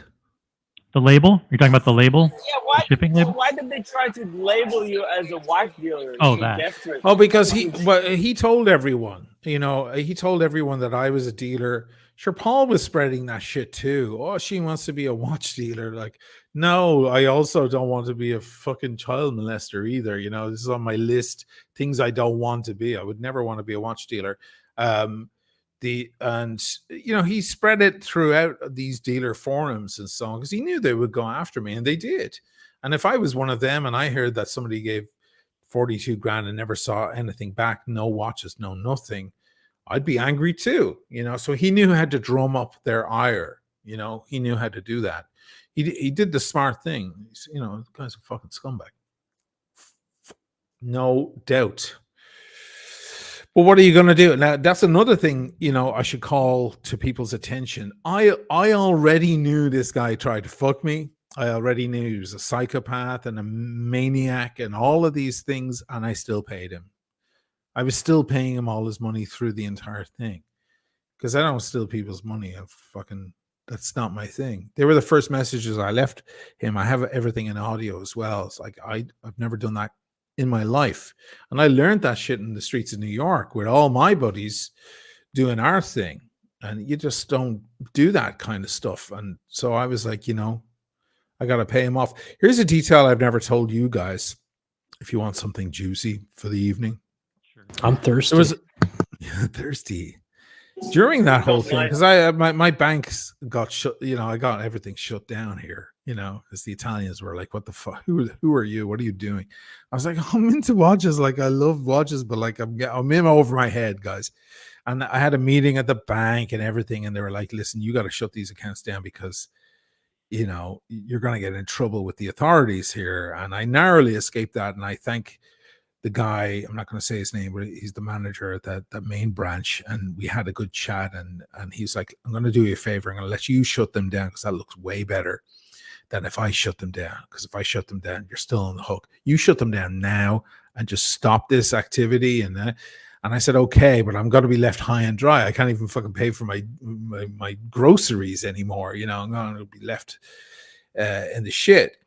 But there was a guy I was buying watches from my own collection, who I owed more money than I owed Diego. I was about to say Razzo, Nico, and more money, way more money than him or Spencer, way more money. And I had bought a lot of stuff from him, a lot of watches, and he was a super gentleman. I just helped him out with a situation the other day here. With some difficult Italian buyer.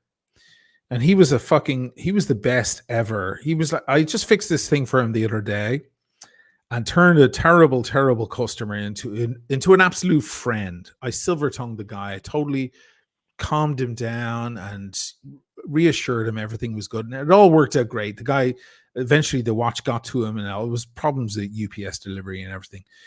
And this dude I owed money, he calls me, he goes, dude, you've gone above and beyond. I can't believe it. I owe you a bottle of whiskey. And I said, dude, you don't owe me a thing. I'll remind you that last year when I was going through all that shit, I owed you more money than I owed any of these assholes. And you never shouted at me. You were a super gentleman the whole time.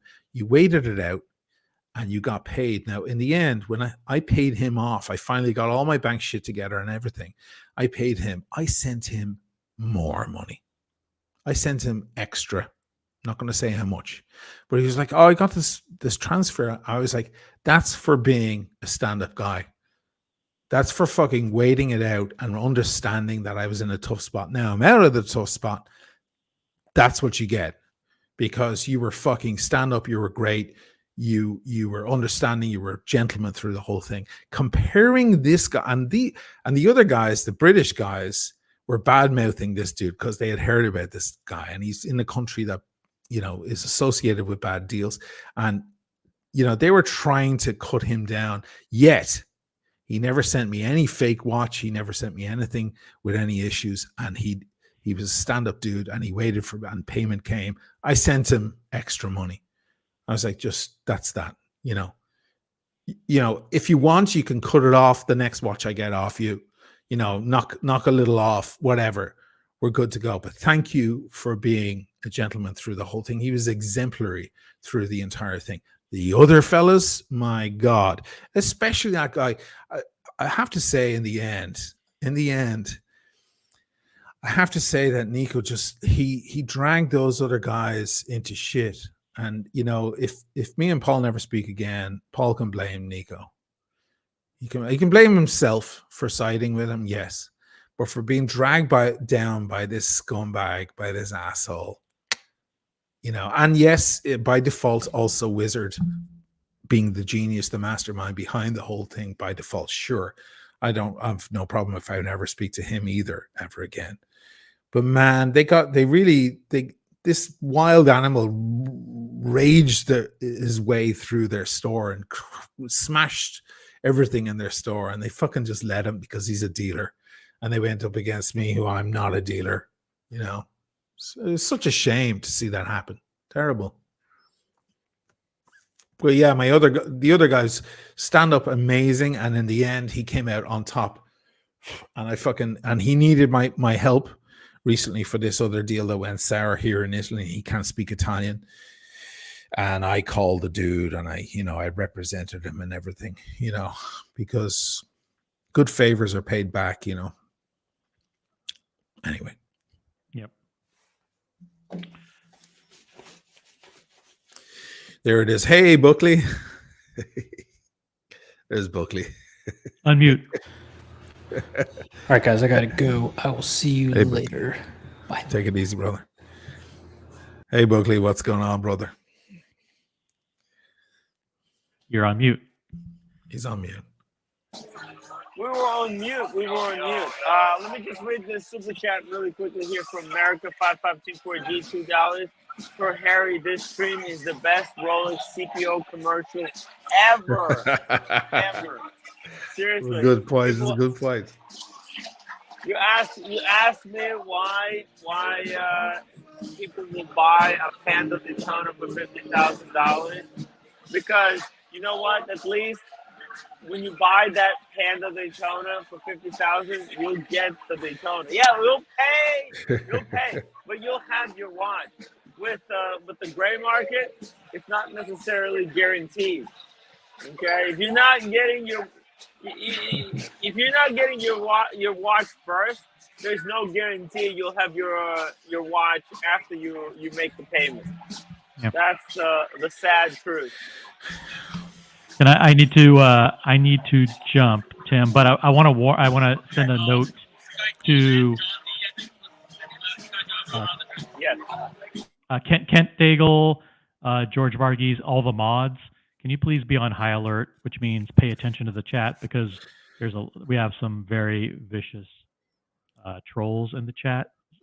So just you guys can just be on the lookout. I can try and help. I don't know if I have the. Let me see. Yeah, I think I have on the YouTube. power. It would be on YouTube, Sheen. On YouTube, yes. I'll try and help. I was going to bounce too, but now I can't leave Timmy by himself. Well, I don't. I'll be in the back room. I have to take a break. All right. See you guys later. Yeah.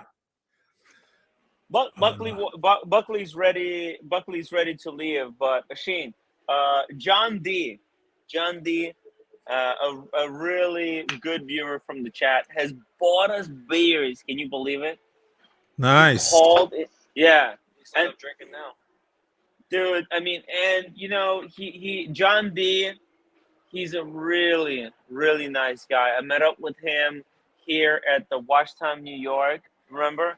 He was such a cool guy, and he was a little bit upset at me because of the way I handled you, of all people. Look, I'm just being honest. Because he felt that I didn't, we had that really hard, stressful stream, which, there's real fucking problems in the watch world, like this situation here, where people are owed hundreds of thousands of dollars, the scams that are happening. And we had that little stream. There was a bit of a fight, and with who? It was, well, no, you had a bit of a fight with, I believe, Boston Collect. Oh, that one. No, yeah, you were all right. Yeah. You were all right. Yeah. Yeah. Look, and I just want to say to John D that, dude, I really, really appreciate all you do and your contributions to the chat and to the stream. And thank you so much for buying the drinks for me and Buckley, and more so for Buckley, because Buckley, thank you for coming. He came to New York with me. Well, hold on. I didn't want to go. Can you hear? They can hear you. Yeah. Can O'Sheen hear me or no? Yeah, of course. Yeah, I can hear you, brother. Okay.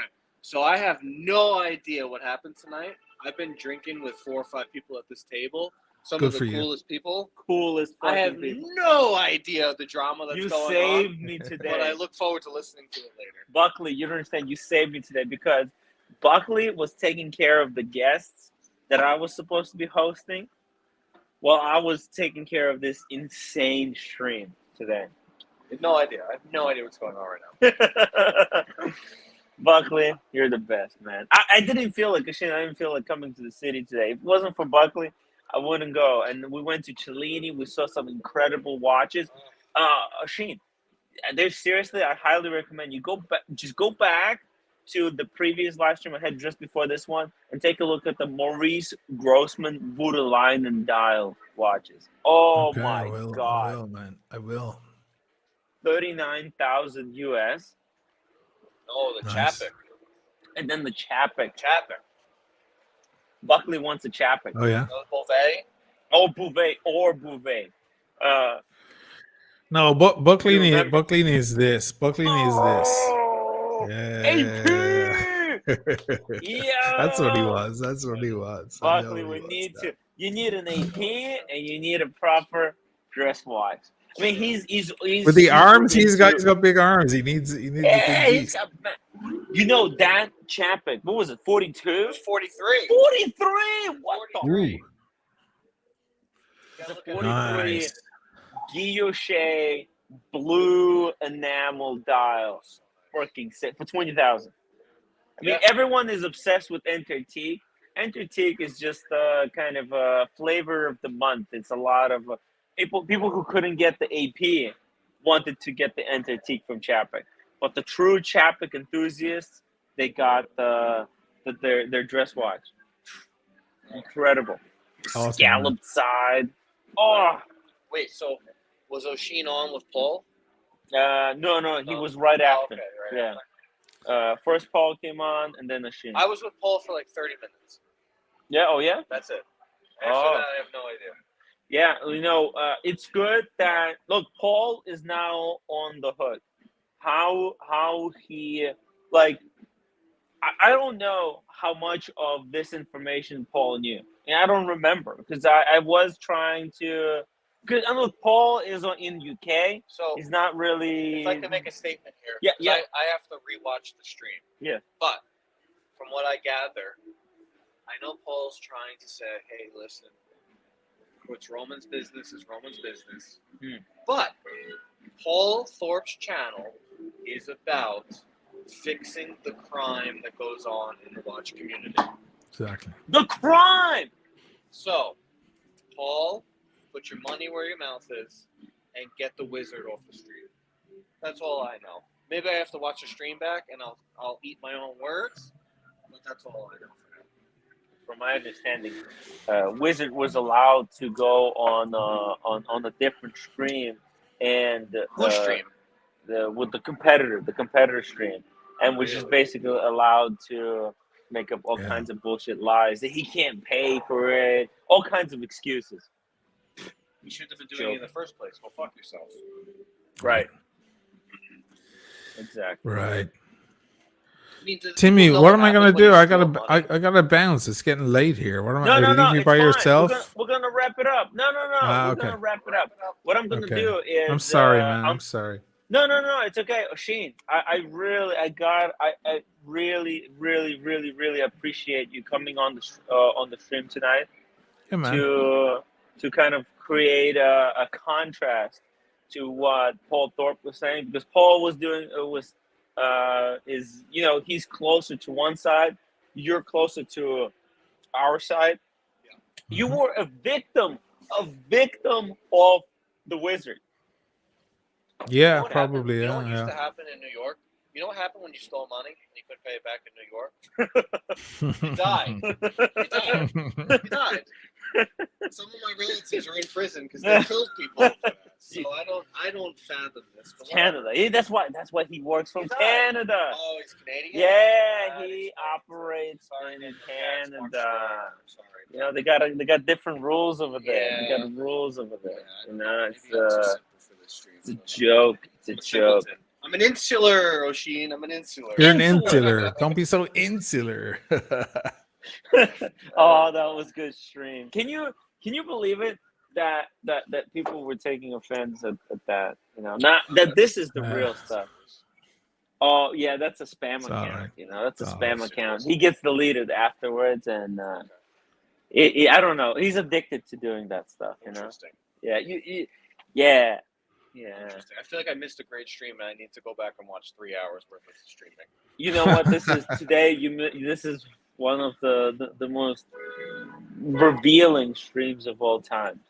I think what happened today is going to be It's gonna have serious because it's like, Asheen.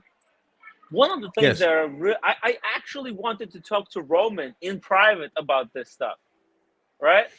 Yeah. But it's not that he just told me like, hey, don't talk. It's not like he just reached out to these gray market dealers and told them like, hey, don't talk to Tim. But like, I genuinely wanted to talk to him about this problem, but he blocked me from talking to him in person. Who did? Roman. Oh, Roman. Yeah. He Yeah. didn't want to talk about anything. So now we had to go public. I mean, we were left with no choice. People are losing 6 figures at a time. Are you kidding me? That's not a joke. No, it's not. It's not a joke. Okay, brothers. Trust it's real. Oh, Cheers, see you later. Machine. We really appreciate you coming on. Cheers, guys. Have a good night, and we'll talk to you soon, okay? Okay. Take it easy, fellas. Take care. Good night. There we go. And then there were 2. Let's do 5 more minutes. We'll do 5 hours. It's going to be a total of 5 hours there. Stream, and we'll talk to some viewers. Let's see who's Your there. headphone might die. Hey, we got Blondie. Hey, Blondie. Blondie? Hello? Is this real Blondie? If it's a real Blondie, please stand up. Casey Jones. Tim was left with no choice. Had to go public. I had to go public. There was literally Seems that way. my hand was forced. I mean, listen, I'm a fan of Paul Thorpe. I don't want to say I'm not a fan of Paul Thorpe, because I am. Yeah. But there comes a time where you need to stop protecting your friend. Your channel's about stopping crime. Right. This is a crime. Dude, this is the crime. And like I said, if Paul's listening, I haven't watched the whole stream. I have no idea what went on. Yeah. If I watch it, maybe I'm wrong. Yeah. But without watching it, anybody associated with Roman and the Wizard needs to come out and stop the crimes from happening. That's all there is. And this is crime among the dealers. This harassed this. My super chat was ignored and now relevant. I'm sorry, your super chat was missed. Was it members super chat? Because I can't see it. I'm sorry. America 5524. If you send it to me again, we'll try to address it. Ask Roman if he knows what Rico is. Next time, America, thank you so much. Next time, hey! Oh my God, that's Dirk! Dirk! Coming from Honolulu. Are you in Honolulu, right? No, I'm in Maui, my friend. Maui. Oh, Maui. Hey, say hello to Speedy Hernandez for me, will you? Oh, dude, Speedy's in Oahu, dude. I'm gonna hang out with Speedy probably back in Thanksgiving when I go back to Oahu. Oh, okay. But you know who I saw? You know who I saw today, bro? Who'd you see? Yeah. Hello, darkness, my old friend. Oh, what? I saw Paul. I saw Paul Simon, bro. Paul Simon. What the fuck, Paul Simon? I mean, look, I know he's not Mr. North or anything like that, but fucking Paul Simon's pretty cool. Paul Simon's pretty cool. What was he doing? Where was he? He was at the grocery store. He was buying like bananas. In Maui? Yeah. Can you believe it? That's yeah. buying bananas. Yo. Dude, I was like, I'm gonna be truthful with you, dude. Like, I've been fucking bored on this whole trip, but when I saw Paul Simon, I was like, that was like the highlight of my trip, dude. Did you talk to him? Did you say like, Nah. Dirk, you should have introduced him to our stream. You need to Bored get on him this whole trip. You've been there 2 days. What do you mean this whole trip? Yeah. I'm gonna be here another 2 more days, and then I'm gonzo. I'm going back to LA.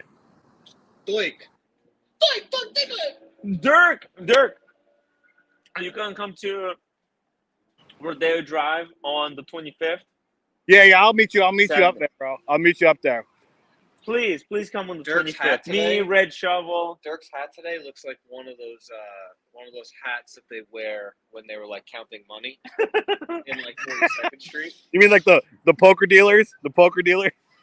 I was gonna use an ethnicity, but I stopped myself because it's YouTube.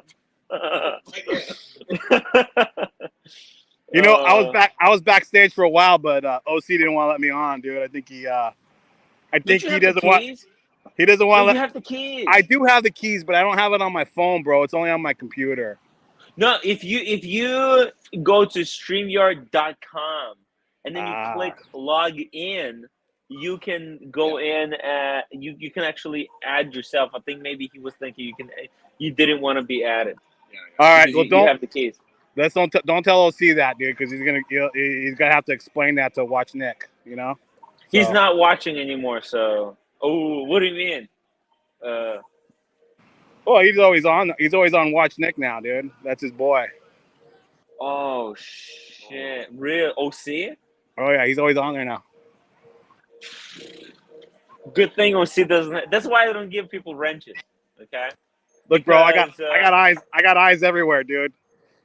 Dirk, you know, you've been everywhere. You know, OC, he's a friend today, but the guy is honestly, the guy's out of control. He just does whatever he wants. People think that he's like this great manipulator. I mean, dude, he built up quite a legend around himself.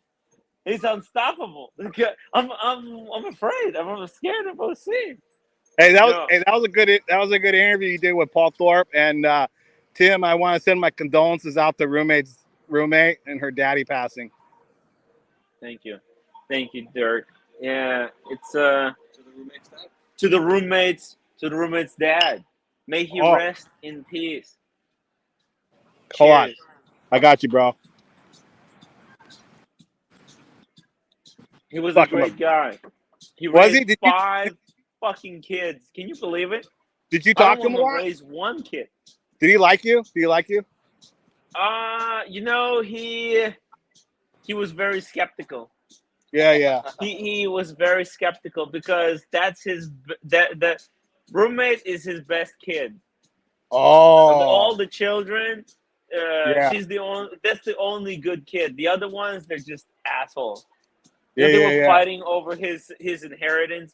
All of the she just left all of because like he left some inheritance and they're like she's the only child who's taking care of him. Everyone else is like, just let him die as soon as possible because it costs $75 per day to keep him in the hospital. Yeah, they're like, dude, you know how much? Like, this hospital is too expensive. Yeah. You know, my dad, dude, like he was in assisted living. You know how much assisted living? You know how much assisted living was a month to take care of my dad? $7,000 a month, bro. Seven fucking G's, bro. United States, United States is insane. Yeah, out of his pocket, but they charge like $3,500 a bed per month per day. Yeah. And you know what, dude? Like, you know, my dad did really well in real estate. Like I didn't care. I was like, fucking sell it, Dad. Like, we'll just sell it and we'll just keep paying. And we sold it. We sold like one of his properties, and then like we just paid. Like, he had the best living facilities. You know what? But I don't care, dude. I have my own money. I don't give a shit. You know. But you know, I know that roommate went out there and she took care of him. I saw her taking care of him. That was really cool. She was sleeping on a bunk, what is basically a bunk bed, next to his bed. Yeah, dude. Roommate's a good woman, bro. You know, if that was you, bro, she'd be there for you, dude. I think. I'm not good enough for her. You know, she's too good. She's too good of a person. I mean, look, dude. When the chips are all down, I don't deserve her. When the chips are on the table, like, what kind of woman is gonna wipe your ass and like take care of you? You know what I mean, bro? You know, it's Dirk. It's really not too many women are like that, man. Not too many women. So you got a good one. Treat her good. Thank you, Dirk. Thank you. Trust me, man. I've gone through the ringer, bro. Okay, just trust me on that one. There's not a lot of good people out there. There's really not, man. Not. And especially when you get money involved with it changes everything. It fucks people over. It changes people. Yeah. Just It's really Yeah, bro. sad. It's really sad. But you did a good mean- interview. You didn't soft cock. I don't think you soft cock Thorpe too much. I tried not to. I tried I not gotta to. watch it, man. You should. I think you This- actually, this- truthfully, I think you came in a little hard. But I'm glad you went a little hard versus soft cock because you did not soft cock. You know what? I thought I was. I think I was hard. I said what Paul Thorpe needed to hear. Yeah. What these other people are like. Yeah. I think Paul can do better. I know he can. Okay, I believe he can. I want him to do better because he tells me, he tells people he wants to make an impact. He wants to make the world a better place. Well, that's Yeah. what I want to do. And if he truly wants to do that, then this is what separates people that truly want to do good things and people that say they want to good things. Well, you know what? Do good things. All that needs to happen is Roman needs to come on and needs to explain what is going on. It's like Roman has he has two strikes. Okay, as far as I'm concerned, to me he has two strikes. A, he defended the Wizard. He hung a painting by the Wizard, and two, he defended Portnoy. This is it. I mean, right Me now, and Roman. Here's the deal. Right now, you are Bernie Madoff's friend, and you're still saying Bernie Madoff is your friend. Yeah. After it's out in the news. Good analogy. That's Good it. analogy. Good Right analogy. now, right now, Paul Thorpe and Roman need to come out and say, we had no idea our friend Bernie they was who he is. Right now. Yeah. Yeah. Stop. I can appreciate the loyalty. I think Paul's a street guy. He's got all the tattoos. He's a hustler. Yeah. He buys widget A and sells it for a profit, and he's a hustler, and he's got this code of loyalty. I can appreciate it. I know a lot of people like that. But right now, what's happened is your friend Roman has set up a platform to hundreds of thousands of people on a monthly basis that watch him that are saying this guy is good because he hasn't taken down the video. He hasn't come out with a statement. Roman needs to come out with a statement saying this guy's a piece of shit. Stay away from him. I apologize. I had no idea. And Paul, your channel is about crime. This is a crime. You need to call Roman and make this right. Otherwise, why would we ever buy a watch from you? I think Paul Thorpe should make All a it video talking about the Wizard and how he's untrustworthy. And watch out for the scam. This is dead. It's dead. One of the. I'll say this real quick. And Roman has to. Roman should just pay back these debts for the Wizard, and then let them. If the Wizard wants to make things right,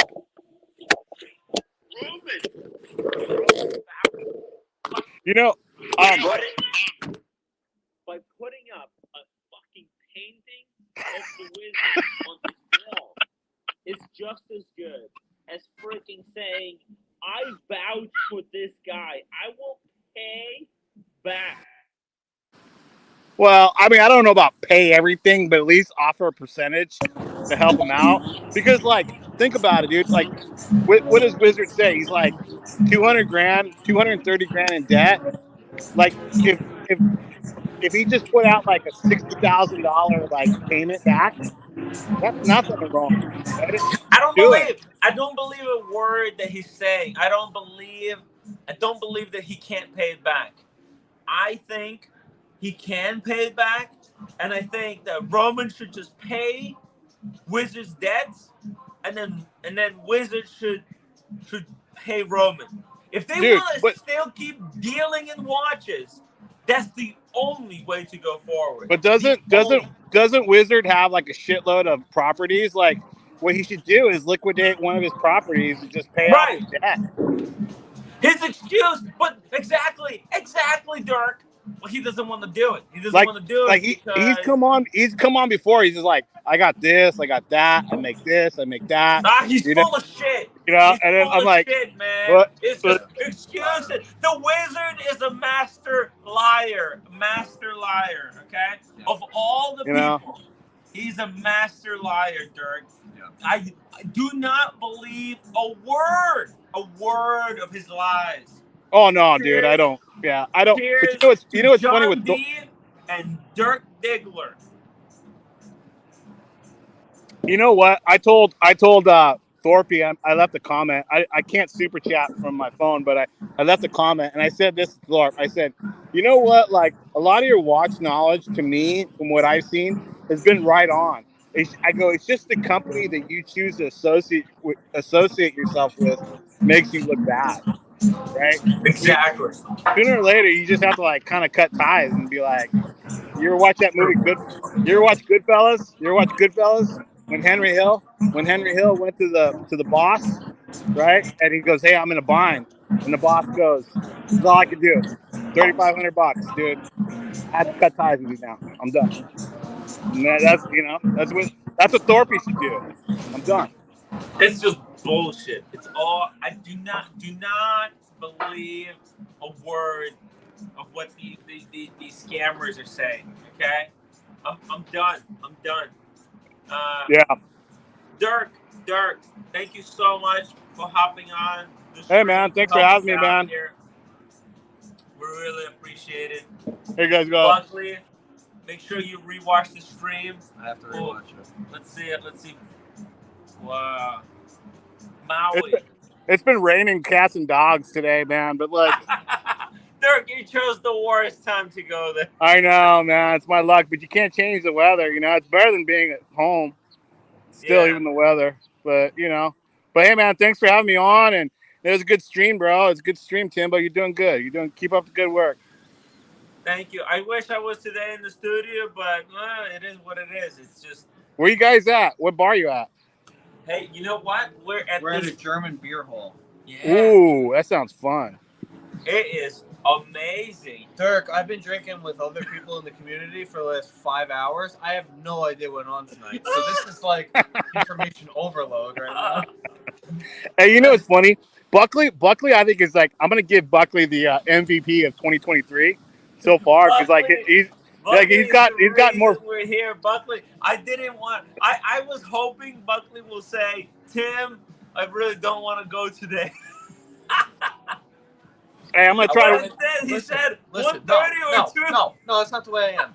George Voorhees challenged me and said, I think you should go look at independence. Yes. He's a very wise man. He's very successful. And Yeah. just because I shit on the independence, I say, you know what? He's got the fruit on the tree. I'm going to go see what he has to say. You know what, Tim? Chapman? He's right. Yeah, but you know what, dude? Like, but so He's right. like so Buckley, you got to realize, dude. Like, I don't know what your financial status is, dude. But guys like Buckley and Cars and Bondage, they can afford to say those comments, right? Because if they fuck up, it's no big deal to them.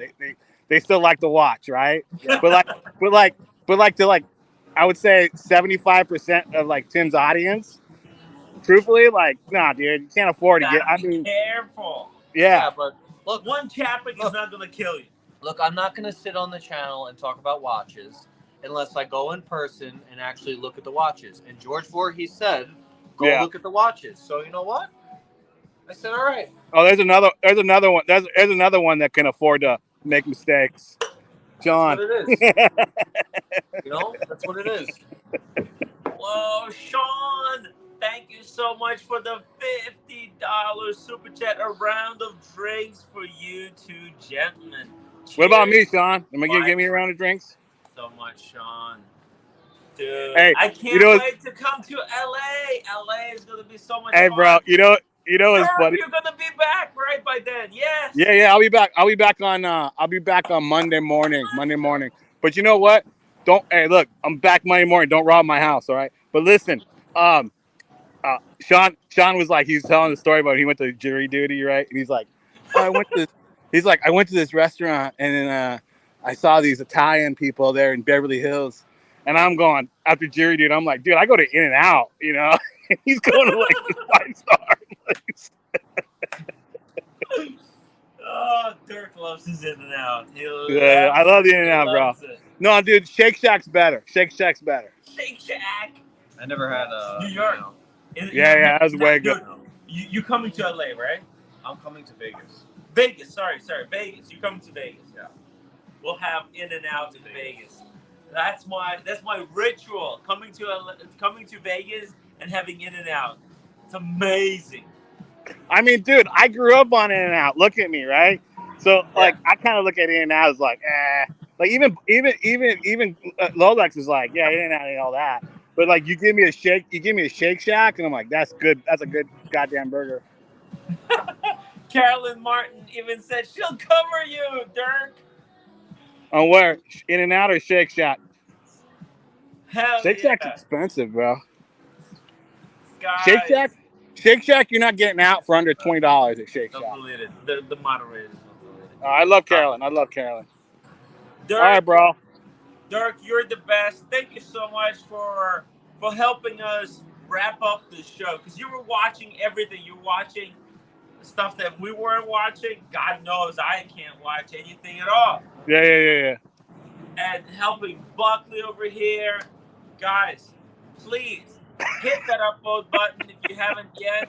Support the channel, support the cause, support the true wash enthusiasts, and leave me comments.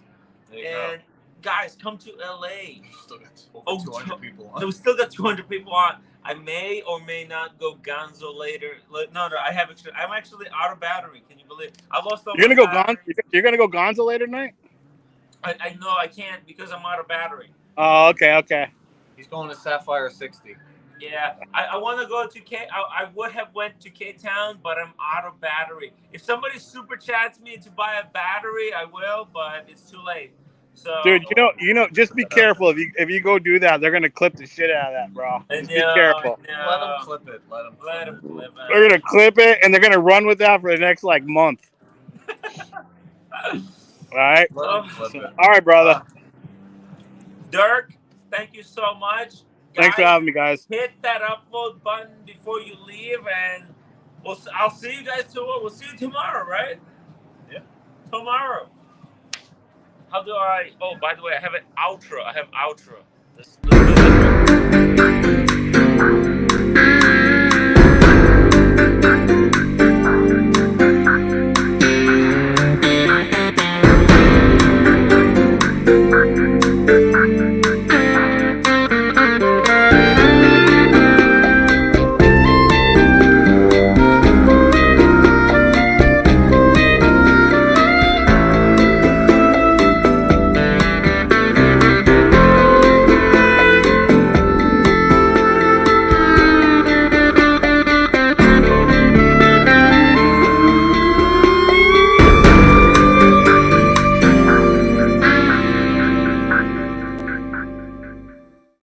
It working. Oh wait, it was working. Anyways, let's hit the exit.